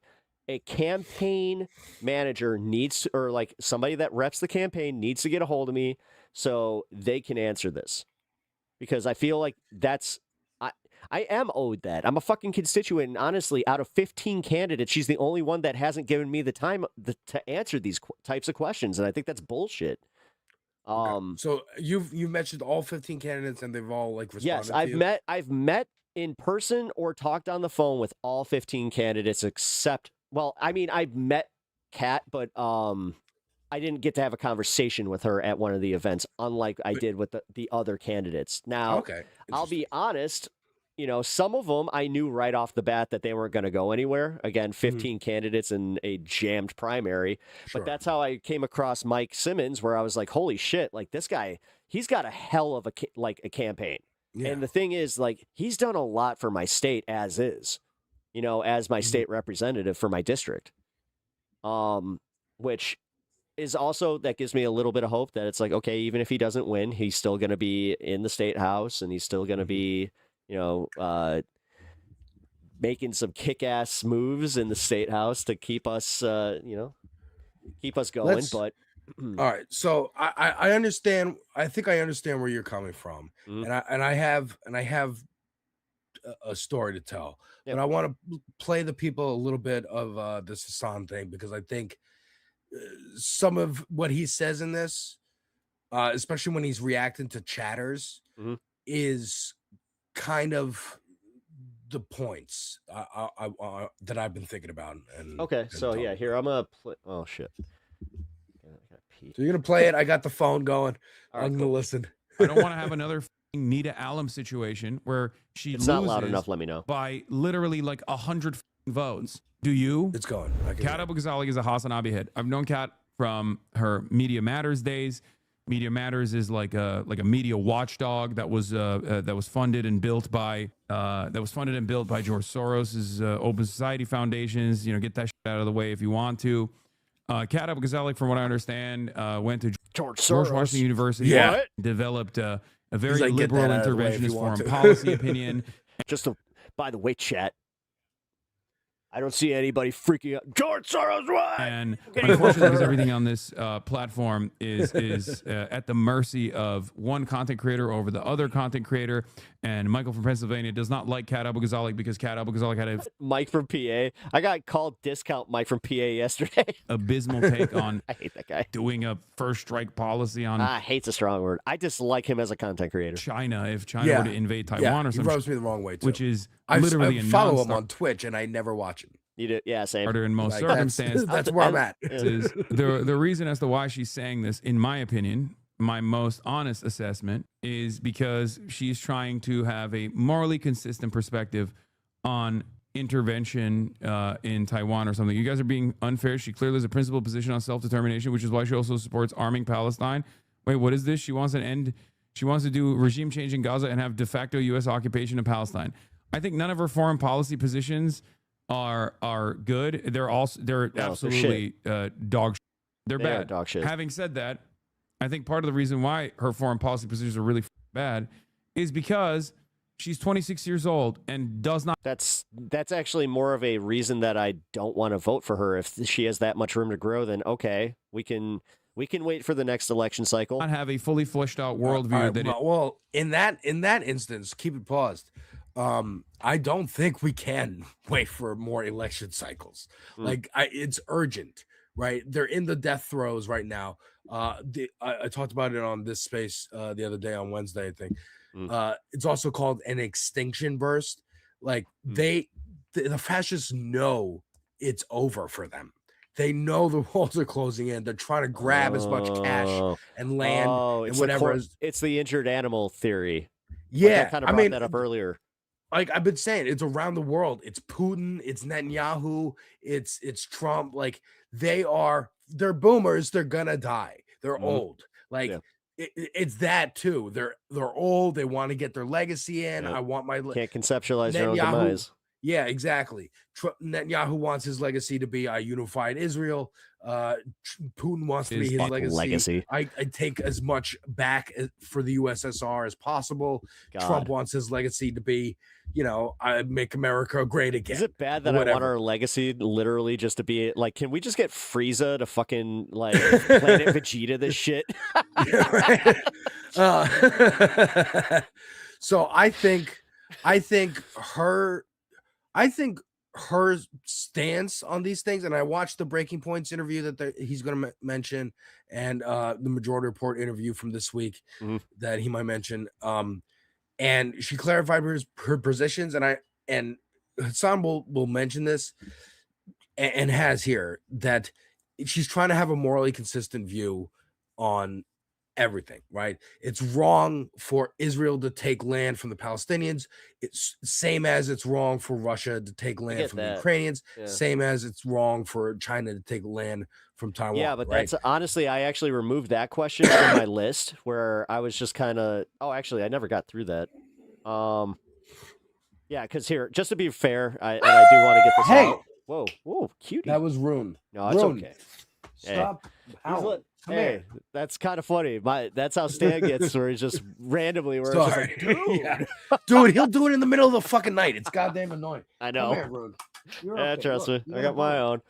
No, but so yeah, first one I asked was why did the DSA not endorse her, which is important. Well, she answered that. She answered that on Majority Report. She said that they didn't seek the endorsement for the DSA. Why? Because at the same time that was happening, she was getting arraigned for her indictment because she was protesting ICE. Oh, that That's might actually why. be it. No, Like, that might be she it. was busy doing because something she doesn't want to other drag the important. Chicago chapter of DSA in there with her. Oh, that could. Okay. She's a card-carrying member of the DSA. Well, I know Like- that doesn't matter though. Again, the endorsement is what mattered to me, and the fact that they did step out and endorse Mike, I was like, okay. Well, again, she didn't submit for that to happen. Well, she should have. I mean, that was. I mean, that again, was silly. she's getting arraigned, dude. I Like the know, indictment is I the know, more but pressing matter. Hold on, Alex. To that point, why do you think that that's like going to play well with our constituency when it's her versus an actual? Why is that? like- Why is hold her? on, Dude, what? because I'm we sorry. have a centrist right winger running in the district against her. You know, like this guy's already doing the thing. He's playing the APAC card where he's just like, I'm not taking APAC money. Right. You know, like. Well, it's toxic to everybody right now, for sure. Yeah, and he's. I don't know, man. Like our district is a little more purple than she's given credit for. So, like, even if she wins the primary, this is why. Like when I heard, is it? And this was one of my questions. I'm like, is it true that you took right wing money? Like, or was it knowing? Like, but that obviously, that was the one that she could not disprove. And when she said, "Oh, it's FEC.gov," I'm like, yeah. And I looked through FEC.gov, and it's like, it seems like this is where you go to find this stuff out. So I don't know why you would be upset about that, like getting outed, where it's like, well, What do you mean? Well, I mean, first of all, you know that right-wing entities or people will donate to absolutely Democrats so that they Absolutely. can call them out and go, "You took right-wing money." Absolutely. But the other side of that is they will also donate to the candidate that they think is easiest to beat. Right. And that's And why sometimes they're I fucking genuinely wrong. have this problem where I'm like, okay, if they funneled what that Hillary money did. into her, that means that they have a campaign against her already set up for this guy. That's what Hillary did. You Hillary, know? Yeah, but thought, look how that Hillary worked. and the Democrats thought that Trump would be the easier candidate to beat. Right. And look how that turned out. Okay, so I get all right. I guess Zoran you're saying that, Mamdani, they yeah, this thought could would be the be opposite. All easier to right, yeah, beat. fair. Like, then I actually sometimes they're did wrong. I did bring up why she's so adverse to bringing up the fact that her partner is the owner of the Onion. The fact that she tries to LARP as like a renter, where it's like, dude, your rent is way different than anybody else's. You rent in one of the richest areas in Chicago. Like I can tell you right now, her median rent is about $3,000. I mean, again, they both made money in their careers, right? For sure, right. As media personalities, and Ben Collins, her boyfriend, is a journalist. He was at NBC before leaving, and no, I then know him. Yeah, I know who he is. Yeah. he two other guys, I think two other guys, and then the three of them found that the Onion was up for sale, and then got a billionaire investor to get the money to buy it. Like they didn't buy it themselves. He's the CEO, but it was, and it, it's a strategic move to save this legacy parody paper and turn it into something more in this digital age. But also, yes, I'm sure they have plenty of money, but it still speaks to the fact that she's renting. Like they didn't buy a mansion. Actually, I was just saying this though. In this market, it's actually smarter to rent than to buy. Like, of course, trust me. Today, I'm feeling this one. Right, and that's I'm just like, no, God that damn goes it. into the affordability and BlackRock buying up all the housing and shit. Yep. So, and so there's that piece where this foreign policy that he's talking about that is just kind of like, I think I don't know. But I think it comes from a place of like really looking forward multiple generations and going like, what kind of world are we building towards? We are hopefully as lefties, people, of the left or just progress, whatever, people who care about the future of humanity. Eventually you're going to have to talk about like a world where there's borders that show where countries and places are, but there's free travel. Like you can go across borders and like one world government, we all are on this planet together, harmonious world peace. Like world peace is what we're going for. Correct? No, we don't want world peace, or do we all want to be government tribes also bombing each insinuates other that until the there heat are death? still those classes that, like, I don't know. It depends on how it's actually instituted. Well, exactly, but overall, world peace is a goal, is it not? Like I think Cheddar that's just where asked, she's is your coming dog from. a pug, by the way? My dog? Yeah. Not my dog's a Shih Tzu. Shih Tzu. Okay, Yeah. cool. Yeah, he's now resting, but he's waiting for my wife to get home. She's getting a tattoo right now. So nice. Yeah. Did she, So I think she's in coming this, from a do place they bring of up the carpet bagging?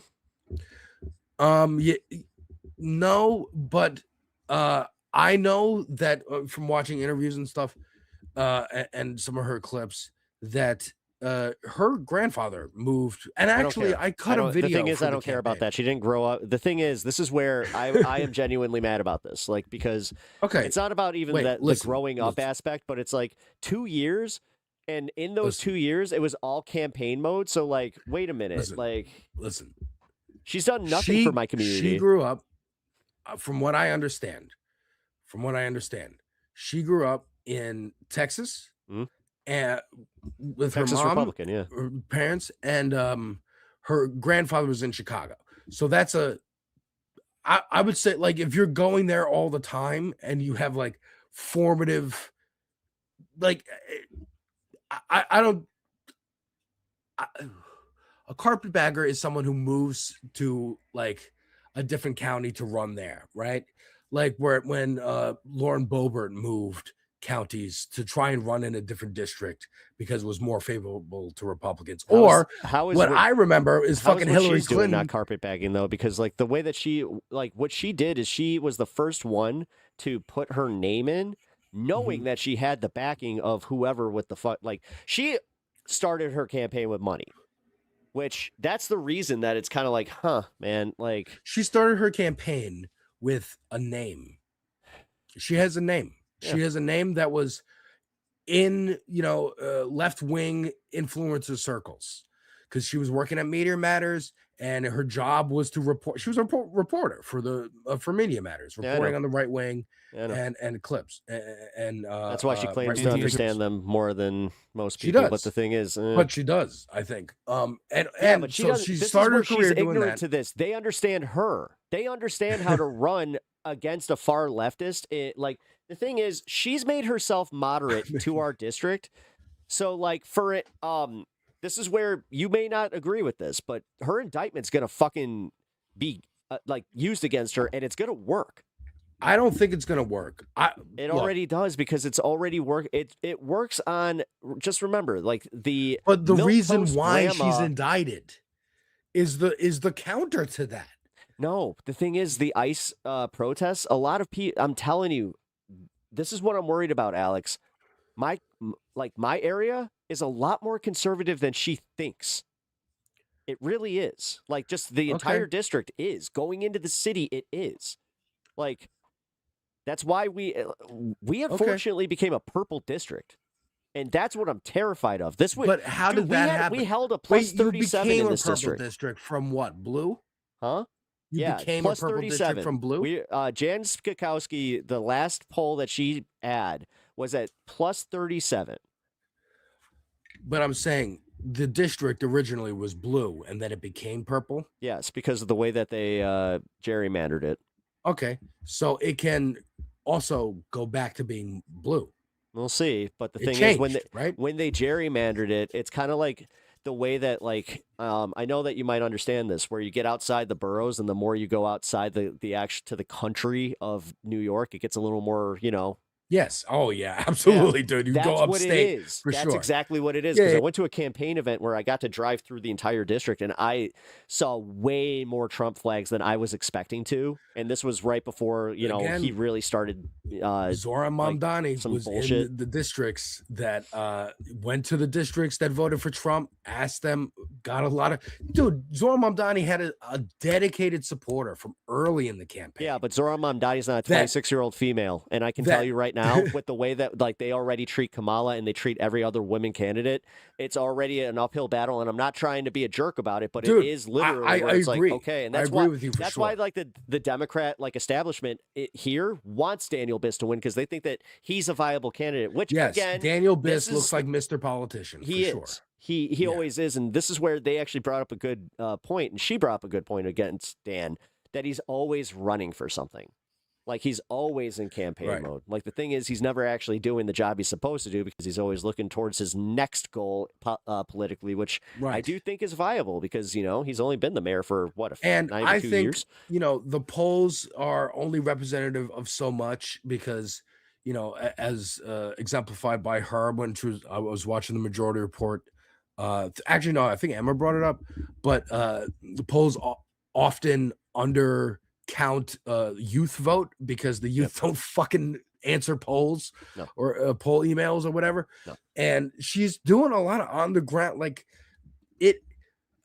Back to the carpetbagging thing, like Hillary Clinton to me felt like a carpetbagger when she ran for Senate in New York. I'm like, bitch, you're from fucking Arkansas. Actually, I don't know where she's from, but I know Bill Clinton was the you had governor the same of feeling Arkansas. I had. Yeah. So or have. I'm like, you show up here and then you just run for Senate in New York because you are living in New York now. Fuck you. Get the fuck that's out. that's what she's doing. She has a connection. No, barely. Hillary Clinton wanted to just be in New York. I don't know. No, you can make that same connect. You can make because if you're going per grandfather, I'm pretty sure that Hillary's old enough to where her grandfather probably crossed through Ellis Island. So let's be fucking real, dude. Grandfather's on Ellis Island. That's what I'm saying. Like, here's the thing for me. I don't think she moved to Chicago. She didn't move here to run, but when she did end up here, and she was just like, "Oh, there's going to be an election. I might as well, Jan Skakowski's an old one. I want to get her out, blah, blah, blah." But my biggest problem is that she kind of fucked the most viable, like what I consider the most viable candidate. And that's where I'm pissed. Like, again, a guy like Mike Simmons, realistically, with the same type of backing as Kat, would be in either a very similar or a better position because you want to talk about knowing the people and like actually like having a lot of like goodwill with the people. He's already well known for the people that are political junkies because of how well he's done in our state house. So that's why, like, personally, when I saw him on the ballot, I was like, oh fuck yeah, dude. Like, this guy's got a great record. It's like I knew who he was just because of like the LGBT stuff that he was doing. You knew who he was. Yes. You knew who he was. But well, that's again because I was paying attention to trans legislation because one of my best friends is trans. So but a lot of people aren't. Well, that's what I'm saying. With that backing, he could have like what because I backing? think you understand that there is value to this. Like as a New Yorker and as a Chicagoan, we have a little bit of that tribal shit where it is just like you kind of said, oh, Yeah. you think you're fucking here Right, because you yes. ate a hot dog. Okay, get the fuck out of here. Right. I understand the feeling for sure. Yeah. But I think again, she didn't move there to run. She moved there because Ben was moving there because that's where the Onion is. That's my guess. It was like that's where the headquarters is. Maybe he could have ran The fact it that they from didn't move New the York, headquarters but- to Austin is actually kind of insane. They're dating, so she moved with him, and she was like, "Well, I love Chicago because my grandfather lived here, and I have many memories here." And then she sees she's working at that time. This is after Media Matters let her go because of the lawsuit that I think because of the lawsuit that Elon Musk filed against Media Matters to try and choke them out of money and get rid of them, essentially, like Peter Thiel did with Gawker. So they made a lot of cuts, employee cuts. And so she got caught up in that and then landed at like Zateo, and she was doing stuff for Zateo. So she could have just kept doing that and just like started a Twitch stream and just been Honestly, a streamer. I'll be honest that she could have. I mean, she absolutely could have done that. This is where I question her motives I do. I think again in the Majority Report interview, she said, and I think in the Breaking Points, she ran because she was tired of just talking. She didn't want to just talk. She felt action needed to be taken. She's seen the genocide happen. What can I do more than protest and show up and use my voice? I want to get in the fight and run. Well, that brings me to my last question that I wanted to ask her, and I'll get back to the video. You know, Janet, I'm sorry, what is her name? Jan Skakowski. Yeah, she wasn't doing anything. She was a decades long. That's like, not true, no though. challenge. Jan is one of the most beloved politicians in Chicago. She's one of the most beloved politicians in the House. Okay, but she has a great it's voting time record, for her to honestly. go. Like, she's the only... fact that, again, Kat, relatively unknown, small, micro celebrity in specific niches. And DJ again, X, I'm not sorry, I'm even gonna at call the that time. one out. That's how she gets us ample amount of donations.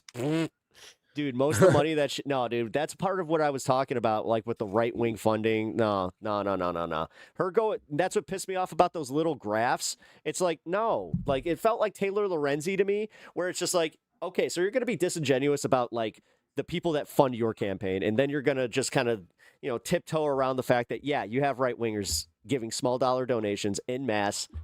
To try and fucking... Again, maybe she won them over. Maybe she did like Zohar Mamdani and won them over. I don't know. Or they're doing it so that they can use it as an attack I would love line. to ask her because this could be applicable. We'll find out on Tuesday. What are her plans for the community in the future if she loses the race? Will she still continue her activism, helping the community, and will she run for local office? She said on Majority Report, whether win or lose, she will use the apparatus that she's built to try and keep getting progressives elected in Chicago and around the country.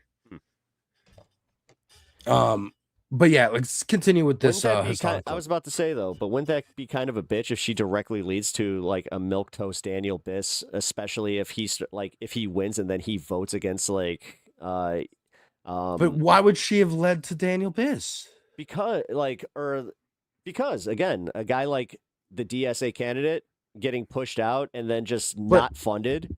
He didn't get pushed out, man.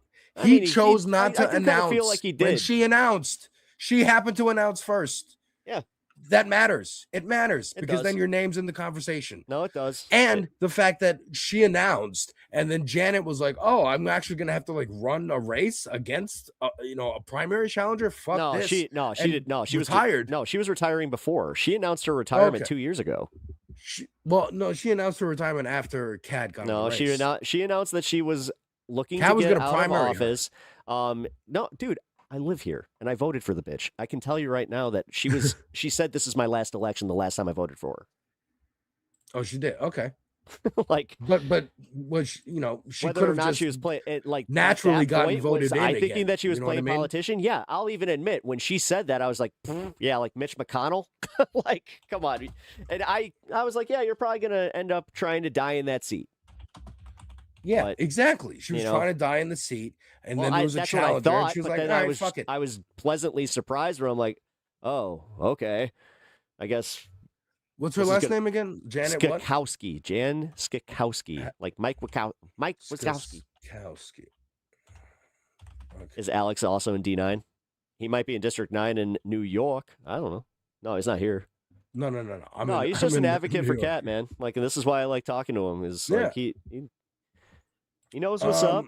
He knows her background. He knows all this. Like, and I appreciate it. Because like if you're going on technicality, she announced her retirement. I think after Kat announced that she was going to run, but right. Like I said, like I knew that Jan wasn't going to fucking run. That's why we were like, we already had 15 people lining up to run. The other thing is, she kind of broke.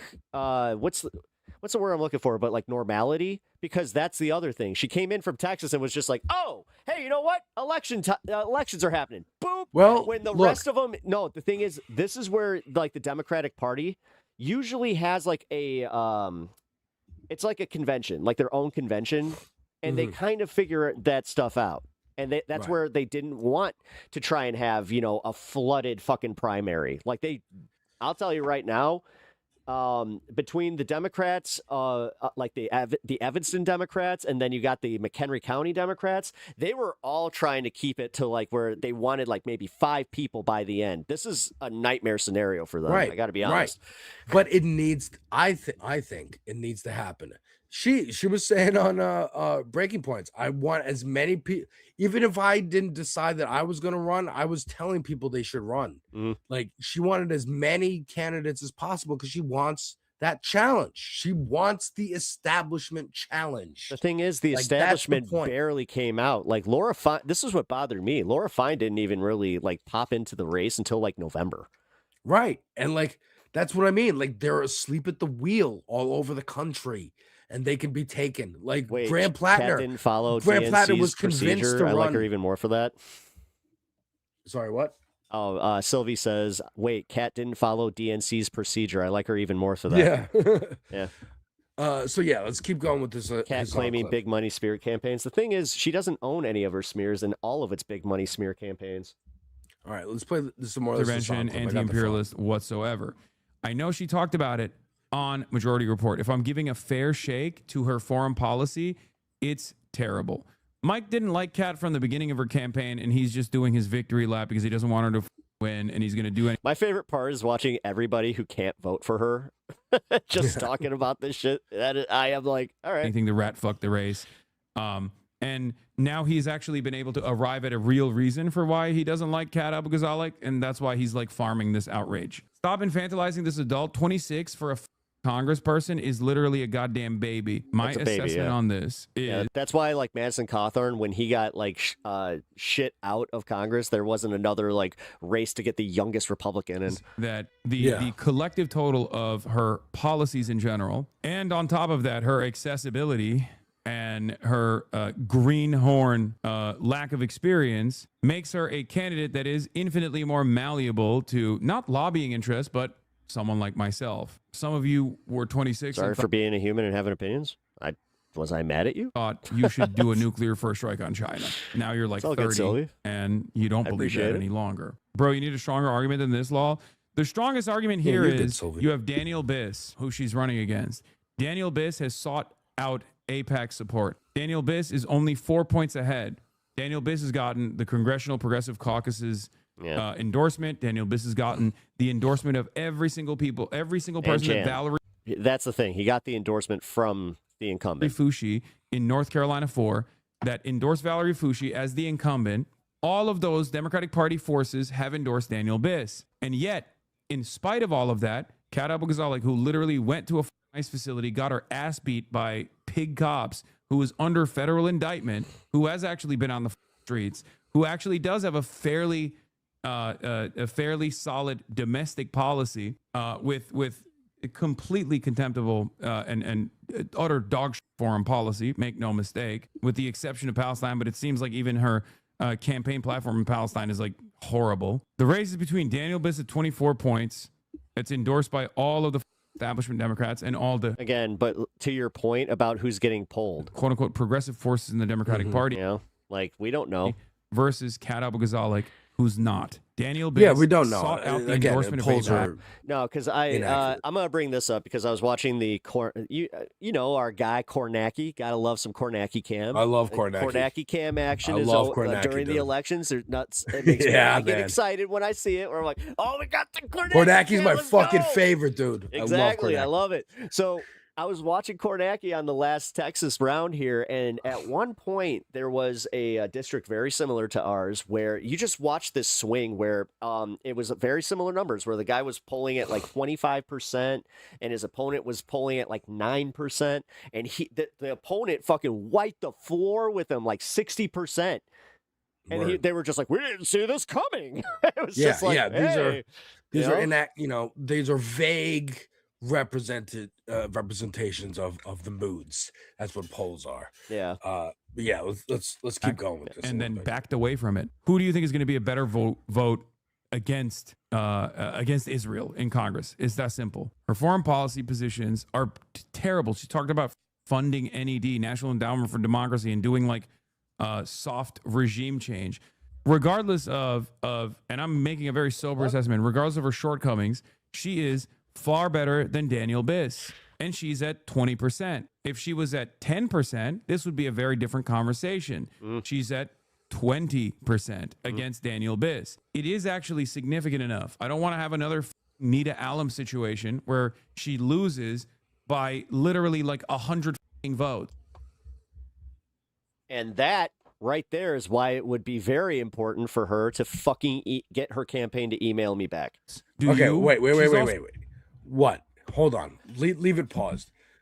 The fact that he says she is far better than Daniel Biss. No, I'm just saying that's why she needs to get on this. If she values every fucking vote right now, that's where it is like. Pep, I have given enough leeway, man. I've been fucking emailing her for like every 2 weeks to fucking follow up. Listen. Let me tell you a story. I wanted to address this point. Let me tell you a story. I went to elementary school with Vin Diesel's little brother, Tim. Vin Diesel went to the school. Yeah, no, their real last name isn't Diesel. I know. But Diesel. So I was friends with him, and as you are as a little kid, you become friends at school. Your parents interact. You can have play dates. My mom and his mom became friends.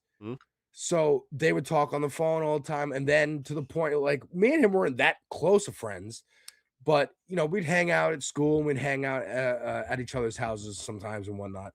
And then more so over the years, it would be them, my mom and his mom making plans for us to like go have dinner and whatever.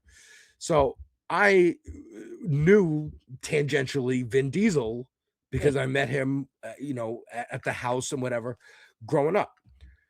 Over the years, hey, I got a part in the Iron Giant. Hey, I'm in Saving Private Ryan. Hey, I got my own movie, Triple X. I went to the premiere of Triple X in New York. And over the years, and me and Tim did not stay, again, we weren't that close of friends in the beginning anyways, but and we, drifted apart in high school and whatever.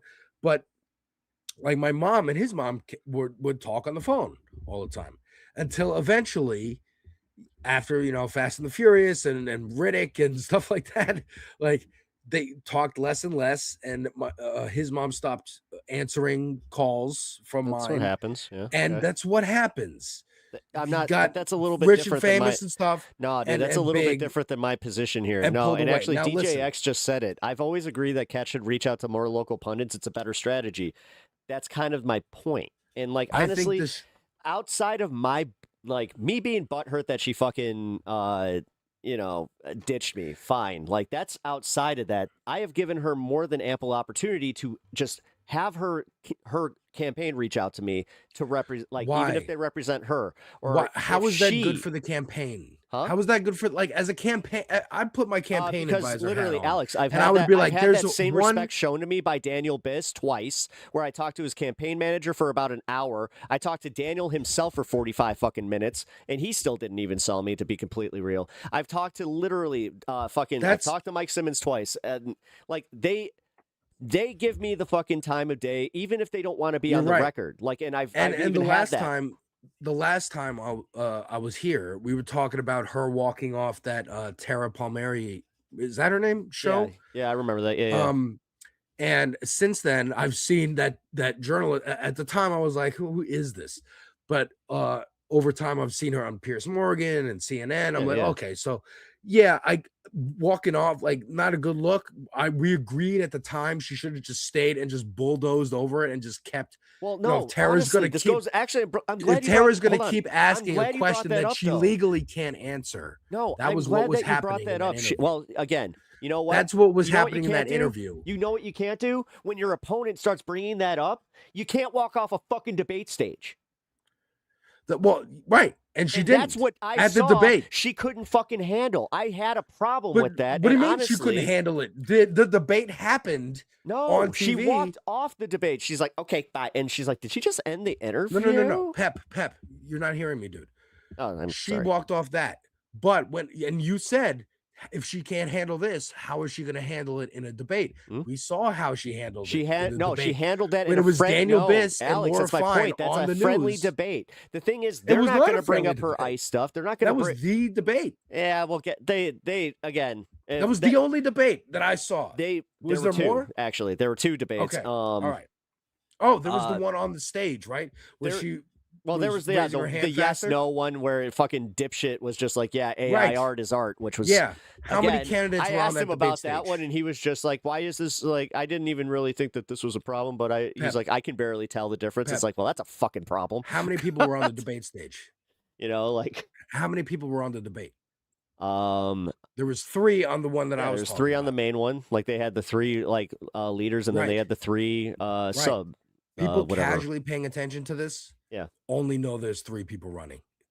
And now, 5 days before the election, it's her or Biss. Yeah, but she's also not listed as first on the ballot. She's, I think, number 8 on the ballot. Okay, well, it's her and Biss in the We'll polls see. that are, I mean, not the weird part representative, is but still. because Illinois, and I've seen this happen, where a surprise candidate wins that had like no traction because of where they got on the ballot. That does happen. But You I'm know, not gonna. I'm I will just currently- say, not going to happen here in this specific one. But I have seen it.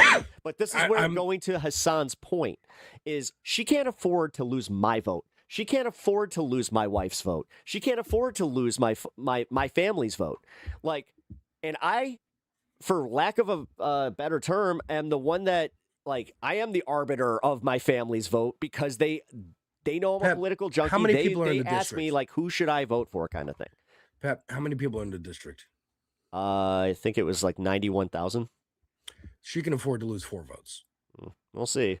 Yes, I mean, again, well, there's a to Hassan's there's a point, lot of 4 candidates. votes, 4 votes out of a 400 vote loss. I'm not saying. Look, I'm not Again, saying it's 'cause not you, important you, to vote. You forget that it's not just me. There are at least a few other people I out there that understand. probably feel the same way. Where it's just like that's, Probably. You know, But I'm saying she has done her crisis management. yeah, she It already is- lost it 2 is- friends. Yeah, she already it is- actually. Yeah, Sylvie just reminded me that 2 of my friends early voted, and I told them, I'm like, you know what, I can't stand behind this, and I told them to vote for Mike. Where I was just like, because they asked me specifically, they're like, Look. who's your favorite candidate? I'm like, Mike Simmons is honestly my favorite candidate. If He's the she's one that gonna split truly votes, represents my interests, and also just in general, like the fact that he's DSA endorsed, the fact that he has such a strong bond with the community and has literally like so many plans to expand community housing, to help with LGBTQ issues, and like all of that. I mean, look, all of that sounds like he should stay in the state assembly and keep going in that career, and maybe elevate to speaker, and build No, that. I mean, honestly, if and he keep can, working if he in the can, state. no, and that's a good point. Like, because like I was saying, I wanted to know what she might do after all this. No, that's a good point, and I'm gonna actually bring that up to him. Like, if I get the opportunity to, like, Yeah, I'm gonna bring that up to him. Where it's like, dude, you overall, should be like- running for speaker. Like, you'd Yeah. be great at this. Overall, I think feeling upset that she didn't get back to you when back. all these other candidates did. Yeah, I understand that, but take it out of that, like. Well, no, because emotion that really place that and comes listen to down what I to saw. how I don't. It comes I down don't to feel the two of comfortable them. that she she blew off a campaign stop. Like, this is the one that really got me. This one didn't even affect me as much. She blew off a campaign stop that every other candidate showed up to, left her table empty, and it was over like 1,000 people there. For what? What? Why didn't she show up? We don't know. She just fucking blew the event off. And the Was thing she is, doing something a else? lot of people were there to see her. Was she doing something else? We don't know. The thing is, she booked this event doing something Did else. she Yeah, probably on tweet? Hassan. No, probably on Hassan. Probably doing something with national exposure, which isn't Yeah, going to fucking maybe. help her. No, the thing is, Yeah, that's it not going to help does. her. That's my point, though, Alex. Being Like, it's on not gonna CNN, help her. Dude, Hassan being on doesn't help her. CNN. No, Pep, he doesn't Pep, help. Pep, He really Pep. doesn't. He's not going to sway more votes than actually meeting the people who are politically involved, who show Dude, up to yes. the primaries. No, It- because these are the old yes. folks that love this shit, and they look forward to voting in the primaries. I'm telling you Yeah, right but now, it's- man. You know who Hassan's reaching? Their kids.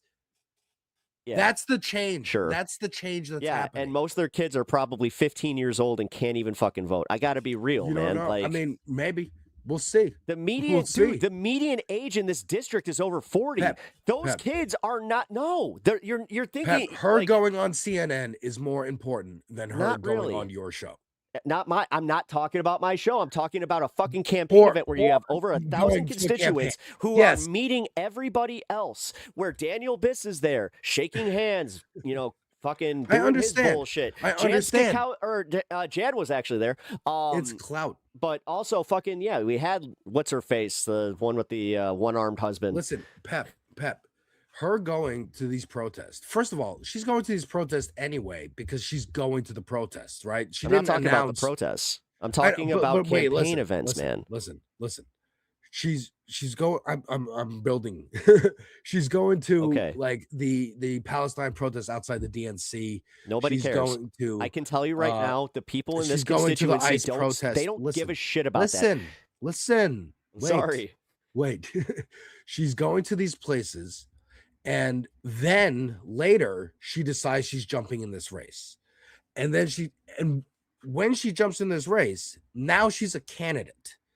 Going to these protests, and it means something. I submit a possibility that she announced as a candidate so it would protect her and protect the other protesters. She that wasn't there's protesting more at that of a point, light. Alex. There was nothing to protest. Broadview? She joined the race according to her. Broadview? According to her, she joined the race well before the Broadview protests. Right. But she's going to these protests anyway.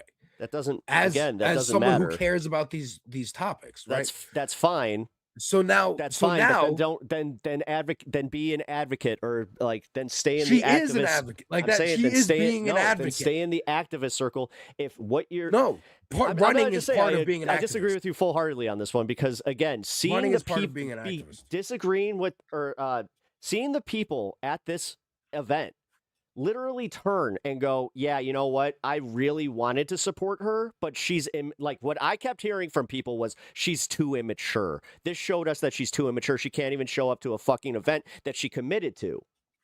That people showed up to meet her That's at. a criticism. That's a criticism she's got. That's a criticism that, but again, I don't think it's gonna. I don't. We'll see. It hasn't so far. So I don't think we don't know that. The thing is, dude, on Tuesday we will find this out, and I'm gonna just say, if she wins, she wins. But if she loses, I'm gonna use that to dissect. If she loses, but how close? It doesn't. Again, if she loses, matters. Listen, if she loses by 400 votes, that's on her. That's actually her embarrassment at that fucking point. Well, Hassan brought up the Nita Allen race. Yeah, was that on her? Is that the institutional power? That's what he's talking about. He's like the fact that she got that close is a victory. Like the fact that Stacey Abrams got that close is a victory. The fact that Cori Bush got in was a victory. Got out was a defeat from AIPAC. For sure, but she's running again. She is not stopping. She is an activist. She is an advocate. She is, and her way of doing it is, I think I can serve in Congress. So Cori Bush ran for Congress, and she won, and she got in. So did Jamal Bowman, and now Zohran Mamdani is my mayor. Like that is sometimes awesome. being an activist, somebody has to run. Somebody has to be the person on the inside. You need that for any movements. Okay, but how does that? Why are you like? This is what I don't understand. Why excuse something as egregious as fucking turning down a campaign event that is? It's not that egregious. Thousands of people in a district. Again, 19,000, and you had over 1,000 there. It's not that. It's not that egregious. It's one campaign event. One campaign event that was one of the main ones. It was like one of the main stops. It was like one of the. Again, I would like to know what she was doing that day. That wasn't, she wasn't there. That'd be great. Like For again, sure. the fact that most. Of the And I'm people sure. there I mean, were do you very, remember very what day that disappointed. was? Can you look at her, Blue Sky account from that day and see? Hey, sorry guys, I'm not going to be there. I mean, honestly, at that point, I didn't care because I was too busy fucking focusing on like the other candidates that were there to vie for my vote. That's what I mean. Like she probably, and that's honestly, that's the fucking event that kind of got me to think about this too. Where I'm like, I left that one specifically changing my mind going, she's not owed my vote at all. Fair. She's not owed my fucking vote. But I don't think, if that was that pivotal, then she wouldn't be second place. I don't agree. Why? Because if she that has was the- that pivotal, Because she what has, backing does again, she like have? she has the like What is her this and backing? Daniel Biss have like what I would call the name recognition aspect of things. Daniel Biss, I would say, has name recognition, right? Yeah. He's the mayor of what? Yeah, what and then town? Laura Fine having that APAC fucking funding really. Sure, but Yeah. Daniel Biss is the mayor of what town now? Evanston. Evanston. Okay, so yeah, he's the mayor. He has the name recognition, just like Andrew Cuomo had the name recognition here in New York. Yeah, it's the name. Most people, do they remember the sex scandal? Do they remember why he's not the governor anymore? Vague woke shit. We can blame it on Me Too. We can blame it on this. Like, he still had That's the name actually recognition. Palestinian. Actually, hold on. To Donald, Kat has gotten more national support through social media. Fine, that doesn't equate to votes in the Illinois 9th. Her social media, this is where I'm trying to get this through your fucking heads.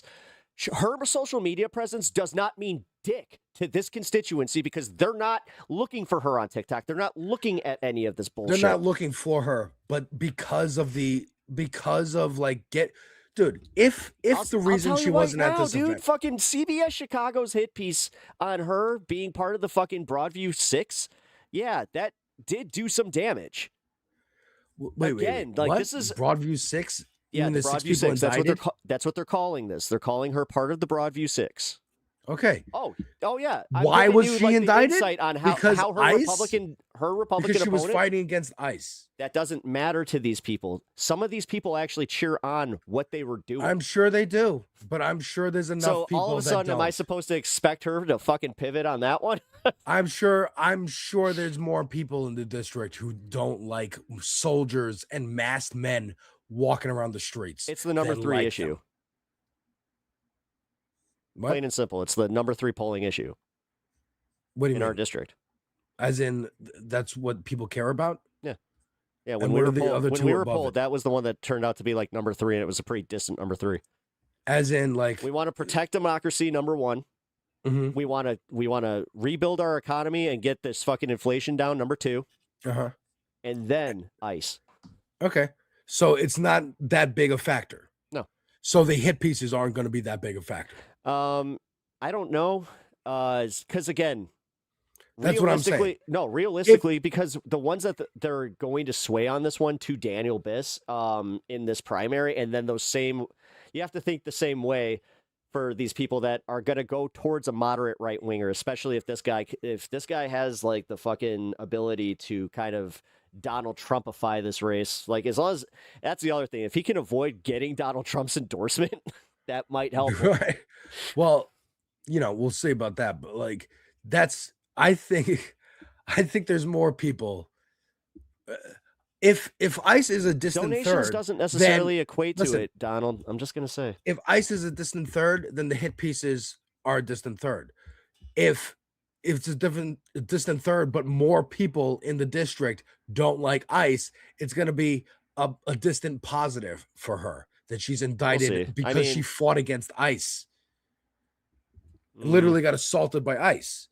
I Like- mean, from the commercials that I'm seeing, And the biggest the clip of her at the protests getting like tossed around, and then the clip of Daniel Biss at the protest with his hands in not his as pockets. early as she was there, Yeah, well. standing there with his hand in his pockets.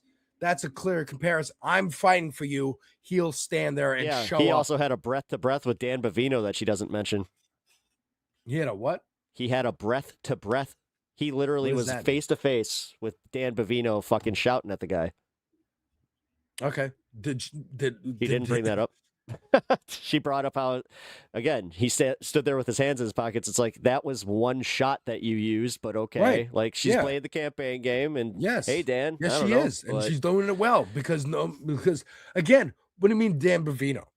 Like Dan Bovino, the Or Greg podcaster, Bovino. or the Greg deputy Bovino. FBI? No, Greg Bovino. My bad. Oh. Yeah, okay. He's shouting at him. Hmm? But did Greg Bovino butt him with his gun?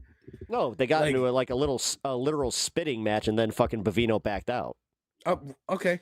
So they yelled at each other. He yelled. Again, he wrote a strongly worded letter. He yelled. I mean, no, that's not fair. He showed up to the fucking Broadview protest. He showed up. He showed up. And she was there day one. Okay. Again, if I don't know, man, that doesn't even really equate to me. Like, that doesn't move my vote. I don't give a shit. I really don't. Like, Okay. I'm glad. I'm happy for her advocacy, but that doesn't mean that qualifies her to represent me necessarily. That really doesn't. Okay, but as keep going with Hassan. Yeah, here. He's going to mention it's down to the two of them. I understand what you're saying, but I want to know why you don't like the DSA endorsed candidate and platform, her Bushra. I never said I don't like her. I said that she's at 6%. That's it. Is that simple? If she doesn't want to get out of the race and Bushra is actually pretty cool. Endorse Cat. She was really fucking nice to me. And that's fine. She doesn't want to do that. She doesn't have to do that. But the reality of the matter is, just gotta say, there's a very close race. Zoran was at 1%. Bushra is actually endorsed by Tammy Duckworth. Ah, there you go. Okay, I'm done talking about politics. Actually, every single neoliberal was correct.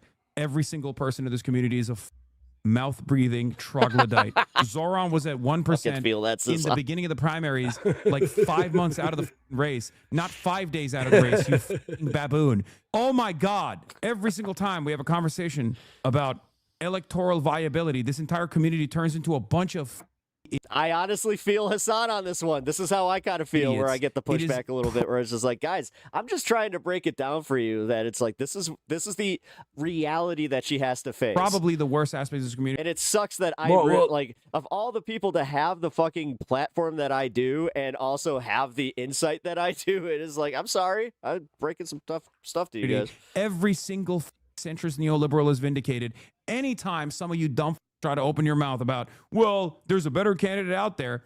Like when I was interviewing Tom Steyer, there's a race with like 20 Democrats right now, and it's going to be the top two candidates in the state of California for the gubernatorial race, because there's like 25 It's the circle of streaming Democrats running for office.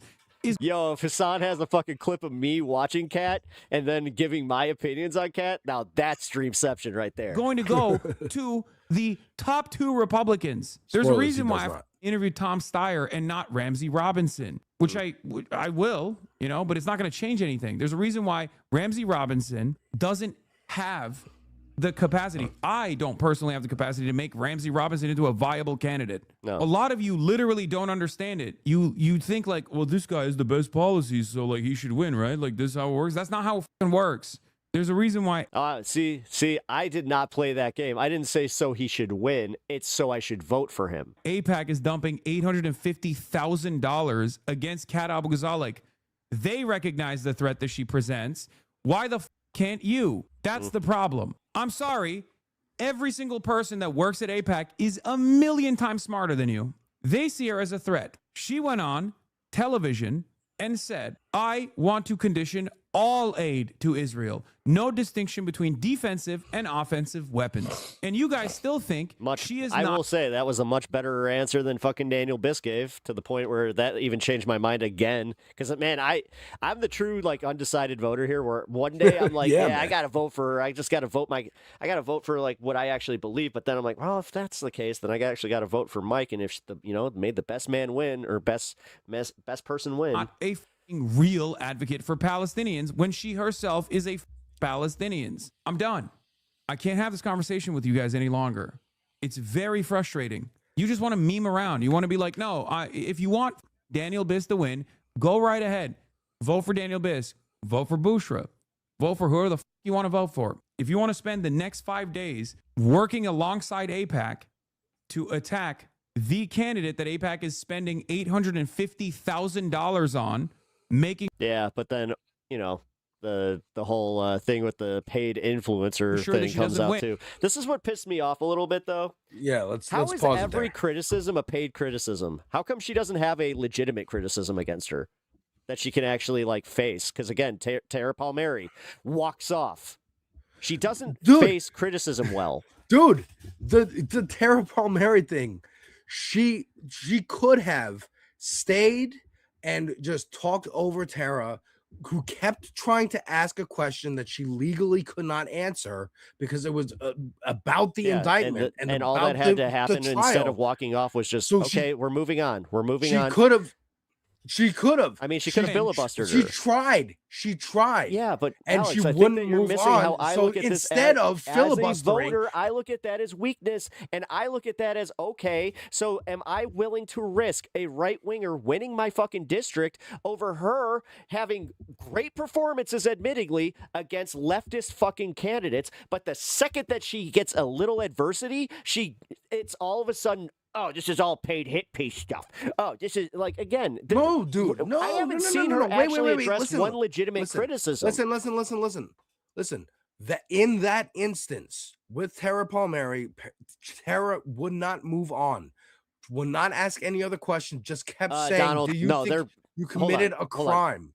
Sorry, I have to address this.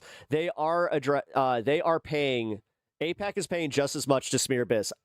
In this stack right here, I have just as many hit pieces on Biss from Laura Fine specifically. Because Laura Fine, I think that she initially was like targeting Dan a lot more.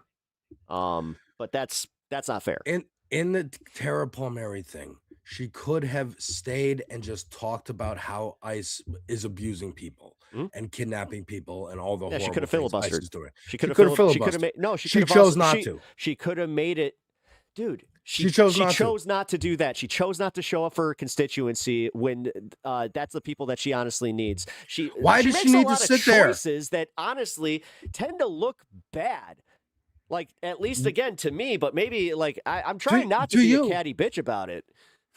I mean, yeah, but like she chose not to do. Look, I don't know why she didn't show up at the campaign thing.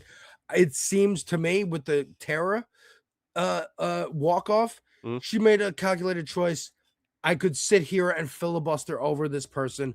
What benefit is that to me as a candidate? I could just walk off and do something else that's actually helpful to the campaign. That's my guess. That's my guess. But what Hassan is saying here is saying we're 5 days out. It's between these two people. That's what it is. If you want to do a protest vote, it's only helping. It's not even a protest. Daniel Biss. It's not a protest vote when I'm literally voting my conscience.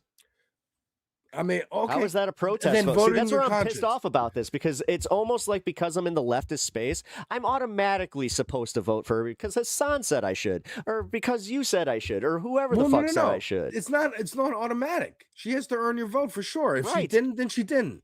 That's fine. I kind of feel that way. If she didn't, then she didn't. That's okay. But I think she won enough to be second place for the conversation to be about these two candidates. Laura Fine isn't even in second the place, conversation by the anymore. way. Presumptive second. Like this is where I get pissed off at her disingenuously using these fucking polls. Like even Daniel Biss. I mean, that's campaigning. That's the one thing I'm going to give. No, but that's where I'm going to give him. He even said, he's like, I don't trust the polls until election day. That was that's also campaigning. Answer. That was a different way to campaign. Huh? It's a different way to campaign. Yeah, I don't trust until I the mean, thing is, Zoran said the same thing. That he doesn't have internal Zoran polling? said the same thing. Zoran said the same thing. Yeah. When it was getting to the general, and Yeah. it was between him and Andrew Cuomo, and it was, the poly market bet was like him 99% is going to win. Yeah. He kept saying, we'll wait and see. Even in the primary, we'll wait and see. We'll wait and see. Because I'm not going to try and disincentivize my voters. That's Daniel Biss's position as being number one. If I say, yeah, we're number one, then people feel like, oh, I don't have to go out and take time out of my day to vote. We already got this. You know what? That's fair. Her That's position fair. is number two, Yeah. and going, yeah, we're number two, we're gaining. That's encouraging more people to actually make plans to get out and vote because we're this close. We're this close. We need people to get, like, she's trying to energize. And Dan is trying she's to not lucky I lose didn't it. fucly early vote. It's honestly. different. It's different. She's very lucky that I didn't do that. Because, like, dude, had I fucking actually voted with my emotions, I got to be honest, too.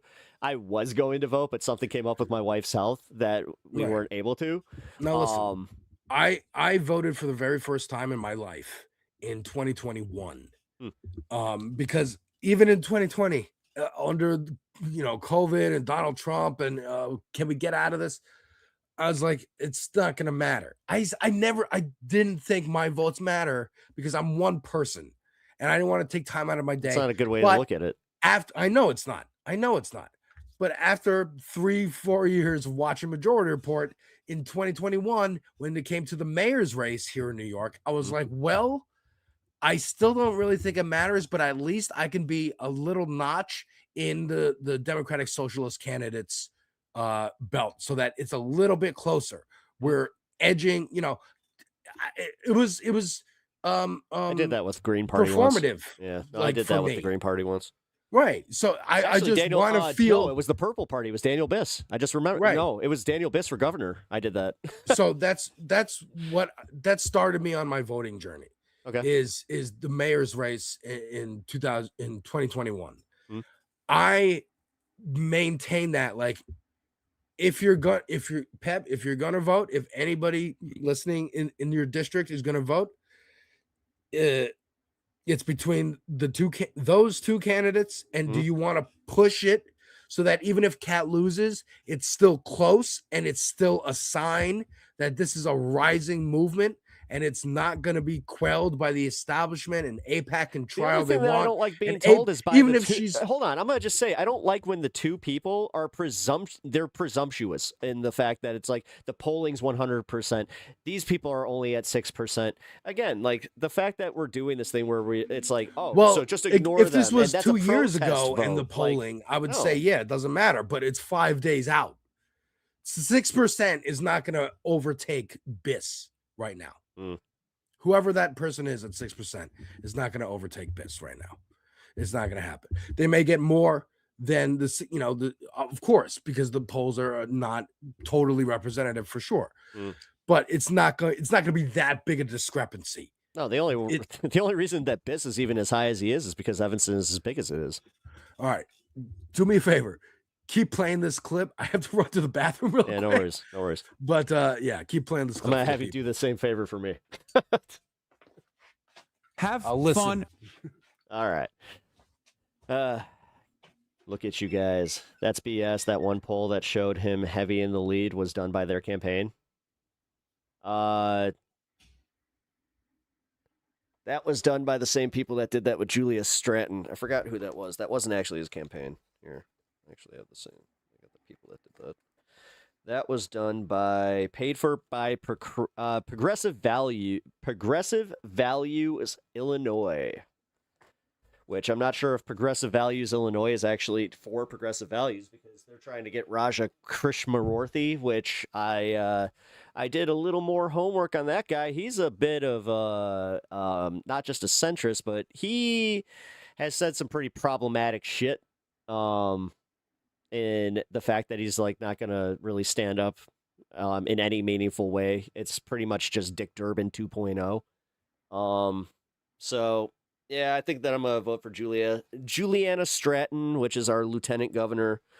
But then again, she took money from it. Like she literally got money from the same contractors that built the ICE prisons. So like this is what really sucks about the Senate race is all three of them, like out of the top three, the top two really suck. Robin Kelly is the one that I think that is the most viable. Her worst vote was voting against impeachment for Kristi Noem. Ooh, I just heard my own voice. Yuck. Okay. All right. We're back. But as you were, I'm gonna send you this clip where she's talking about. I'm wondering if Simmons would have been competitive. If you want to in be polls, a servant, if Kat wasn't there. Yeah, I think me she's too, talking sorry. about progressive voice. Anyways, But she sorry, breaks what were down the progressive organizations that are coming after her. Okay. I'll post this in the Discord. But anyways, yeah, keep going with this. of this Israel, sound clip. if you want to be fucking cattle, go moo around all up and down Illinois 9. Do you support any aid to Israel? Or could that, I could support, that scuttle... I support, for example, defensive weaponry. I support Iron Dome. Ms. Abu Ghazal, any aid to Israel He uses the same exact soundboard I do. at all? Defensive weaponry is an oxymoron. Actually, you. No, go ahead. Cut the AIPAC checks. Yeah, dog, I'm stupid for not wanting to vote for a disingenuous TikTok candidate. Do you live in Illinois 9? Send the mods proof that you live in Illinois 9 right now, or you're getting banned. Hassan, this strat didn't work for Kamala. What's he gonna ban me? Just get Cat to change. Motherfuckers. There is no... Should I bring out the stack again? Strat here. You guys are insufferable. Why is AIPAC spending $850,000 against Kat Abou-Ghazalig's run, despite the fact that she's now sitting at 20%? Think. Why is Jewish Insider attacking Graham Plattner? Why do they keep saying Graham Plattner is a Nazi? Why does Jewish Insider even go to the lengths where they talk about how Graham Plattner's brother-in-law is actually in the IDF or was in the IDF? All right. Here, give your opinions on Graham Plattner real quick. I have to piss. Word, I got you. I think Hassan is making the point exactly. You know, I got the chat here on the phone so I could see hi, what's going on, Cold Pack, what's going on, Niche. But yeah, think it's the meme, it's the Invincible meme, Omni-Man yelling at Invincible. Think, Mark, think. Why is Israel, why is AIPAC, why is Jewish Insider attacking Graham Plattner? Why are they attacking Kat Abou-Ghazalig? They see them as threats. Why did they take out Cori Bush and Jamal Bowman? They saw them as threats. Cori Bush decided her best path is to run again, is to challenge them again. Bowman's path, I heard him on a podcast talking to Mehdi Hassan, I think, or no, it was a Majority Report. His path, he's like, all right, I tried Congress. They got me out of Congress. Fine. I'm going to try and elevate other candidates. I'm going to try and stay in the activist space and in the media space. That's where he's comfortable right now. People are choosing different paths to go down. And we're at an inflection point. Like I've been saying, it's the death throes of fascism. It's dangerous. It's scary. We need fighters for the aftermath. We need fighters to guide the aftermath into a better future where we can prevent rising fascist movements like this from happening, or at least mitigate it better than the fucking Democrats have been doing for the last 60 fucking years. Like Dieter was talking about on this space, trying to take over the Democratic Party. Like I've been saying, trying to take over the Democratic Party. You need someone to run. You need people to run. You need more and more. And we're seeing more and more of these candidates emerge. And I like that they are regular people for the most part. Graham Plattner. Is Graham Plattner endorsed by DSA? I don't know. But again, he was like recruited. Like he was going to meetings and getting organized in his community, and they were talking about running somebody against Susan Collins, and they asked him, "Hey man, we think you would be a great candidate." And he said, Really? "Okay, I'll go for it." And now he's the fucking front runner. Now again, AIPAC is spending money to get rid of him. It shows how fragile the House yeah, of but what he Cards showed there about the they have Daniel built, Biss the like Epstein courting class has built. AIPAC, that's the one thing I have gotten a decent answer from is no. That AIPAC tracker one was showing like what AIPAC was like funneling to him, but that was money that they gave back the same way that Kat did when they found out about it. She didn't mention that. You know what? Oh, that Dan Biss, when he found out that money, that's why he only took 100. I think it was like 156,000. He did it. He addressed this like at the event that we were at. That he was like, we found out that AIPAC had put this much money in. He's like, we decided to take that money and just give it to like all over the community the same way that Kat did. And they were just like, we did not court that at all. I was just like, right, but they did court it earlier when they thought they can get away with it, when they didn't realize how bad. I don't know. AIPAC It's was. a little murky. I mean, he's admitted that he I had know. an evolution on the idea. Yeah. And like again, that's politician talk for. Oh, I didn't realize how bad. He of a didn't perception exactly. AIPAC He didn't has. realize how bad it was Oops. going to look for him. And Right, when AIPAC but she became a knew dirty word going in in politics, because she's been in this Yeah. fight since she was a little kid, dude. Yeah. She knows she's Palestinian. She knows. She knows. She's Palestinian American. Yes, she's Palestinian American, and but you know, again, she talks about in the interviews I just watched, her on Breaking Points and her on Majority Report, she talks about how even as her parents were like trying to assimilate and be Republicans, that still they were like, yeah, no, Israel's bad, and free Palestine because we're from there. They had like differing, again, it's like a gay guy being a Republican or a black guy being Republican. It's like, but you have that these also different means her value sets that you then eventually realize, hopefully, the political party you're a part of doesn't care about and actually is the one that's Did her hurting. parents actually do that? Yes. Okay. I don't know. We'll see. Is he actually anti-Israel after all? None of you want to think about these things. Unfortunately, many of you think you're highly educated voters. You think you are ideologically principled voters.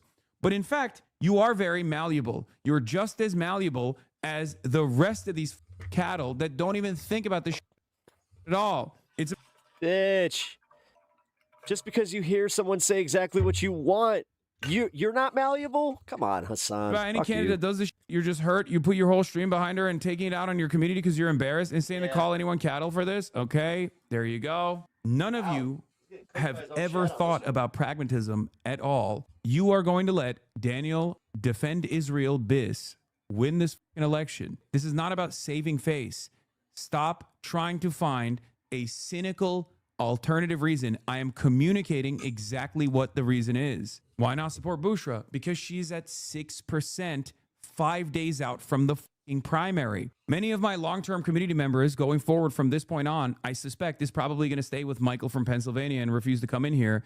And to all of you, I have to say this. Mike and I agree on a lot. We agree on pragmatism. Sometimes Mike can be more correct than myself, and in other circumstances, I can be more correct than Mike. For example, Michael from Pennsylvania wanted a third-party run immediately, and I told him that the time wasn't right for that. Now, he's also very much actively trying to get DSA candidates endorsed and elected in the Democratic Party. Notice how he stopped advocating for third-party runs across the board in the entire country and is now doing exactly what I'm doing. Sometimes we can have disagreements. If you think that one person's political perspective trumps the other person's political perspective in this situation without making up your own mind, and you just come in here to repeat talking points that he gave you for his own personal reasons, I'm not going to say it's cynical, okay? Because I'm not a asshole like many of you are. I'm not going to.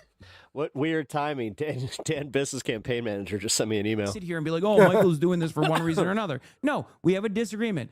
He understands, just like I do, that Kat Abu-Ghazalik's foreign policy is horrible. It's bad. With the exception of Israel, it's bad.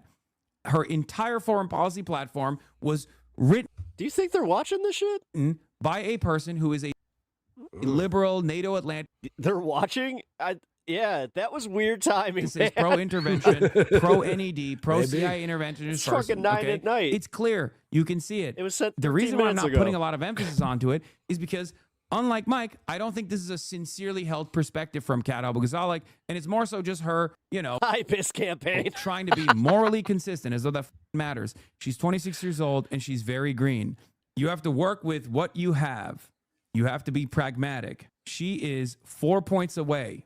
If you want to go and do a protest vote against an anti-Zionist, when the choice is an anti-Zionist candidate versus a Zionist candidate, and you want to be the deciding factor in the Zionist candidate winning. That's disingenuous, and I don't like. I mean, again, being helpful dude, at he's all. outspoken for this is what pisses me off. Man. This is being helpful at all versus not at all. No, I'm not talking about that. He doesn't need to again. He doesn't need to smear and I'm not even trying to. I'm playing devil's advocate, if you will. Yeah. Seriously, he doesn't need to smear Biss with something that's just wrong. Biss is not a fucking Zionist. Honestly, he's actually been pretty outspoken for Palestinian rights. Since this became a thing, since being October 7th. hyperbolic. He's being hyperbolic. He knows for a fact Kat will vote against any aid to Israel. He doesn't know for a fact that Daniel Biss will do the same. That's what he's saying. Okay. If there's an 80% chance versus a 90% chance, you go for the 90% chance. That's what he's saying. Okay. Anyways, No. All right. Thank you. Had to throw your vote out, and you think this is like Kamala Harris style lesser evilism. You're making the same exact failed calculation that many people do when it comes to Graham Plattner. That's my argument. She literally outflanks AOC when it comes to not offering defensive weapons to Israel. She outflanks AOC's foreign policy. Yeah, but that's also what he does. God damn it. Actually, this brings me right back. He doesn't understand this fucking district. That's what he needs to shut the fuck up about. He doesn't understand that this district is heavily Jewish. He doesn't understand that this fucking district is actually kind of fucking like, steeped in not Zionism, but like all it takes is, again, that right winger just being like, she has she has the extreme position on this. The extreme position is not popular. I'm sorry. She was asked these questions on Majority Report and Breaking Points. Like, I think it was Majority Report actually brought up the fact that her district has a heavy Jewish community, and it was asked, like, has that been affected in your campaign? Like, are you getting pushback from the community? And she's like, no, there's a lot of Jewish people who agree.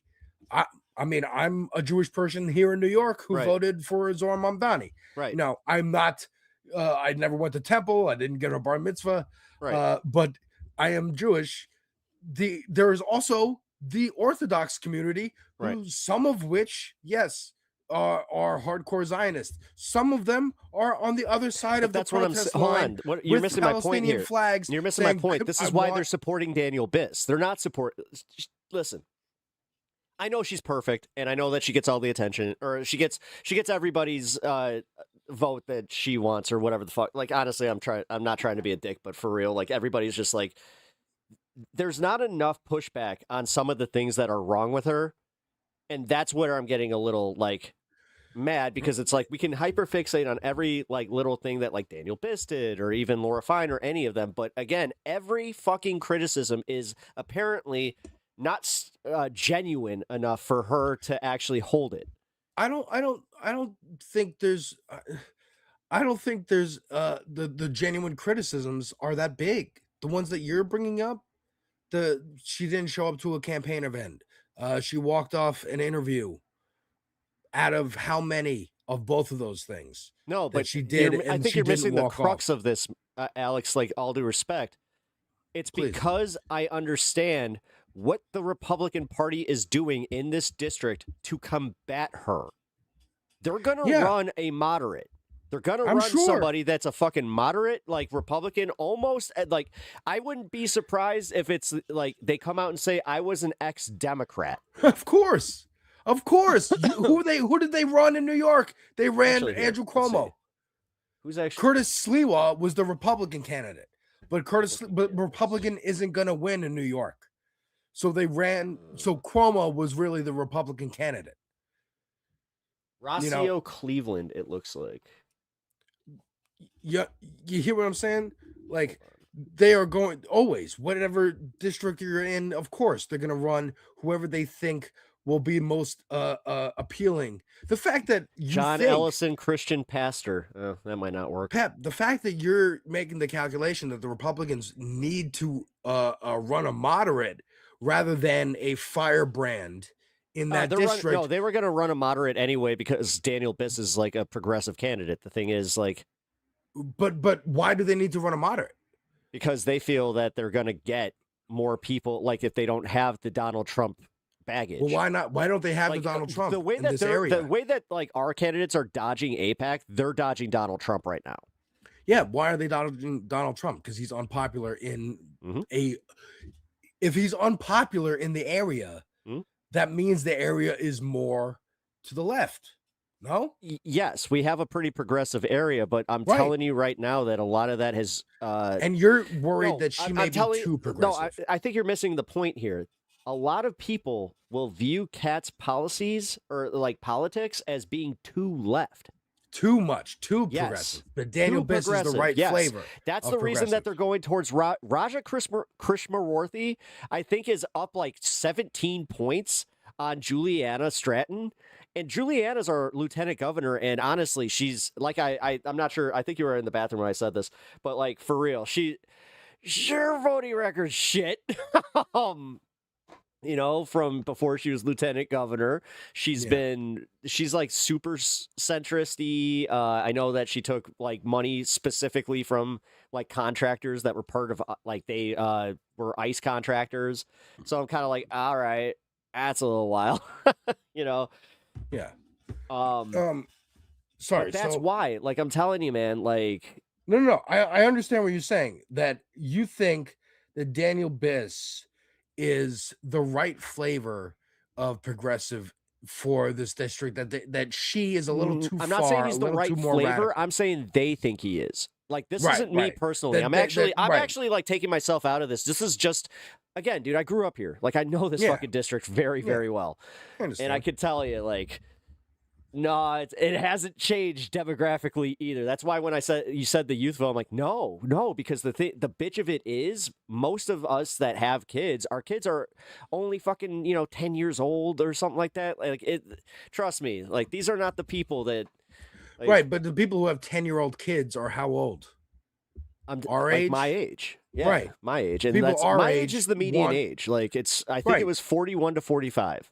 So, people our age want people like her. Not necessarily. No, actually. Not because necessarily, No. but I can I tell you think right now, more so. I'm an outlier. I'm seen as a fucking communist in this community. Right. Like, but that's seriously, on the rise. the Democratic generally around the Democratic Party in my area, when I go to their events and I even ask about the DSA, I either get "What's that?" or I get, "Oh, that's too left for me." And it's just like, oh. But Pep, Shit. the argument that Hassan is making is that it's 5 days away. Yeah, like I know. There's not much change that's going to happen in the polls. So whatever your vote literally, is, no, like that's why they're dude. That's why one or the That's other. why she's panicking about the fucking attack ads. Honestly, that's kind of that is my favorite part. Is kind of like she's smarmy. And I think nobody calls her on it, but she's very smarmy in the way that she like fucking handles some of this, because it is like I said, I noticed. the FEC fucking .gov one. I'm just like, all right, listen, nothing to be smarmy about. FEC.gov is literally a fucking website that you can look all this up. The way she communicates is very, TikToker, YouTuber. Yeah, yes, that's also a influencer. turnoff to a lot of fucking 40-year-olds that have And kids it that might they be. already hate talk to them like that. It might be. You're right. When you brought up earlier the fact that she's young, the fact that she's a woman, the fact that she's attractive and has the photo of her on the bar, and the fact that she talks like the way she talks and That doesn't matter. streams That doesn't and matter. whatnot, all those things maybe it taps into the internal misogyny. There is and there's definitely patriarchy internalized that we misogyny, have. because like look at the way that we can look at the national way that we handled Kamala, and I don't even like absolutely. saying we, but I voted for her, so I'm gonna say we. Right. But listen, I'm in the Breaking Points interview. Ryan Grimm was doing what he does, which No, I is know. giving the hard I know, and questions. I didn't like and how being she stone-faced. looked like she wanted to leave.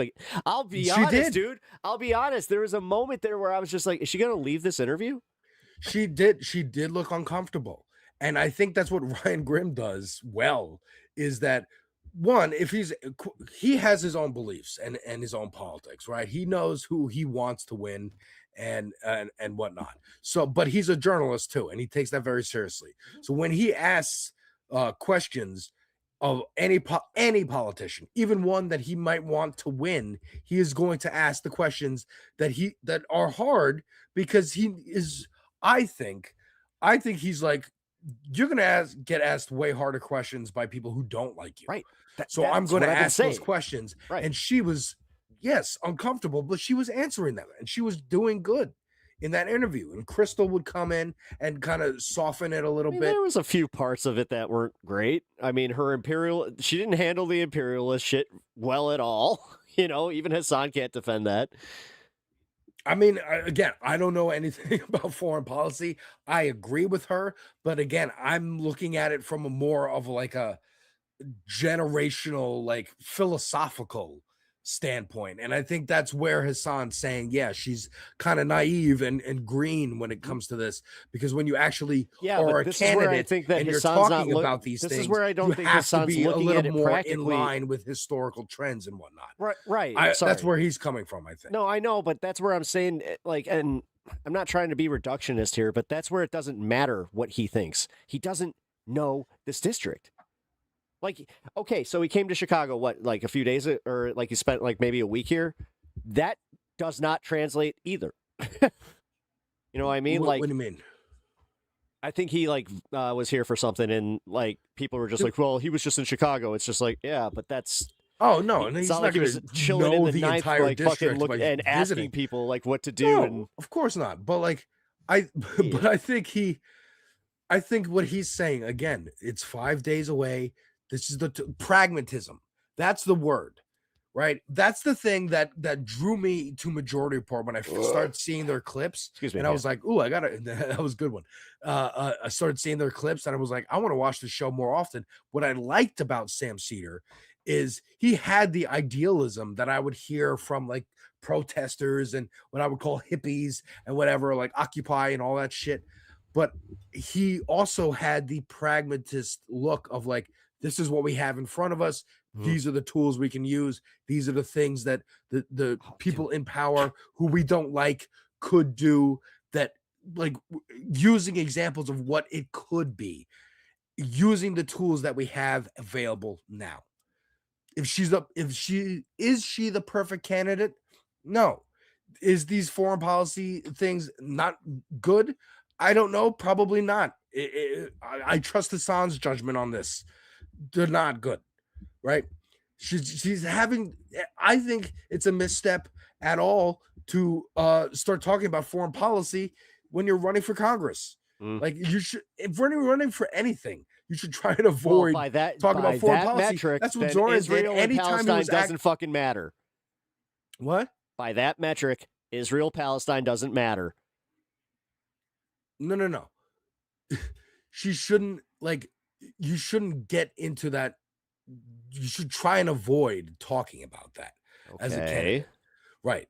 So when Zoran Mamdani was constantly asked about Israel and Palestine, he would say we should follow the laws, talking about the Leahy law, which means you cannot fund a country committing a genocide.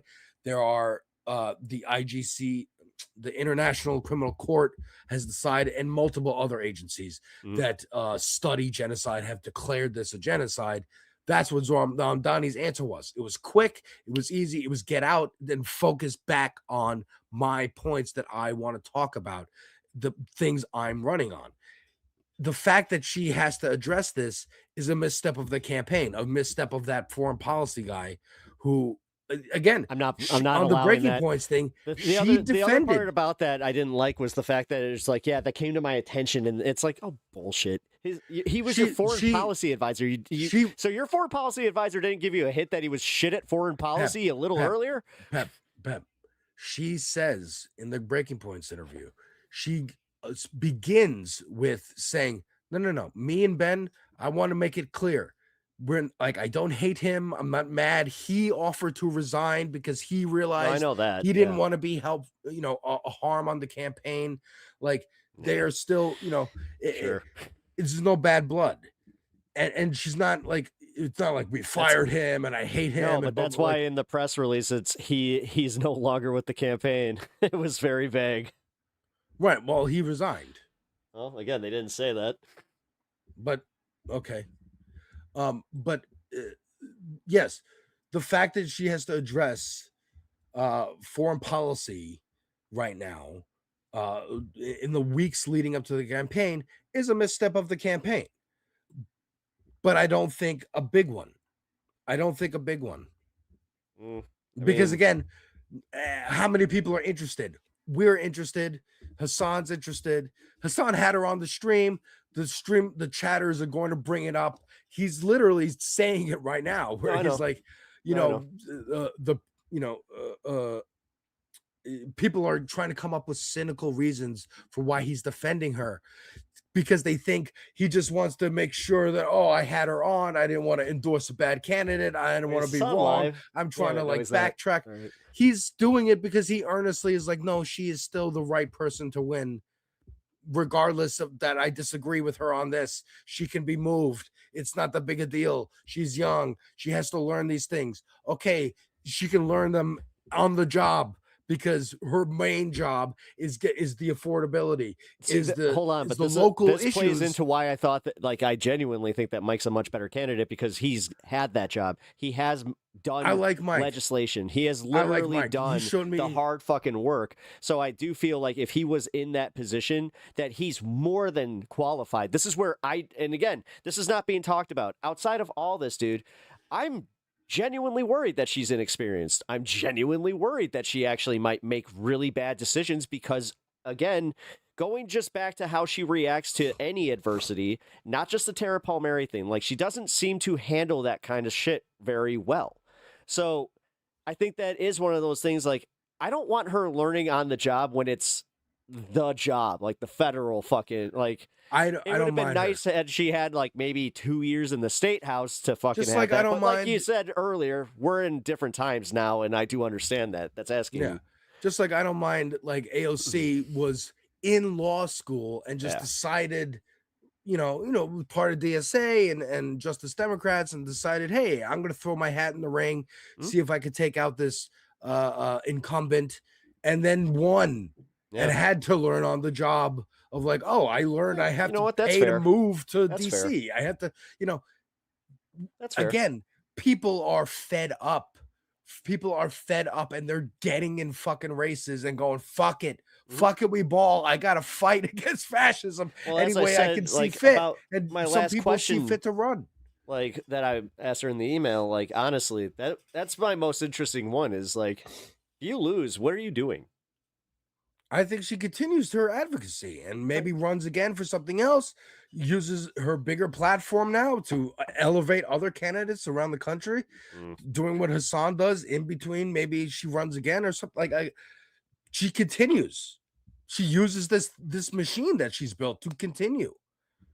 To have a bigger, I mean, that makes me honestly wonder. bigger, Like, see, a bigger, going back to like my original brass like critique knuckles. of her coming here, though, why not throw your name and all that behind a candidate that already had like again like that? I just feel like she could have done that too. Like She could have moved to Chicago and then and She didn't saw even Mike need to move Simmons. to Chicago. She could have backed fucking again Simmons from like all the way in Texas. Like Right. She could have backed Mike Simmons using her platform, just Yeah. her internet platform. right. She could have. That could have been a decision that she made, but she didn't. Well, She decided to run herself. and that's unfortunate for me, where I'm just like, oh, because like what Hassan's talking about, where it's like, yeah, you got to vote for the best candidate. Like you want to vote for the best candidate, but you also have to look at the objective reality that if that candidate can't win, Then you vote for the closest one. yeah, And but she's my the vote's not closest ranked one right choice. now. My What? personal vote's not ranked choice. Just because we don't have ranked choice voting, honestly, that's where like if she loses, it's on her. I don't want. See, this is the biggest thing here. I don't want. No. Like, I'm not if my blaming- vote I'm doesn't not matter, blaming then it voters don't either. matter if I vote for her, right? So then we just say, Well, no, okay. yeah. It's know? because you are one person. But then why fucking? I don't know. Like, that's a lot of money on literature to send to just fucking one person. Again, they're sending it to everybody. No, I understand that, but You know? yeah, I'm the only asshole that They're keeps trying. it all. Yeah. Yeah, let's keep going. See, on Israel, you guys literally champion AOC's cause fun, by the as way. though she is the most anti-Zionist here, and I do think that AOC is far more anti-Israel than the average congressperson. Kat Abu-Ghazaleh is better than AOC on this issue. If you have a stable assessment on candidates, you have to have it be the same across the board. That's it. That's Do you it. support any aid to Israel, or could that? Yeah, I could support, that scuttle? for example, defensive weaponry. I support Iron Dome. for Would instance. Ms. Abu-Ghazaleh any aid to Israel at all? Defensive weaponry is an oxymoron. Weapons are inherently offensive, and for any Do you ally. support Iron Dome? No, I don't support. literally we need to used the condition same all aid exact to one I any used. country, any That's ally. It doesn't matter hilarious, if it's man. So or if Iron it's Dome was where Mexico. they shoot down Missiles that are coming in. Right. If we aren't using our leverage, there is no reason to condition any aid. we absolutely should be supporting our allies, but they have to follow our own laws first. Do you understand? I also think your perspective being more open is very important. We can disagree on tactics. I said the exact same thing you're saying today, so anyone saying anything different is wrong, but I consider a Taiwan take to be batshit crazy. Yes, but I don't think it's a sincerely held opinion that she wants to do a nuclear first strike on China. Okay, that's it. My point is, she's 4 points away. She is the viable anti-Zionist candidate in this race. Bushra, unfortunately, is not. It's that simple for me. She's pro-Medicare for all. Before people say she's not, she is pro-Medicare for all. If you're pro-Medicare for all and you're an anti-Zionist, that's like two major issues solved right out of the gate. It was the same reason why I liked Graham Plattner from the start as well. These are pretty reliable litmus tests. If you want to turn this into a Nita Allen situation, let's go. Let's have fun. You know, it's going to turn into that. Daniel, this is going to be your. Yeah, but this is ignoring the fact that I have legitimate concerns. Like, this is where I have the problem about like her not being able to address some of this, like, in a very, you know, candidate. I feel like she keep it going. Have fun. Man. Daniel Biss probably has a better take on Taiwan because he's smart enough to shut the up about Taiwan that he would never bring it up. So are you saying it's okay for people to blame you for Trump winning since you didn't endorse Kamala? Maybe you should push Kat on her policies. It's 5 days out from an election. Every single aspect of her foreign policy is unironically insignificant in the primaries, with the exception of people like yourselves in this community. These are things that you care about. Okay, then by all means, dude, then I will go back to just caring about what my fucking community cares about. Thank you for that, Hassan. These are not things that need to be fixed right now. The conversation that we're having in this community is... Then again, I'm sorry. Then that actually means the genocide in Gaza, and that means not talking about fucking Israel. Nobody gives a shit in this fucking district. For the most part. Okay, but it doesn't matter. Wait, does it matter that money is going out of the district to Israel? I don't think Does they care. that matter? I don't think they care. Well, as it's I not said, paying dude, for like schools, a lot of this it's not fucking district fixing is the Jewish. things that they have. It's not giving them Medicare for all. Like these are. It's not helping the district. Alex, it's going that's to bomb assuming people. that everybody in this district is that progressive. That's what I think you and Hassan and a lot of people don't understand. Our district's not about progressive, dude. It's not about progressive. Like you said, the Republicans aren't trying to get AIPAC either. They're trying to avoid that too. It's toxic. It's a toxic issue. No, they're avoiding it until they get a new name for them. Like now they have progressive advocacy, whatever the fuck here, right. And then the Women for Illinois or whatever the hell. Utterly irrelevant. They're trying to hide the money because it's so toxic of an issue because people don't want their money going to this. The grand scheme Period. of things, I just across don't the want board, 100 people don't from know my really chat what's going on to be the know that their deciding... money is going to bomb children. That's what's happening. And they or even if they don't give a shit about Gaza, they know about Iran right now, and they know their money is going to do another war in the Middle East that they remember they don't like from Iraq and Afghanistan. Yeah, but that's also why I am trying to get it I'm trying to make it clear that Dan Biss has actually covered that stuff, and he does have trust in that area with his Jewish constituents as a progressive. Like that's why he is still up 4 points. I'm just factor that causes Daniel Biss, who wants to give defensive weapons to Israel, who might have a better Taiwan policy than Kat Abou-Ghazaleh, to win the primaries by 100 votes because 100 dumb in my community that live in Illinois 9 ended up not voting for her. That's it. That's what I care about. Don't blame me, motherfucker. That's what I want to avoid in this situation. I've given her and all I've the said chances this too. Clearly, It's just with like, Graham Plattner, when I defended Graham Plattner initially, I said when people were like, "Graham Plattner, aren't you trying to do lesser evil voting for Graham Plattner? Isn't this the same thing as Kamala Harris? Do you think Kamala Harris is also for Medicare for all, abolishing ICE, and anti-Zionist? Take the policies and put it into the other package, and you will understand. Kamala Harris is not bad because she's Rizless, dumbass. Kamala Harris is bad because her policies were dog shit. Kamala Harris had power to at least try and stop the genocide and did nothing. Would you have done something differently than President Biden? There is not a thing that comes to mind in terms of. I never wonder why she lost. And I've been a part of That's fucking shit right here. most of the decisions that have had impact. This comparison is idiotic. If I thought that her foreign policy positions were like sincerely held, I would have a very different approach to this. I would be a lot more skeptical. And if she was polling currently at 5%, this would be an irrelevant conversation. I would say, like, go vote for Bushra. If you want to vote for her, if you want to vote for Kat, vote for her. That's not the reality.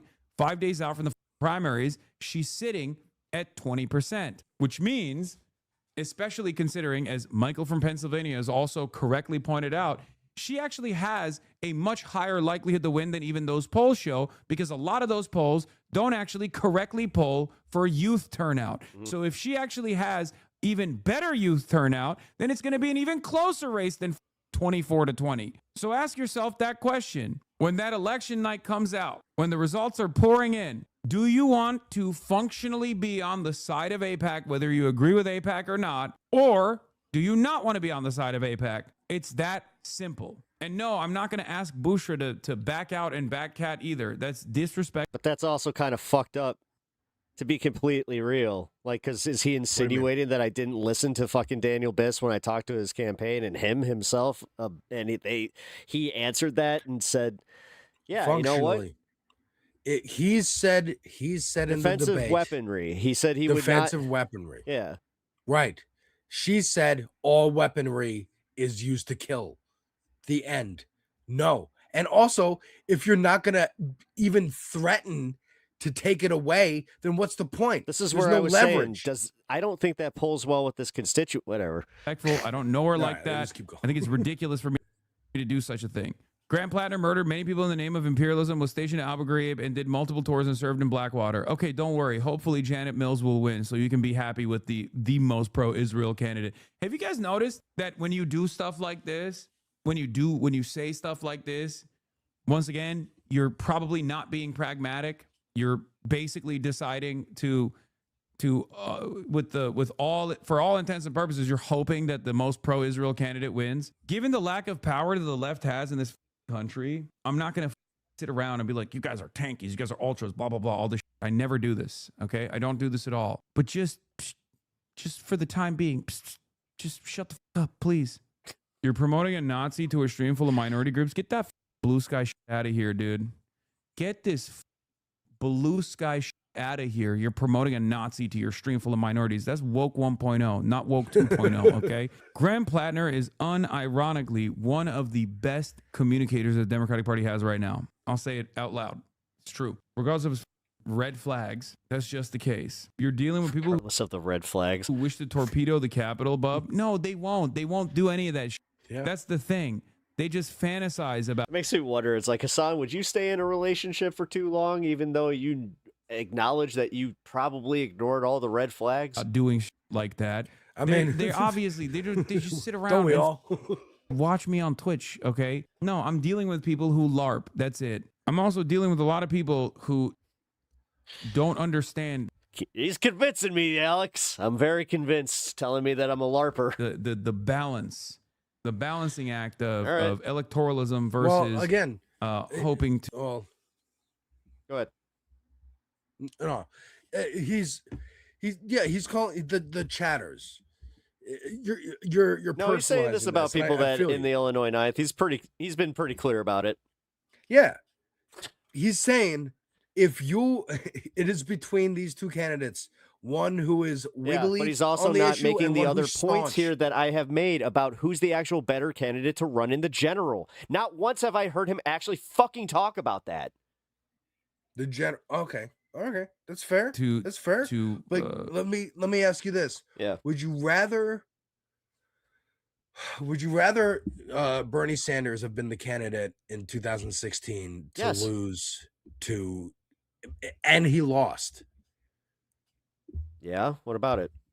Right, that would be good. Why? Because that would show that, oh, this is where the party's going. This is actually the insurgent movement. Even if Sanders lost, the fact that he beat Hillary that's a crack in the establishment. But right? he didn't. Right. but in this case, if she wins this primary and then loses the general election, yes, then I'd there'll be a fucking million then I think would be pieces. fucking floored with myself. I'd be fucking pissed off that I listened to Hassan over my fucking gut that I know better than him. There'd be then you can scream that on your stream forever and say I was right and Hassan was wrong. There'll be a million think pieces coming out saying my that 21 we people should have watching. had Daniel Biss. We should have had Daniel Biss because he was the more moderate and he would have been able to defeat the Republican in this. There'll be a million, of course, just like there's a bunch of articles out being like Kamala was too liberal. We need more of a moderate than Kamala. That was the reason she lost. She was black and she was a woman and she was too liberal. And why is she too liberal? We can't say. We You know what? Before we sign off for the night, I have I'm not going to watch the whole thing, but I'm going to bring up the interview with the Republican that is trying to run for governor here that actually sadly has a pretty good shot of winning. Because I think I think people need to understand that things aren't as fucking black and white here. And if it was, I wouldn't even... honestly, if this was like an open and shut case, I would vote for her. I would have already voted for her because it wouldn't really matter. But the crux of this comes down to, I see what the Republicans are already doing. I see what they're doing with showing up to certain Democratic events, trying to kind of get, a feel for what the constituency wants there and to see if they have, any ability to kind of cross the party lines, which they are kind of figuring out that they do, as I said, as long as they don't get the Trump endorsement. I think, that's what any good political machine would do. Again, that's what Zoran did. He went to the Trump voters. He said, why did you vote for him? Right. So my biggest gripe here is the fact that Hassan, using his platform, using his political knowledge, using everything that he knows about this race, not bringing up the fact that Dan Biss could very well be the better candidate to beat a Republican in this district, that is something that really fucking bugs me. He's concerned about his self-interest, or not his self-interest, but his interests, the things that he cares about. He's not talking about what my constituency cares about. I think Hassan is talking about what's better for the constituency, yes, and the country. And I think Hassan thinks that she would be the better candidate to go up against the Republican. All right. Well, he hasn't said it. Radicalizing. He hasn't fucking articulated it once. Enough people. These are also the same people that are, dirty breakers, where they're like, all right, it's time to do third-party viability. Third-party viability. Did I hear you right? You said you would have voted for her already if it didn't matter. If I knew that this was a blue district, no matter fucking what, yes. Viability doesn't exist at this moment. This isn't to say that it will never. But I live in a purple district. I don't have that fucking luxury anymore. Exist, but it won't exist, at least in this election cycle. We just have a different assessment of the situation. But people can't comprehend that, my assessment might be different than them because they're parasocial. And they think I have some other sinister, cynical purpose for why I'm saying the things I'm saying. That's the problem. And I hate that more than anything else because this also brings me back to why do the Republicans think that why give the money to her if they don't think she'd be the better candidate to win against? What, the Republicans? Yeah. Why give her money? Kat money?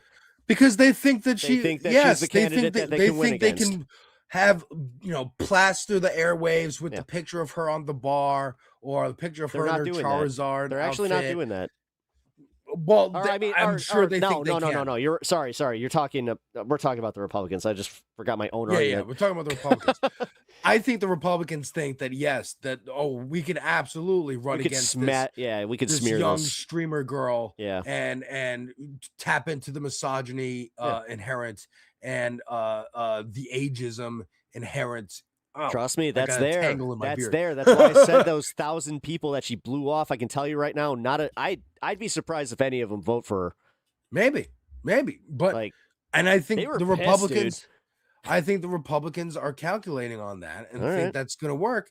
And we have different assessments, as Hassan said. I think that she would win against the Republican.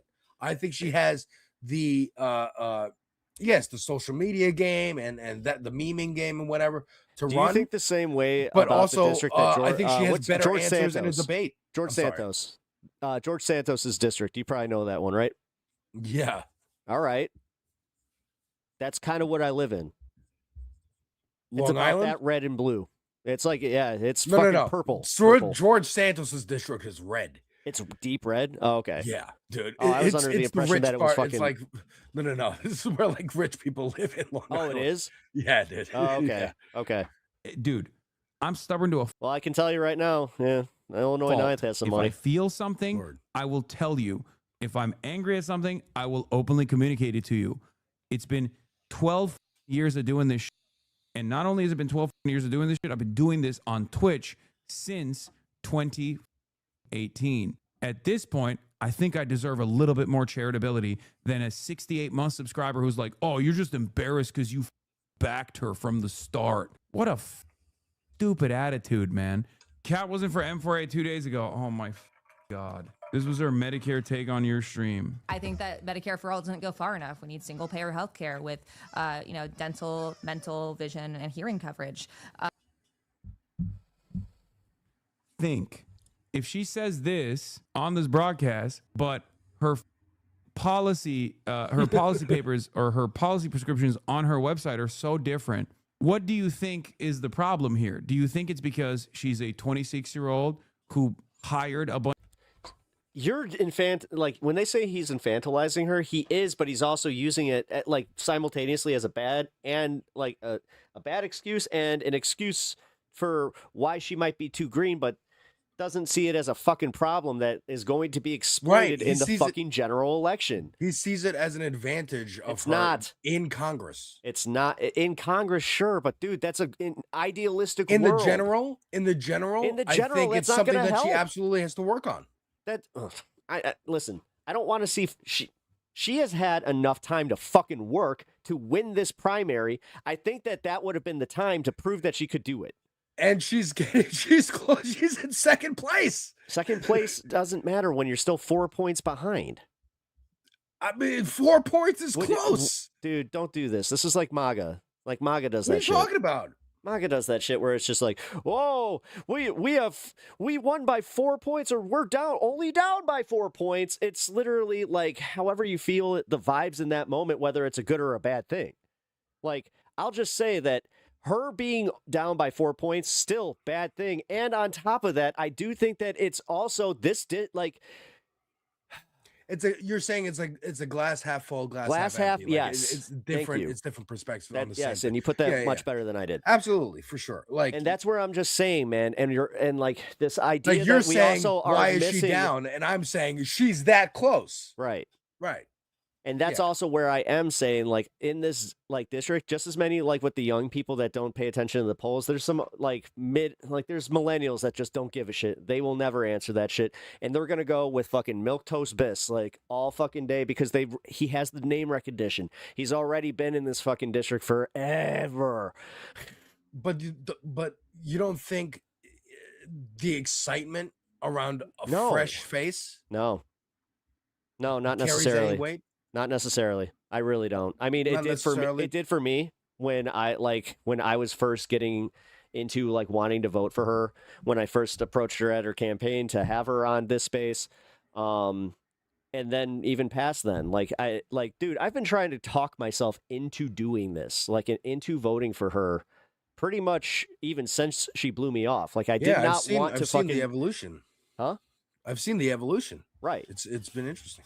And that's why I'm saying, like, I hope that nobody like tries to say that I'm being disingenuous with my critiques of her. And that's one thing that I was worried about when I saw that fucking thing about her. Oh, they're paying influencers to do hit pieces on me. I'm like, well, I hope nobody thinks that I'm getting paid to do hit pieces on her just because now that's the fucking narrative that's out there. So it's all AIPAC. AIPAC's funding pretty much anybody that's going to say anything bad about her, and then she doesn't have to answer for anything at that point, like I said. And then I have the substantive critiques again of like, okay, you can't handle Tara Palmieri asking you about your fucking court case. Guess what your Republican opponent's going to do? They're not going to give a shit if it's been litigated. They're going to fucking hammer you on it. Listen, there's two pieces to that, to the AIPAC is funding influencers. One, it's real, it's happening, so that's a fact that she's putting out there. And then two, yes, it does then rhetorically and vibe wise make it so that, yeah, if you're coming out with a critique, maybe people will doubt you, doubt that it's authentic, or that it's coming, or that maybe you're getting paid. How many times have both of us gotten people in our chat saying you're paid by George Soros, or you're paid by somebody to say what you're saying? And I'm like, I wish I was getting paid by somebody to say what I'm saying. Well, oh man, you missed the Taylor Lorenz Destiny fucking stuff that I did the last 2 days. Yeah, I did miss that. I gotta get caught up on that. I don't know what's going on. All with right, Destiny go back to the Taylor. last hour of my stream 2 days ago if you want to see the beginning of that, and then I'll send you the What's the timestamp. TLDR on there? TLDR is that fucking Taylor Lorenz is an asshole, and she fucking totally has this idea that we all need to be, me and you need to be held to the same journalistic standards as her, not understanding that we're fucking political commentators. So that's the whole reason that she fucking wanted to expose Chorus for their dark money, because they might have some journalists on the payroll that are taking dark money. And then Destiny pointed out, it's like, yeah, but you took money from an LLC from a billionaire. Technically, that can be also called dark money, because there's ways that you can move money around with that. And she's just like, nah. That was pretty much the crux of it. Well, yeah, she's been levied this accusation several times and shown that she's not. Very since the Chorus thing. Yeah. Which again, that one was like divided too. Like there was a lot of different opinions on that. I fucking applied for I know Chorus. you did. Because I was like, I don't give a shit. I'll take some money. I remember telling you about that. I'm like, yeah, they're paying creators. They're like, they're paying creators. Yeah. Okay. Because again, I watched the Leftist Mafia episode around when that happened, and the panel was divided. Some people were like, you know, fuck this, yes, you know, this Chorus shit. So Ariana Jasmine was like, I know people who are in this. I was approached, and I'm pro-Palestine. It's not like they're getting a narrative to be like, hey, here's the lines that you can say, here's the lines you can't say. That's why I'm like, hey, Rune, Jesus Christ. That scared the shit out of me. Hey, God Rooney, damn it. Come here. Come here. Hey, hang on. Yeah, I know. Sorry, Rooney. Oh, he's so cute. I know. She's coming, bud. Oh, man. She's coming. I'm sorry. Don't worry about it. My wife isn't home yet, and he's like, where the fuck is she? Yeah, and that's how this It's guy okay. gets. It's okay. He's going to freak the fuck out when my wife gets home. So yeah, let's keep going with this. Bunch of people to write this and ultimately she thinks that those guys are competent and are showing her best face forward. Nice guy. Little dog moment. Yep. Or do you think the shit out of me a little bit, she too. has this as her sincerely held position? Think Got some she's lugs literally on him. pro NATO, bro. Oh, really? Do you guys have a lot of anti-NATO candidates that you like? Give me one American Democratic Party politician that's anti-NATO, with the exception of like Ilhan Omar and Rashida Tlaib, who I probably think are still anti-NATO, or I mean pro-NATO. Let's be real. You can't answer because there is none. The question is, why are you making this distinction right now? Because if your standard is, I want a Democrat to come out and say NATO, I say NATO. This is the stuff that I don't give a shit about, because this doesn't even apply to me. But if I thought I could give a shit about if my any red of this line stuff. for voting for a Democrat was that they have to come out and say they're anti-NATO, there's no one I could vote for. Apply the same standards evenly to every candidate. Grade them on a curve. That's what I do. You have to be pragmatic. Ask Zoran about Taiwan next time. Surely he would answer. Yeah, that's the thing. A lot of you motherfuckers love Zoran. Let me ask Zoran about Taiwan. What do you think he's going to say? Huh? The f do you think he's going to say? People have asked him about Cuba. People have asked him about Venezuela. Obviously, Cuba is very important to me. I'm literally going there. You don't play the same game. You don't have this. Wait, he actually got in? Like he's going to Cuba? Oh, shit. Same Lucky him. consistency with the candidates. You go off of vibes. That's hard. My dad got in. This is not good. You're going on Bernie a flotilla. Oh, he's going via flotilla? Yeah. Oh. Sanders says he would intervene if My dad went via plane when the sanctions were down. China took military action against Taiwan. Cooper asked Sanders if China taking military action against Taiwan would elicit a military response from the United States. That's something, yeah, Sanders said. I mean, I think we would have to make it clear to countries around the world that we will not sit by and allow invasions to take place. Absolutely. I believe we should uphold Taiwan's sovereignty. The one China policy and strategic ambiguity are things we should keep. The obsession over cat apostolic hawkishness, which compared to lefty heroes like Bernie, definitely indicates a misogyny component here. An off-the-cuff response, not the same as saying she wants to fight a war with China. You're lying. I think Mike is getting a little cooked by Sammy Gold here. Sammy fried him, and I am aligned with Michael's policies, his vision, his agenda, 100%.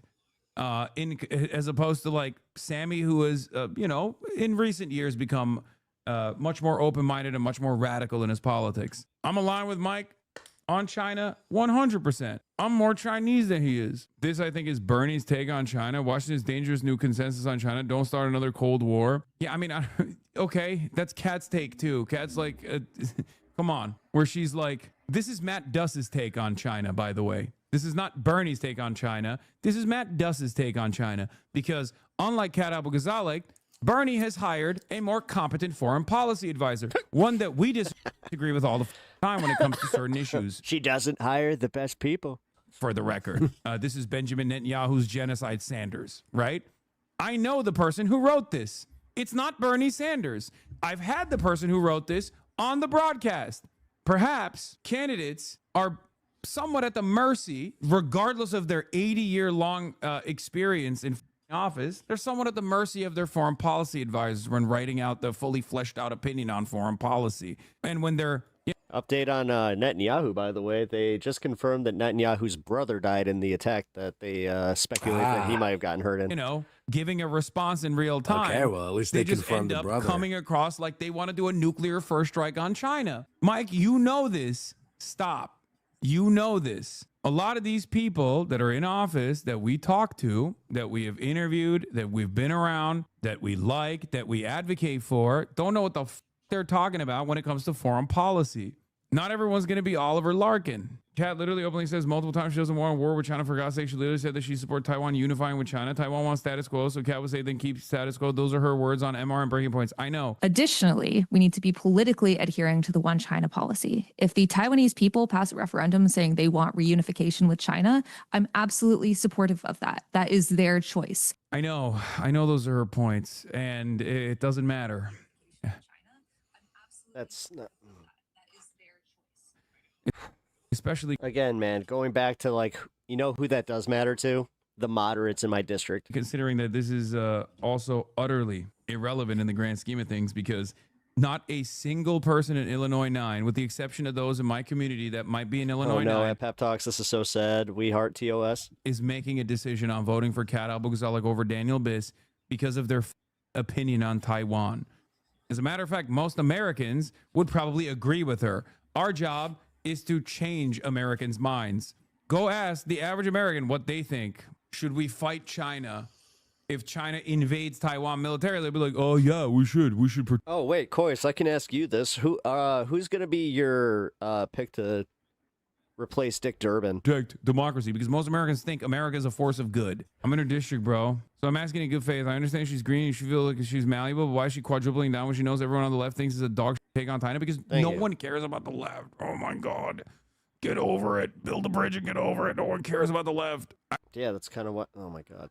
Does he not under? Never mind. I already explained to you that she tried to land in a morally consistent sovereignty argument that also simultaneously says like, hey, listen, if Taiwan wants to unify with China democratically, it's great. I'm on board with it. I don't want to go to war with China. I honestly don't know the candidates. I'm just mad he ruined his legacy.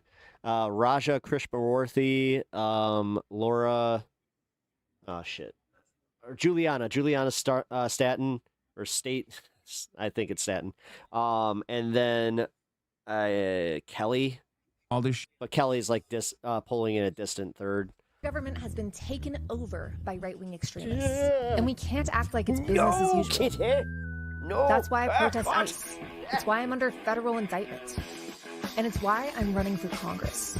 Because we don't need talkers in DC, we need fighters. And it doesn't.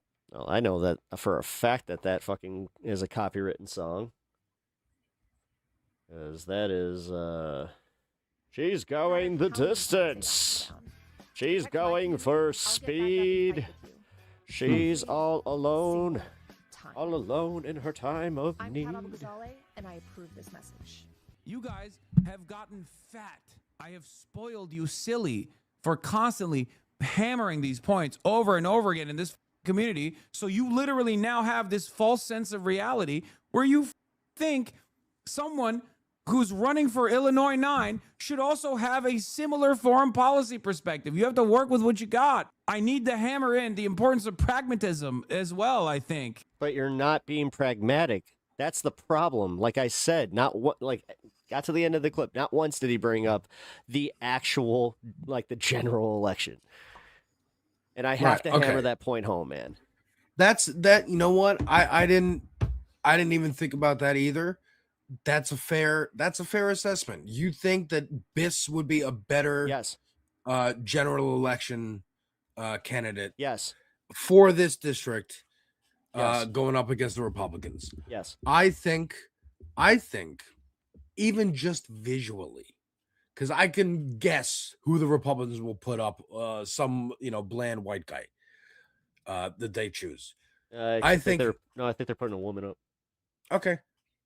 I think having the it reminds me of what was it, Futurama, where there's a presidential election. It's like John Johnson versus Jim Jameson. Yeah, I like, remember that. It's gonna look like that, and I don't know. Barron. Yep. Like having her, it's more of a contrast visually and rhetorically. His debate, my guess. His debate, Daniel Biss's debate with the said, unknown Republican will go similarly to Tim Walz's debate with J.D. Vance, where there's a lot of agreeing. What? Oh, hold on. So this is the guy, John Ellison. You were right. John Whiteson. But here, Republican Party incumbent, no, submitted biography. I'm a compassionate conservative with common sense, and I bring a steady, unifying voice to a divided political climate. With decades of service and community, I'm not just a leader in words, but in action, working tirelessly to build bridges across cultural, political, and economic divides. Did I not call this shit? I understand the real challenges families face because I've walked with them through it all. With the proven track record of integrity, service, and results, I'm ready to bring fresh leadership to Washington. This is the guy that they are saying is likely to win over his opponent who does not have a bio. His opponent is Paul Friedman. That is the guy who's polling number 2. Number 3 is Rocio Cleveland, and then Mark Sue is polling number 3, and then Rocio Cleveland number 4. Word. So yeah, I think what would be helpful. Oh, what the fuck was that? Did I call somebody? Oh shit. God damn it, I hate when I do that. My bad. You're like, who just got a phone call for me? And I think it's an emergency too. Oh, damn it. Hold on. Sorry, honey. I'm still alive. I know you're on your way home. I looked at the map. It's okay. I know. The worst, but she's on her way. She's actually going through George Santos's district right now, I think. Oh, no shit. Yeah, she had to go all the way out to Long Island to get this tattoo. Oh, fuck, man. But yeah, so I think the Republican brand is pretty toxic. I don't think the Democrats have done a good job in tying that brand to Donald Trump, right? We remember after January 6th, Nancy Pelosi said we need a strong Republican Party. The rhetoric was the MAGA extremist Republicans versus the safe, okay Republicans. That's what this guy is, though. He's he's like not MAGA. I called that, dude. Notice how he didn't bring up Trump once. None of that shit. Unifying voice. I think Kat would be a much better candidate because she would be able to tie him to Trump, tie Republicans as a Not brand. necessarily. That's not to necessarily Trump. true, though, because the thing is, if he's one of those, like, I if he- think she'd be in more Illinois, willing to there's more try than Daniel firebrand. Biss. I think she'd be more willing to try than Daniel Biss. Daniel Hmm. Biss is one of those, we may have disagreements, but we can work together. No, we can't fucking work together. It's not. We got to defeat this That's not fucking true. ideology. That's We got not to true. defeat these people. That's not true. No, You the don't one think thing the one thing that he would do is play the Jewish card over that guy. What do you mean play the Jewish card? Literally, that I'm Jewish and I understand this, and I understand because again, in my district, I think that like this is where I was getting angry at Hassan. I don't think he understands that, like, yeah, we do have Zionists in the fucking district. Like, yes, we're a pretty progressive district, but we also, like I said, we have Zionists in our district, whether they be Christian Zionists or Jewish Zionists. We have right-wingers in our district to the point where, again, I was informed right before all of this shit started that we had pivoted to a purple district, which that sucked. Yeah. Again, I thought this was a safe district. And that's why when I said, I think the looking- fact that she's this close indicates that it's bluer than maybe the polls or the purpleization has indicated. Mhm. Look, I remember in the early 2000s when Bush won Florida, that's when Florida became purple. Florida was blue before that. Florida was blue. Was it? And now it's Was it red. deep blue? No, but it was blue, and then it became purple, and now it's red. No, and that's because the problem. Democrats Like, gave up. Yeah, no, we have this thing where like it bounces around, but ours it sucks Yeah. because we went from a safe blue district with Jan being the incumbent. Like she barely had to work for this shit like the last election cycle that she won. Right. You know, but that's where it also sucks because that's when they did the gerrymander. That's why the fucking district looks like Snick. And they're trying to, gerrymander it out of being blue. they're trying to purple. again the gerrymander. I mean, literally, it is supposed to be a fair thing. Like when you break it down, like I'm not trying to play devil's advocate again Right. for We gerrymandering, but it is in practice, at least in this case, they were trying to keep it balanced because it was very unbalanced. You know, like when I say safe blue, it's like, yeah, dude, like we always made jokes about it's just like, oh, a Republican's running? Okay, even gotta have to worry about that shit. Right. But the last And- gubernatorial race really that woke me up because Darren Bailey, I think he only lost by a few points, which that was scary shit, dude. That guy he's fucked up. Word. So You know? yeah, I think again, overall, Hassan made a lot of the points that I wanted to make here. I watched that interview that you sent me with Mike Simmons that he did. That was a great interview. I think Mike Simmons is a good candidate. I think some of it made me a little like, you could have gone harder there. Yeah.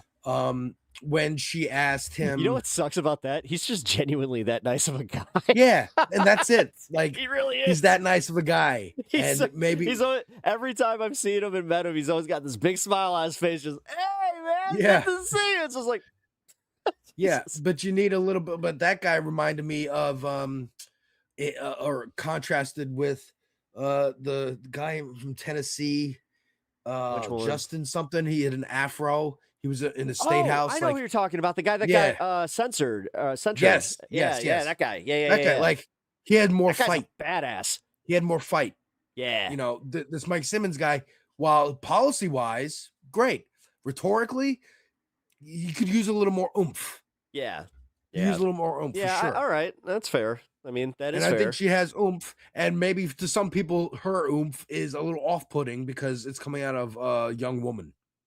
I mean, as much as we talked about the internalized misogyny, I bring it back to the substance, of the problems that I have. Like, here's Sylvie. I'm looking into reporting about the campaign event that she missed, and the papers are definitely stacked against her. People definitely do not like that she did that. I'm telling you, they were pissed, man. And that was one of I don't think you understand, Alex. That was one of like the main campaign events put together by the McHenry County Democrats, which was one of like that's the more red side. And like that was the one where it was like, no, you need to meet these people because technically these are new people in your district. So, yeah, no, I understand. And on the flip side, yeah, she I did give could a see reason for them. not being there. She I could did see give a reason for not being there. She said it was due to her narcolepsy. She has narcolepsy? Wait, when? Where is this When evidence? the fuck did I've never heard that she had narcolepsy? Where is this evidence? I don't know. I mean, Sylvie's saying, but on the flip side, she did give like because Sylvie looked into. Thank you for doing that, by the way. Okay, yeah, thank you, Sylvie. Shit, I just doxed myself, Sylvie. Oh wait, no, I had to travel for that one, so never mind. So yeah, I think I think the people at that event had the same kind of feeling. Florida American penis. Sorry. Had the same kind of feeling that you do, where thank you, Sylvie. They invited her to be there. She didn't show up. And they felt personally slighted. The problem was she ghosted because everybody the rumblings were that okay, she might be late. She was going to be there. It literally turned into I've reached out to her campaign. And then when it finally came time for her speaking time, they just said we've reached out to her campaign. We unfortunately have not heard back from her. I know that some people were even worried about her. They're just like, oh shit. Like they thought there was a rumor going around that she got picked up for the thing that happened in Broadview. Like there was shit going around, but then the general consensus kind of turned when there was this guy, I forgot his fucking name, but I know exactly what district he was running for. He was running for Illinois 14th, the local Illinois 14th. He was like this fucking union construction dude. Like he literally looked like he just came from the fucking job. And he's just like, I gotta say, this is a very immature thing that she did. And it was just like, shit. And then like the wave kind of hit where it was just like, oh, yeah. And like, I think I remember people... leaving that event with my buddy. I think he's been on stream, my buddy Kaz. And I was just like, man, that was unfortunate, bro. Like, yeah, I think those people at the event may feel personally slighted. And that was enough to change their mind. Like Hassan was saying, if it's enough to change your mind about like what's practically in front of you, then okay, then she lost your vote, but then it's effectively helping this like when it comes down to Kamala versus Trump, that's a bigger scale. Right, it's not as important for each individual, but like it's still effectively. Every election that I could have voted in and didn't vote in, like, did I cast a vote for Mitt Romney by not voting for Obama in 2012? Arguable, right? But like, it depends. Obama won. It depends. I mean, it depends on it. Like, here's the bitch about the presidential is whether or not you're in a swing state. Right.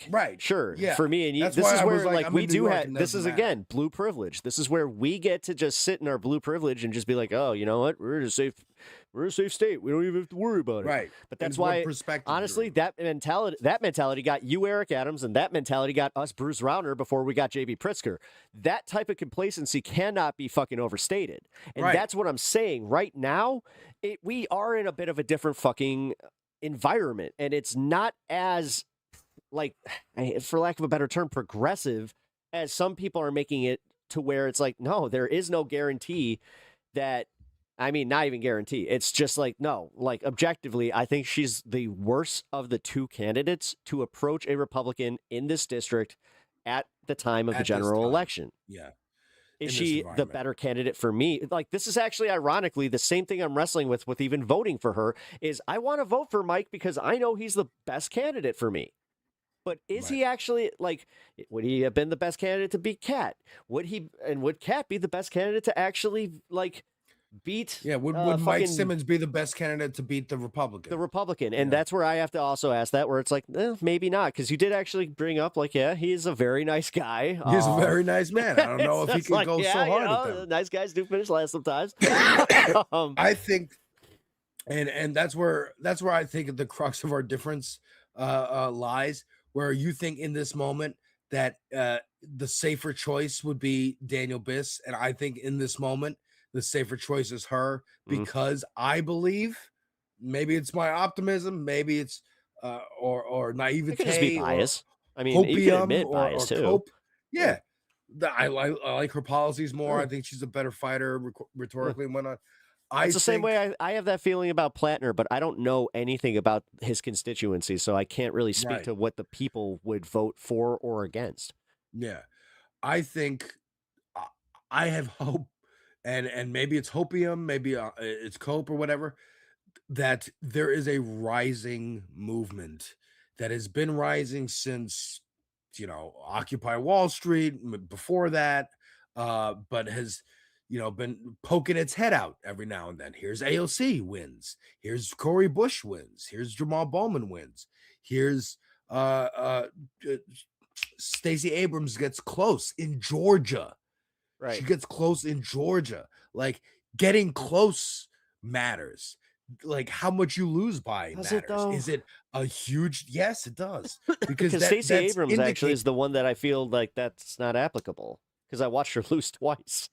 Well, yeah, she lost twice. But again, the fact that she even got to the position to lose is an indicator of changing attitudes, changing moods. Specifically against the Democratic Party. When? Specifically against the Democratic Party. So the Democrats failed. They wanted to go with a more progressive candidate with Stacey Abrams. And then the Republicans, in turn, were able to beat Stacey Abrams by calling her a radical leftist, blah, blah, blah. But who won but she won the primary, which That's what I mean, showed the mood. The thing is, of the Alex, people voting in the primary. I'm the saying, Democrats. I'm wondering if anybody from the right gave Stacey Abrams that extra boost with some money or whatever, because they saw her as the safe candidate to win against. I don't know. Maybe. That's but where unfortunately. But again, this and is where sometimes that works. I always temper the reality that even though I live in a progressive district of Chicago, it's not progressive in the way we are politically. Like, it's different. You know what I mean? Like, it's progressive in the way that they're like, yeah, we like our gay neighbors and we like diversity. But then, sure as shit, you start talking about other, issues, and then they start going like, oh, okay. And that's why I think this is the moment that this works. And it works, maybe not across the board, maybe not every race. Like, they Sam brought up Nita Allen, I think. Anita Allen, yeah. She was the candidate. 400 votes. She came close. 400 votes. She got edged out by the AIPAC candidate, but that's that's just not within the necessarily what Democratic did Party. it. AIPAC money, you could argue, would have been so much more effective Corporate if it money. was before more than 400 votes. You could argue that Establishment again money. with the 400 votes. That's where, like, I brought up about the campaign stop that she missed, where I was just like, okay, man, 1,000 people or whatever fucking being pissed at you. Right. That could make that difference. It could make the difference. It DJT might. winning in 2026 kind of broke many calculations of support the weaker candidate, though. That is true. Also, yeah, Serena, what are your thoughts on this? I mean, Serena's, she's in my district. She understands a little bit about what's going on. Although I think that you're still supporting Kat, if I am not mistaken.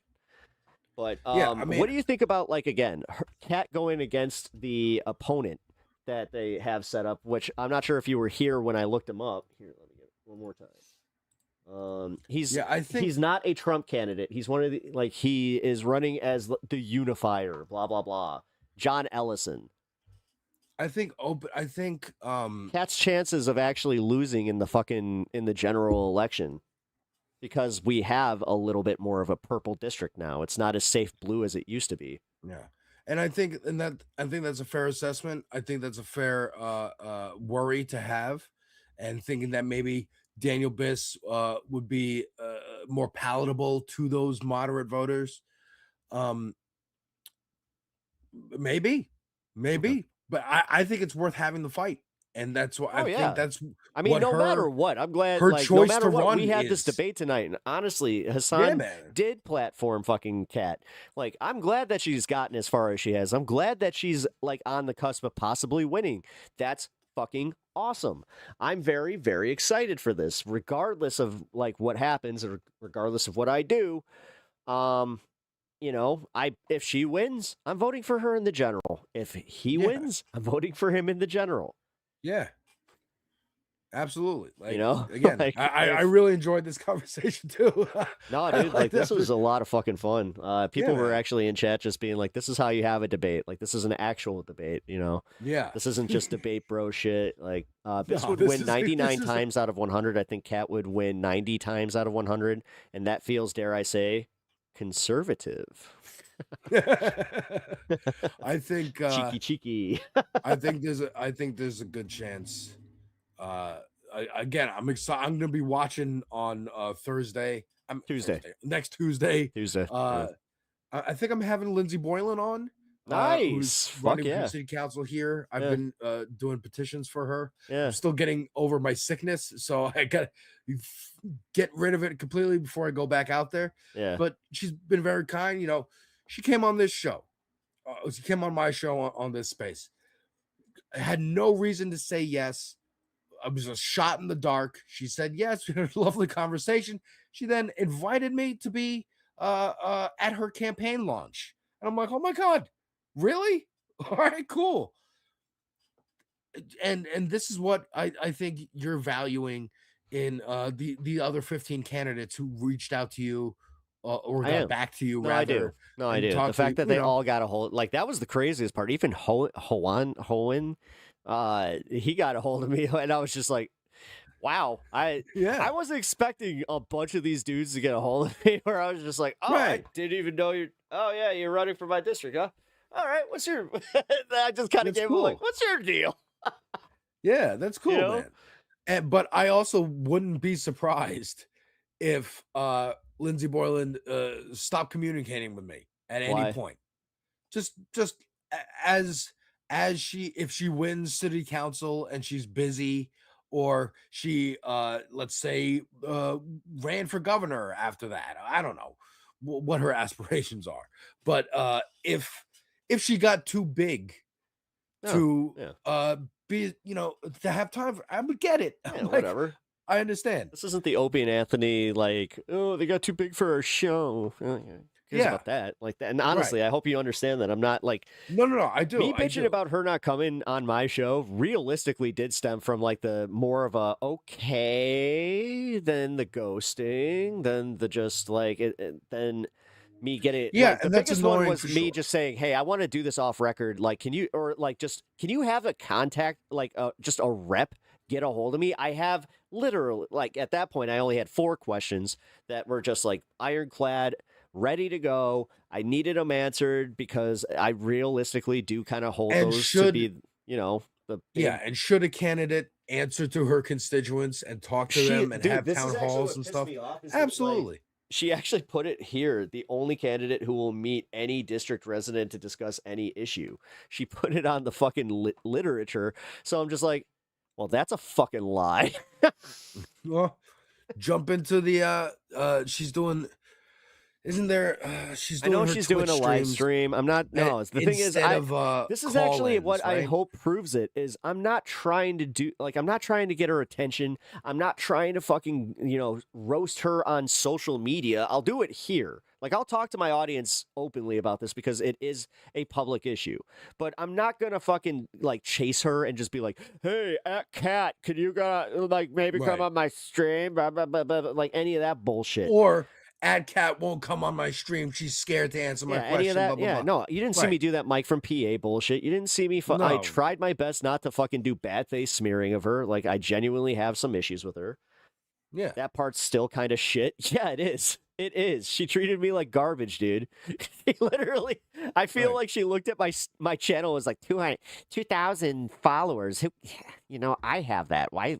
Like, again. Yeah, why bother? Like, Yeah, maybe. why bother? Whatever. You know, Maybe. again, Maybe my that was the assessment. This Maybe the space not being assessment the was fucking the campaign going, what do you want to spend your time doing? Talking to this guy with 2,000 followers or going on CNN? Well, to be fair, she actually disrespected this space on that one because this is also what was shitty, and you understand this being like in a media space, how shitty it is for somebody to dip out 10 minutes before the interview. Yeah, that would suck. That was bullshit, dude. I literally booked out the fucking next slot, so I had it. Yeah. You know, so like I had to put Jake out of his show, which, you know, fucking, I don't know when we're getting our brother back. So for sure. Yeah, me too. I think he's okay with me saying like his streaming equipment took a shit. He's not quitting streaming, by the way. Like, I would. Sorry I would to kill the guess. speculation. I hope that he doesn't get mad that like I took the air of mystery away. What? Oh, Jake? Yeah, Sorry, Jake. He just said that his computer crapped out. He's just like, yeah, Oh, he's that's just what's got. happening. I was wondering his computer crapped out. He just fucking needs some. He's gonna get some new streaming equipment. Is how he put it. I was like, your computer? He's just like, yes. Okay. I'm like, oh, okay. I was confused too. I was like, yeah, what? Him too? But yeah. So I think, yeah, that's again, it doesn't feel good. But I think Hassan, that's why I wanted to share that clip with you, because he's in a position similar to yours, where he actually had her on, right? And then found out, oh shit, she has this like bad opinion that I really don't like, and I didn't know about, I don't endorse. Oh no. And then he's addressing it here, and he's going, even with this, I still think she's the best candidate 5 days out from the election, with the polls looking the way they're looking, with the landscape of the country looking the way it's looking. Well, yeah, Serena said it right here. Yeah, that's about the only bad thing about Kat's campaign is that she's plugged in so far and wide. Reps are supposed to be local, but unfortunately, 2026 means any leader organizing is needed. Yeah. Yeah, but actually, Serena, that plays into like what my last question was. I'll just repeat it one more time, where I sent her an email. I was just like, listen, I just want you to answer these questions. Not to beat the dead horse, but I did specifically ask, what are your plans for the community in the future if you lose? Would you still continue your activism, helping the community, or would you run for local seat if open? My candidate brain just kicked in, where I'm like, I'll answer that for you. I would say if I was the candidate, if I was her, I would answer that question with like, well, I'm not thinking about losing. I'm thinking about this race. I'm thinking about winning, blah, blah, blah. And I will always continue my advocacy. You fell for the trap, though, Alex. That's the thing. You fell for the trap, and honestly, busted. What trap? Don't give me that fucking faux confidence. I want a real answer. Don't talk to me like a politician. Well, that she is. She's going to. Hell, I watched her whole segment there on Hassan, and then a couple days later, he was talking to her. He was talking about having candidates on, and he was like, "Yeah, this is why I don't like it, but I do it because they always go into politician mode, and I like to have more, general conversations and relaxed conversations. I want to pull them out of campaign mode and politician mode. Yeah. It's annoying for sure, but that's the game. You have to do that. And she is, she is politician mode, but she's also being herself and being authentic and saying her actual policy positions and her moral positions, which, kind of got her in trouble a little bit with the international conversation there with Taiwan. But honestly, this is actually to it. The fact that like she wasn't focusing on more local stuff, that like she put herself in that position, man. Yeah. Yeah, like, and that was a and misstep honestly, of the campaign. This early into your political career, you don't need to do that. That was a misstep. I mean, because honestly, like this is another one where it's like it's funny. There are a lot of various Illinois 9th candidates that I asked at least one question to: why this seat instead of something more local? More than a few of them, it was like it was a status thing, and that really turned my stomach on those people. Like it's also important to have local positions filled by good people. But well, Kat is definitely different than those others.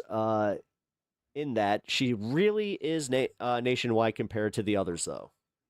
But I think running for the national seat which is, she could have ran for Senate. She could have ran. That's what I mean, though. Like, well, I mean, she ran could, for. Well, she would have lost that one.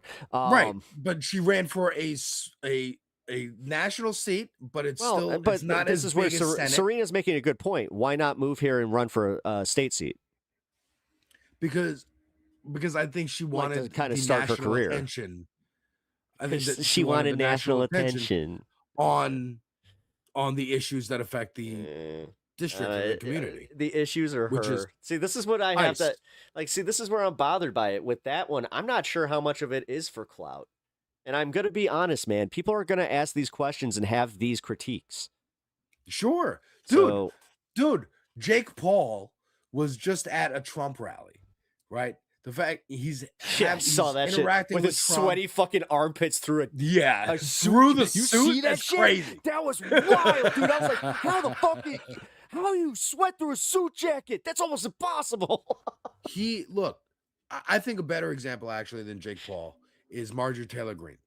Marjorie Taylor Greene was building her influencer career as a right-wing influencer after Parkland.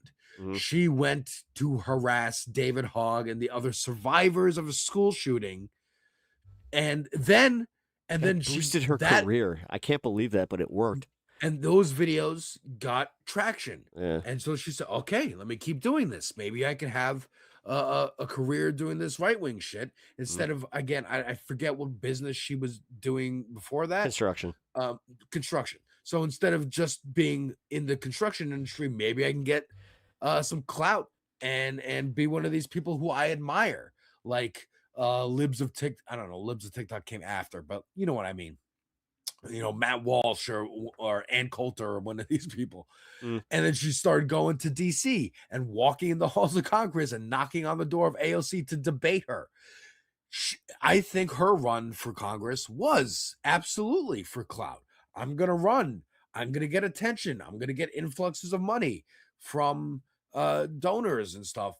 And maybe I can get into Congress so I can debate AOC on the floor of the House. She got into Congress. She's done her lunacy. And now she's realized that the thing she truly believed in was the QAnon shit, right? That's why she was challenging AOC. That's why she was harassing the Parkland survivors. Yeah, she was a true believer. She was harassing the Parkland survivors, thinking they were crisis actors. Yeah. And then she believes, going up against AOC, thinking she's, I don't know, part of this pedophile cabal cover up and shit, and then finding out, oh shit, it's Trump. And he's attacking me now because I'm trying to release the files, and he's calling me saying my friends are gonna get hurt if this happens. And she's a true believer. Actually, I just thought about this, Serena. She should have been challenging to be the mayor of Broadview. Maybe. Honestly, like after like that became like almost like her singular issue for a while there. I'm not sure if the seat's up, but I'm just saying, like, I don't know. If that seat does come up and she loses this race, then that should be her next pivot, is trying to be the mayor of Broadview. Word. So she can fucking. I think it's a multi-pronged thing. Like it could. I've hypothesized that one reason why she ran was to get national attention, so that there would be a national story if ICE fucked with the protesters where she's at. You know what I mean? So like ICE attacks these protesters is a story. ICE attacks these protesters with a congressional candidate. That's a bigger story. That's a longer lasting story. Yeah. And the fact that she's indicted with 5 other people, it helps those 5 other people that she's a congressional candidate. There's more resources to pay for the lawyers to fight the indictment. Like it is helping literally the people in the community. Actively. So this is actually a good. She's also using her campaign office as mutual aid. She's using the extra money to help. No, and that's the stuff. That's honestly the stuff that I would never attack. That's on and this is why it does. This is where Kat is one of the easier candidates for me to just be like, okay, suck it up and just fucking do it. But at the same time, I mean, I don't know. Serena's kind of making me realize maybe I am looking too deep into the red candidate, but I don't know, man. There's a lot of discontent in Illinois right now. And I understand. Serena, I think you feel that too.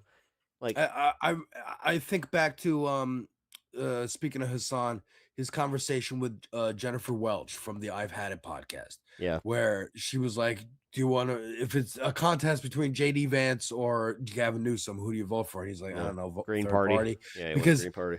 if you get to that point where those are the two options, then you've already lost. And her initial response, being from Oklahoma, This is what I hate about presidential politics. No, because you don't vote for Gavin Newsom, then you're voting for Stephen Miller. You're voting for Marco Rubio. You're voting for the status quo of the cruelty. It doesn't matter if Trump's on the ballot or not.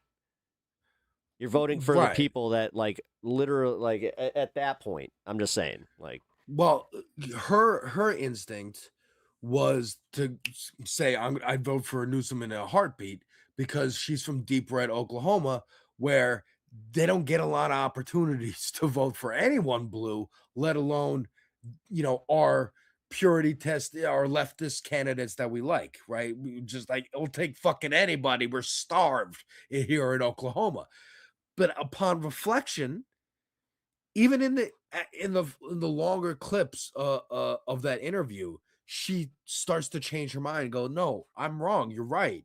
I've been thinking like a victim, someone in a domestic abuse situation where I just want to mitigate the punches I'm taking rather than there's another option. We can actually go for better than this status quo of just trying to avoid how hard he's going to hit you.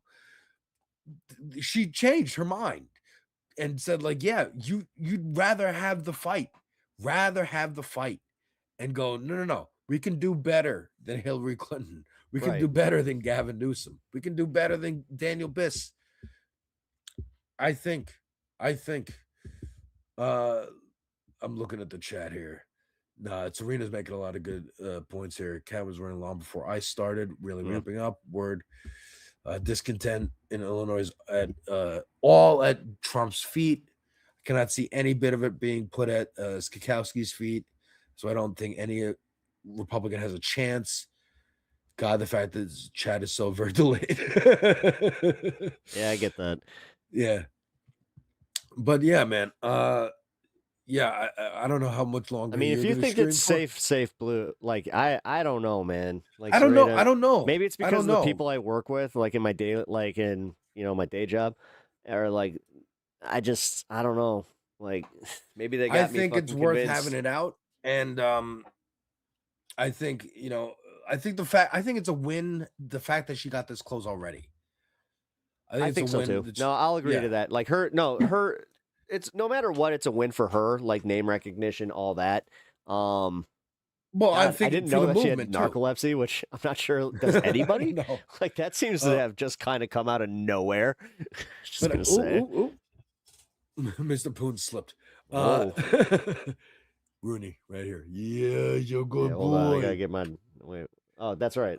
I'm using this camera. That's right. Oh wait, I can do that here though. Hold on. But no, I think just like with Zora Mamdani. There we go. I was like, I was watching Olayemi Olurin talk about it. And she was like, dude, on primary night, you were there on primary night. We're all like, we're going to have to wait a couple days to get the full results. No. It's not going to be a blowout.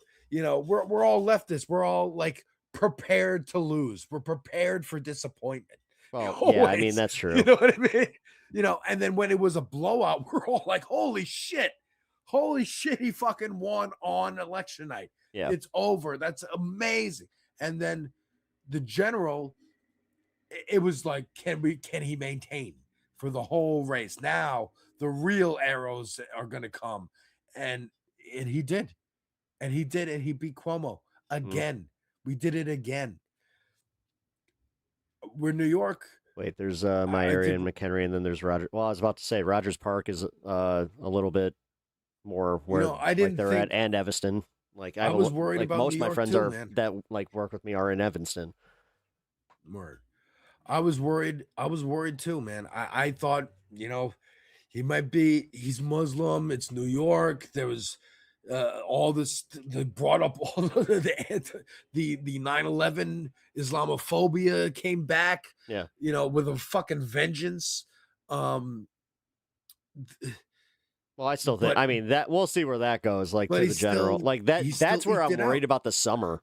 Like, God, they have the summer to turn around the economy and turn fucking public opinion around on some of this shit, which I'm worried about, man. Like, I'm worried about them trying to steal the election outright, but I'm going to just say this much. I don't have the same confidence that this blue wave is actually going to happen. Like, I'm very cautious about that. That could be a lot of hopium and copium on my part. I want this shit to end. I need it to end. And I need to believe that there's a chance. Right. That we're not going to have a 1,000-year reign of fucking JD Vance and Barron Trump and Ivanka's granddaughter and blah, blah, blah. It's just like fascism forever. I have to believe that we will see the dawn after this dark night. College Town. Wait, Evanston is a college town. I don't really see how any R can break through there. By this is my problem that I can see is by them trying to sell Cat as being too left, and then that's where I'm seeing this. Like, this guy can't be tied to MAGA. Like, he purposefully did that. He's avoiding talking about Donald Trump. He's a Republican. Ish. It's kind of the same thing with AIPAC. Like, you can assume that all Democrats are AIPAC funded, but then you're like, oh, well, she's a Democrat. She's not AIPAC funded. So it is kind of, Well, you can assume everybody's right on both sides is AIPAC funded. That's Serena. That's how much is Barrington in the IL-9? Because I know that it's like shaped like a snake. So I'm not sure if like is South Barrington in there or is like North like East Barrington? Because like Barrington, Illinois is like. Anytime that I hear the song Beverly Hills, I go Barrington Hills because that song Beverly Hills. That's where I wanna be. Yeah, who sings that song? Weezer. Oh shit! Living in Beverly Hills. I didn't think I liked Weezer. Fucking get me all hipster, Every last midterm election has gone against the president's party. Yeah, Serena, though, wait, you were here. What am I talking about? Yeah, that's why they're so worried. I am still fucking traumatized by Bruce Rauner winning. I'm still fucked up by that. Like, when we had a Republican governor, it was awful. It sucked. Our state was in shambles. Our debt, tripled? Like, yeah, that's why they're none trying of Barrington to get is in IL-9. How the fuck does that work? That's why Trump is saying he's not going to sign any legislation that's not the SAVE Act because he wants to get that done. Oh yeah, because he wants to suppress the votes. He's so worried about the midterms. Well, and that's where I like doing this one where I can pontificate on it and just like I'm not going to be sad if I'm wrong. What? Like, that's a nice thing. Like, if I'm wrong and the district is safe blue, Cat wins in a nice way on Tuesday and then also wins in a nice way on election day, then cool, man. But dude, it doesn't need to be safe blue. Like, it could be a fight, and it could be a fight to keep that person in office. Like Bowman, like that district is that upstate district in where it gets red and it gets a little purpley, and it worked. Like he lost his seat. Wait, Lake Barrington. Oh damn! So just because she wins, or just because Biss wins, or a Democrat wins, doesn't mean it's solid blue. Right. Just like a Republican winning doesn't mean now the district is purple. That's a narrative. That's a narrative they want to put out to discourage voters to turn it red. That's what they did in Florida. Oh no, it's purple now because it voted for Bush. What are we gonna do? Well, the Democrats. What happened to the Democratic Party of Florida? They just started giving up. They stopped putting as much effort in there. The National Party stopped putting money in there, money and resources, Yeah. and they let it turn red because they gave up on it. And in recent Yeah, I years, can't see that happening here. Yeah. there's more of a fight. Like that's the Stacey Abrams thing. Like that's why I bring up her. She was like, "Fuck it, I'm gonna try here in Georgia. There's not much of a Democratic Party here, but I'm gonna fucking try." Right. And she mobilized and helped build. And again, right. the But I National don't think that Democratic Stacey Party, Abrams was in a position as much as this either. I mean, I don't know. I I think- might have had my mind changed a little bit on this because Serena's kind of making me calm down a little bit on seeing the prospect of a Republican, taking a little bump from the IL-9. But thing is, if Kat can navigate the win past both BIS establishment and find corporal money, then I feel like she can absolutely navigate a neutered Republican. That's kind of the point that Alex was making earlier. Yeah. I don't know. I'm a little more cautious on that one. Like I really am. and that's fair. I understand. But yeah, I don't know how much longer you were planning on streaming. I was literally about to hop off in about 12 minutes. Okay. Well, then, do you want to watch the that music video that I sent you? Oh shit! Is it okay to? Yes, Is it he's a YouTuber like us. He put this out as a protest song. He wants it spread. I can't do that. I got hit for what's his face? The guy that was on Joe Rogan, Jesse something. Fuck. Oh, Jesse Wells. Yeah. Oh, no. no. Yeah, I got hit by him. Here, let me see. I don't think you'll get hit. Jalopy I mean, Bungus. yeah. No, it's fuck ice. No, I can't do that. What? I got hit by fuck. Like I heard that song because of like them going to another protest, and it's the fuck ice, right? Like the No. This is here. I'll play. Bitch, I'm cool with everybody. Bitch, I'm cool with everybody. Let's watch. Trump getting office, you niggas get to acting bold every motherfucking time, bro. Nope. No. Can you play the video for them? No. I'm playing the audio just to see if it hits my copyright track. No, it hit. It's in the yellow. Yeah. Oh, really? Okay. Yeah, it's in the yellow. How do you see that? I have a little thing on my YouTube studio that you can set it up. I need to do that. That's helpful. Yeah, it helps. It definitely helps. All right. Well, then at least show the people the page so they can find it. Here, yeah, I'll do that. Here we go. I encourage you all to listen to this song, share it. It's awesome. I downloaded it myself. There we go. There we go. All right. And Jalopy Bungus has a lot I can't of cool, possibly say or can say that there's a lot of cool anyone videos. that he's not MAGA to be believed, though. The thing is, I don't know, man. Like, I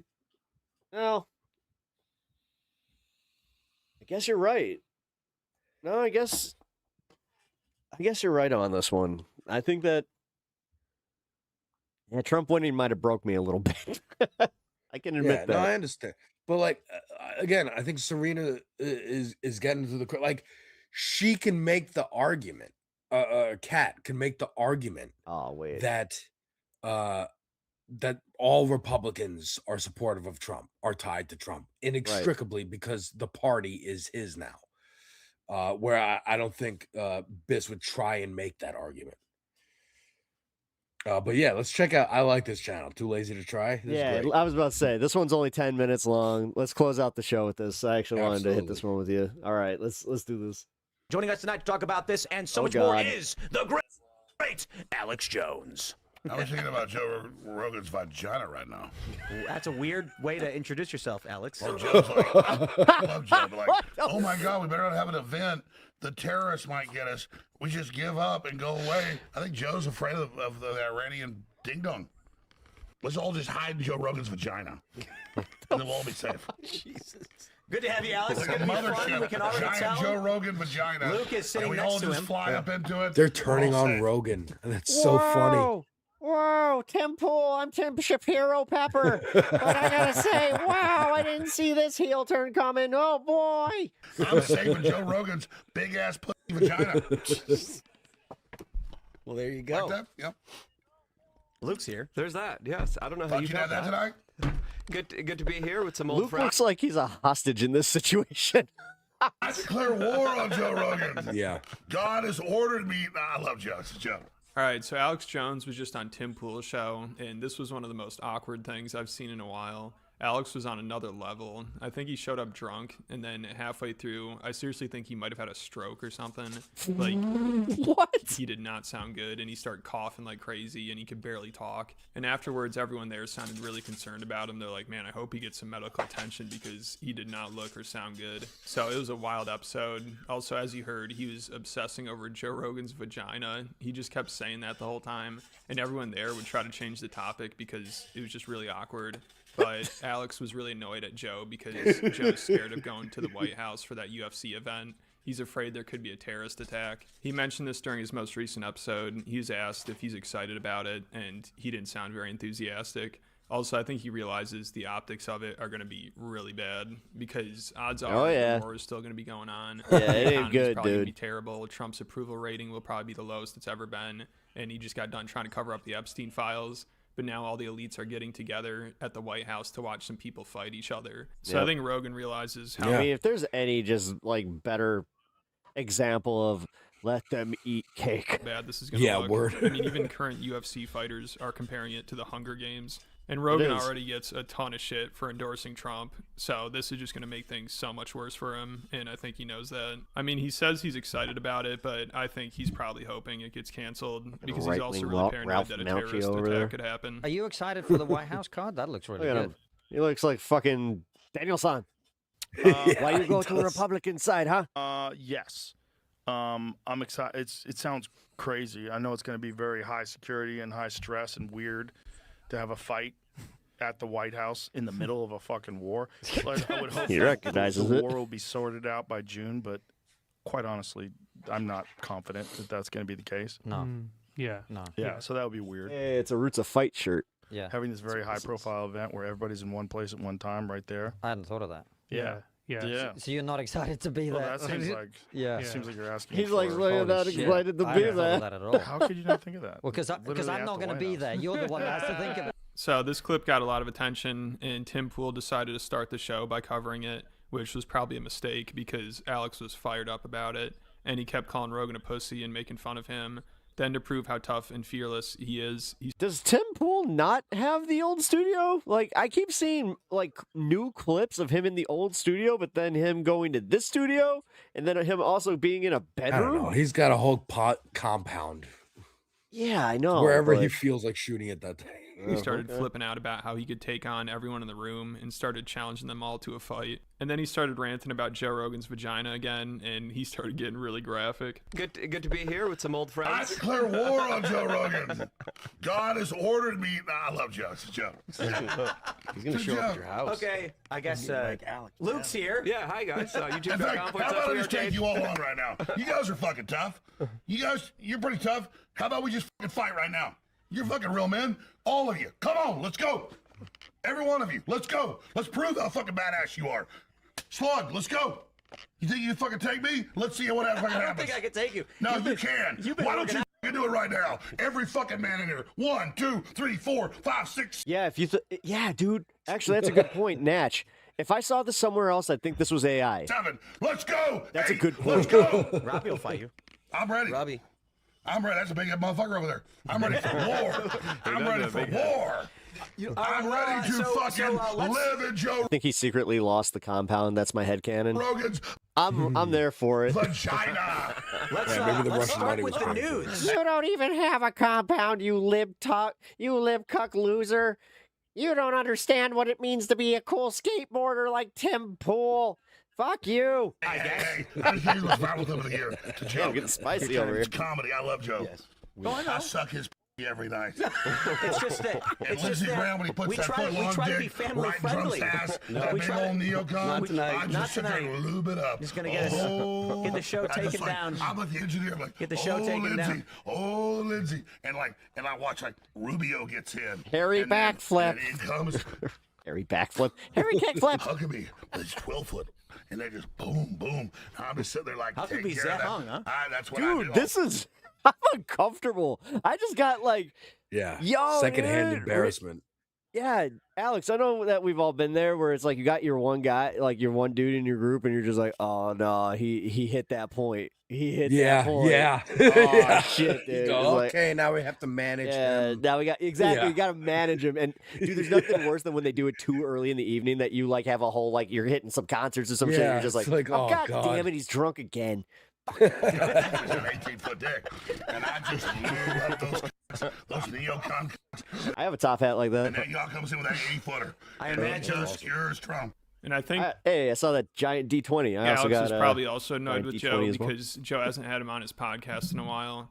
Like every few years, Alex Well, always 18. snaps at him and accuses him of being a globalist for being scared to talk to him, like when he hasn't had him on the podcast in a while. So I think that's definitely part of it, which I see a lot of people in the comments are always begging Joe to have Alex on because it's always an entertaining episode. So people want to see it, but Rogan's hesitant for some reason. So Alex was talking a lot of shit about him, but then he'd be like, oh, I love Joe, but he's a pussy. Wonder what it is. What do you think, Alex? What do you think that he's like worried about that Joe Rogan all of a sudden would just be like, yeah, maybe Alex is a bridge too far. I think, to quote Mobb Deep, ain't no such thing as a halfway crook. Okay, so that's what Joe Rogan's trying to do. He wants the attention and whatever, and the money that comes from associating with the administration. But that was before the election when they were popular.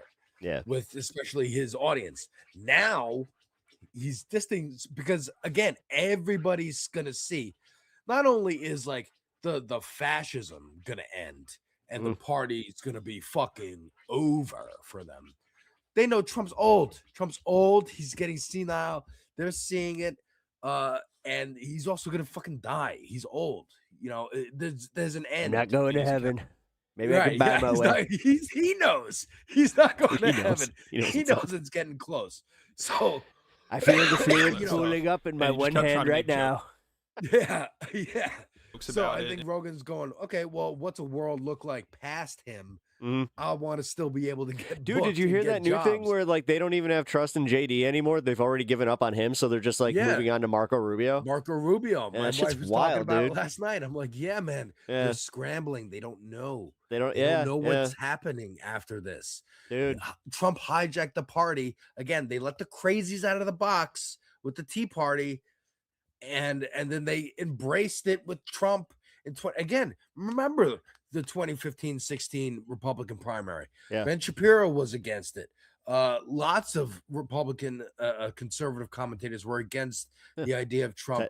He's a joke. Ted Cruz. It's gonna, Ted Cruz, Marco, all the people who are now working for him in his administration. Kissing his They were shoes. all Lindsey His two big Graham. shoes. Were terrified he was going to ruin the party reputation, ruin the name, and he did. But he won. So, all right, we'll get what we can before this all falls apart and try to get out. And then, that's what happened in 2020. You see what happened to Rudy Giuliani and some of the other people from Trump administration are having hard times now. And hope that he could win again. And then he put me off at the Four fortunes Seasons. return, and we can have Project 2025 and ensure that this won't ever stop for us. Yeah. But it's not working. It's not working because again, these are people who think they're smart, who think they're geniuses. Do you think that's why Alex is crashing out? I think Alex is crashing out a lot of what the guy said, that Joe hasn't had him on in a while. He's trying to get Joe's attention to bring him back on, and trying to incite the audience to beg him to have him on and be like, we're not going to watch you if you don't have Alex Jones on. You're a globalist. You're compromised. Blah, blah, blah, blah, blah. That's what Alex Jones is checking him on. He's saying, ain't no such thing as halfway crooks. You're going to the White House event. Don't be a pussy. Have me on. Stay in this muck with me as deep as it goes. Yeah, and then Rogan is playing it safe. Yeah, like Joe's trying to hedge a little bit now. You know, Andrew Schultz, we saw it earlier. Oh, fuck yeah. He totally abandoned him. Yeah. ICE is wrong. I don't, trying to stay away from it and distance himself because, again, he sees a future past Trump and a career that he wants to maintain past Trump. And he doesn't want to just keep it in Austin. Right. Yep. Yeah. So, they're hedging. And that's what Alex Jones is calling out. He's like, no. I'm all the way in. Let's finish this crash out. And they were not landing. Everybody just seems so uncomfortable. His holy vagina realizes it's a threat.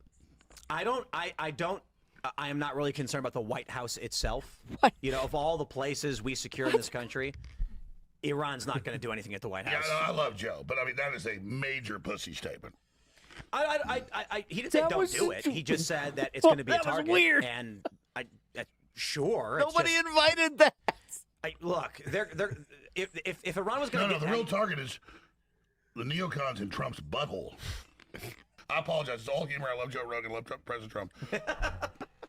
My bottom line is this. You said start the show right before we went live with, I love Rogan. Oh my God, this event, maybe we shouldn't have it. What the fuck are we talking about? If we're going to blow the shit out of the fucking mullahs, let's not worry about what they're going to do. Let's not cancel our boxing match. So I agree. But I get he's just being honest here. I'm in with Joe. I love Joe. All I'm saying is that I was against this war. But the point is, Joe Rogan's vagina is this giant mothership that protects the earth. The shield against all the Satanism is Joe Rogan's vagina. Hey, Alex, do you think that... My God. What? It's a good thing that UK is getting rid of hereditary parliament? And then like an hour into the show, Alex started coughing and hacking like crazy and then had trouble talking afterwards. So this was pretty concerning, which he said it was just allergies and he was tired, but it sounded bad and everyone there looked pretty concerned. But Alex is a trooper and he managed to push through it and continue talking about Joe Rogan's vagina. No, Alex. 52? Bless you, sir. You don't want this. He's got one. I mean, did he just like have that thing where it went down the wrong pipe? Like, been like, just like the. Maybe. I mean, he's very. I don't know how to drink water anymore. Dude, last Sunday I was coughing like crazy. Damn, dude. They really are just like. Yeah.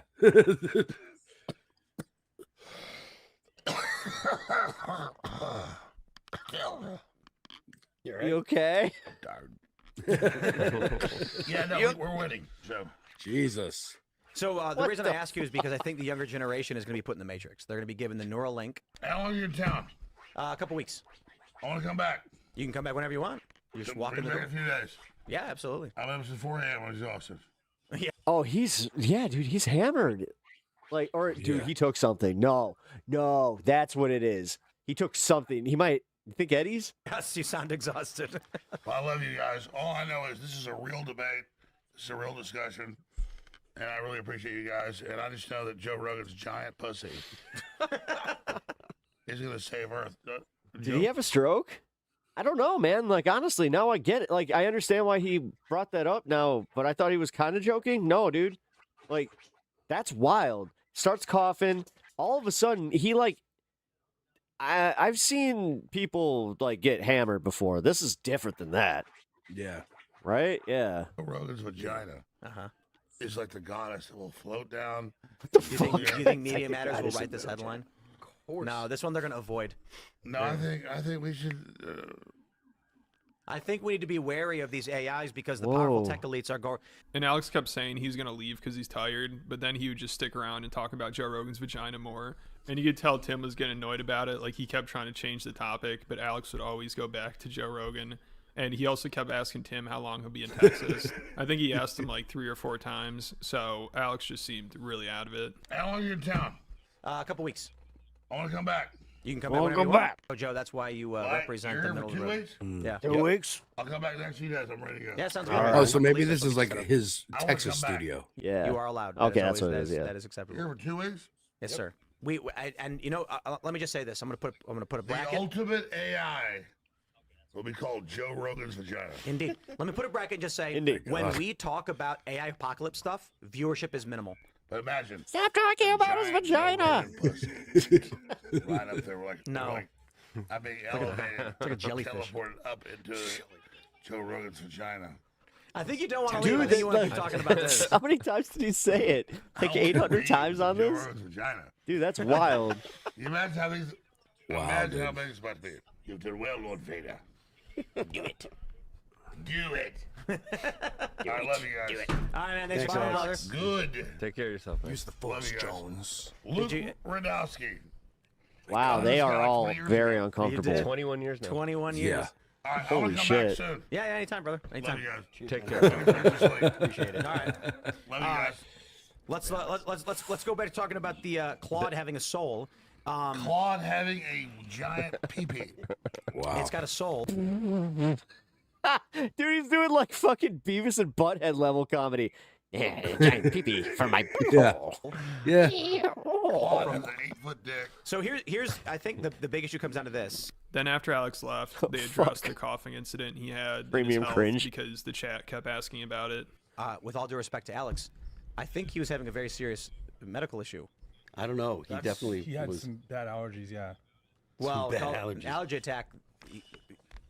I was a little concerned. He was coughing. That Yeah. was more than an allergy attack, Yeah, and that's why I went and got water and. but I want to be respectful and not say too much. And I had my phone ready with all due respect to Alex, like He was. that was not an allergy attack or you know. So I hope he's.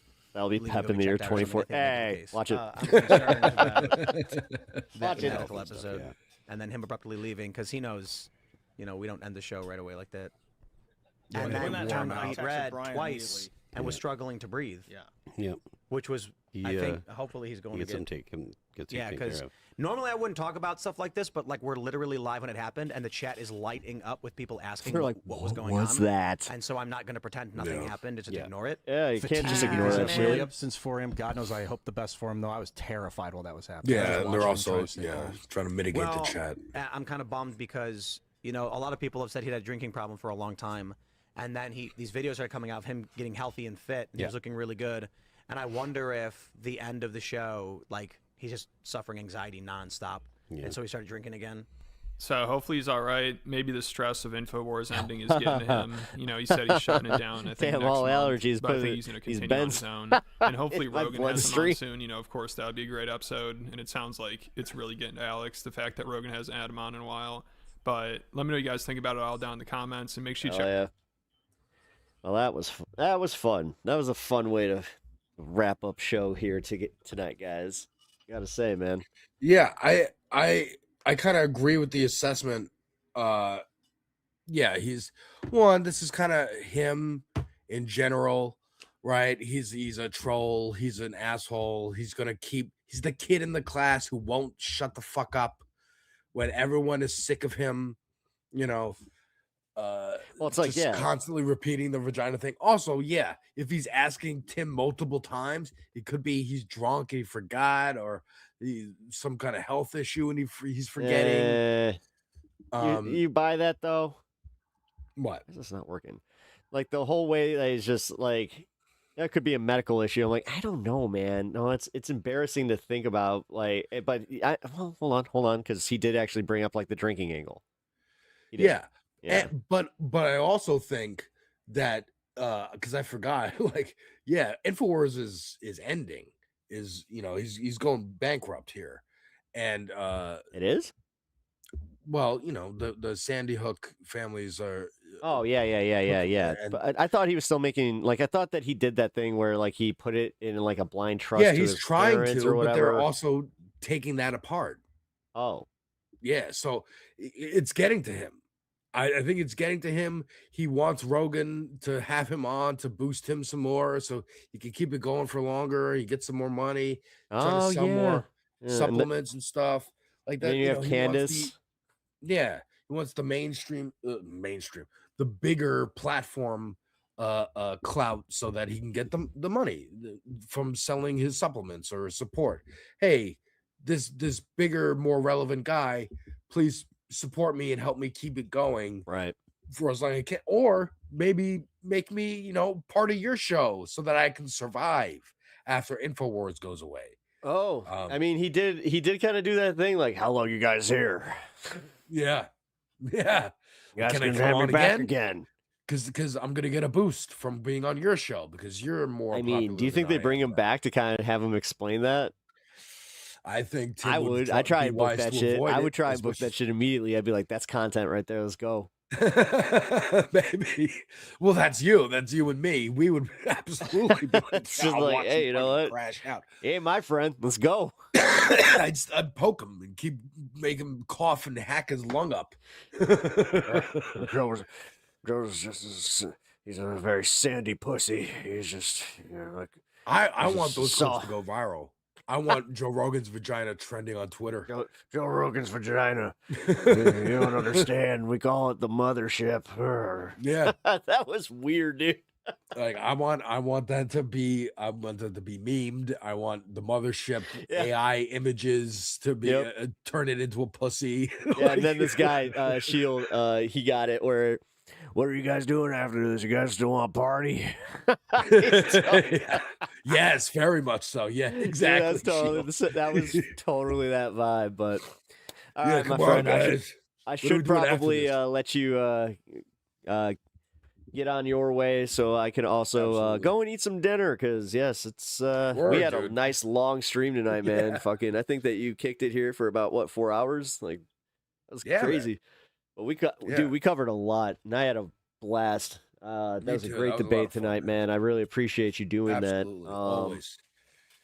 Yeah, if you guys can follow Alex over on Devil's Advocate Productions, I'd really appreciate that. Alex, if you want to give your plugs, plug away. Yep. I am Devil's Advocate Productions on YouTube and Twitch.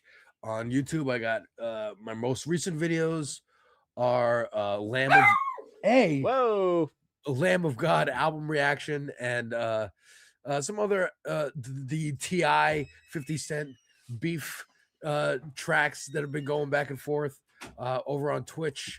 Either over here on camera playing ball pit while I react to videos like Pep, or I'm on my PlayStation no camera playing Resident Evil 4 remake. Oh yeah. So yeah, and I'm on Blue Sky and Twitter as Devil's Advocate C, the letter C. Devil's if you see Advocate this symbol, that's me. Nice. You actually got that tatted, eh? Dude. I got that fuck tatted yeah. when I was 19. Really? Yeah. No shit, dude.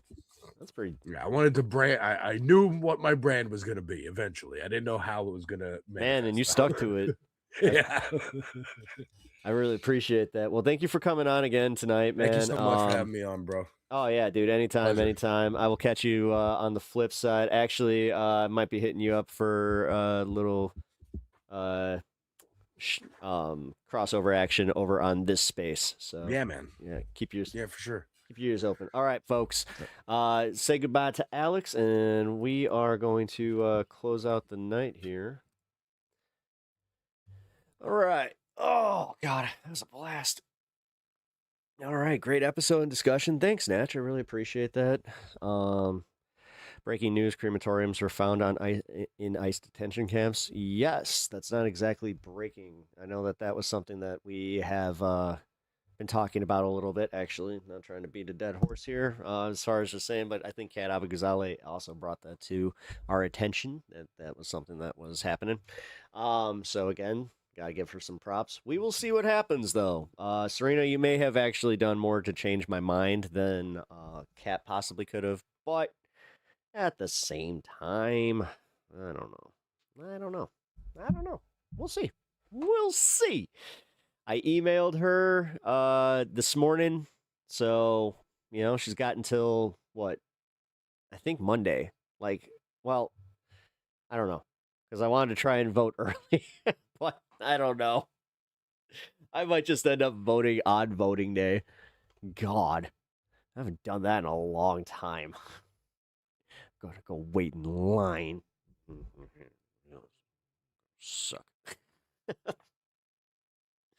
But all right, guys. I do hope you enjoyed the conversation. I'm kind of just waiting to say goodbye here for a minute. We're going to do a little celebration before we go.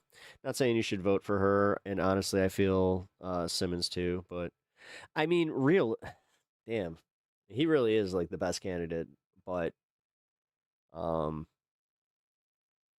yeah, I actually just saw that thing where I forgot where they were. This was like 2 or 3 nights ago. But Mike was actually making some pretty good points, and I saw that even Kat like couldn't deny it. She was just like raising her hand a whole bunch, and she had nothing negative to say about him. I want Simmons for real. I do too. I want him to win. I want him to like. He's a good representative. He is like what I like. Just the fact that he has a deep connection to the community, and like that matters to me. And I know, call me silly for it, but as before, if I were to point out any of our candidates and they that think could organize a successful opposition, it'd be Kat, possibly over Simmons. That's fair. That's fair. I can see that. Oh, I just realized. Hold on. Oh shit. There we go. Back to the stand cam. Oh, fix this. That'll be annoying. Now, here's the real kicker. I'm not sure if I'm going to be on tomorrow. It really depends on how I'm feeling. So keep your notifications on, folks. I'm not going to commit one way or the other. If I have a show, it's going to be a surprise show. And also, real quick, give the good boy some treats, and then... Oh, hey, look at that. Cheers.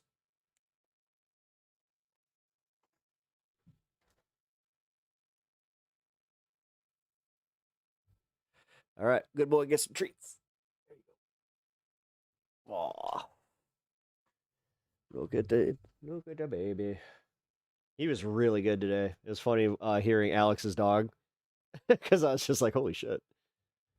Just when I thought he was loud, it's like, oh, that dog got some fucking pipes. Let's see. There we go. And somehow it fucked with the zoom? Really? Ugh. I'll adjust that later, but...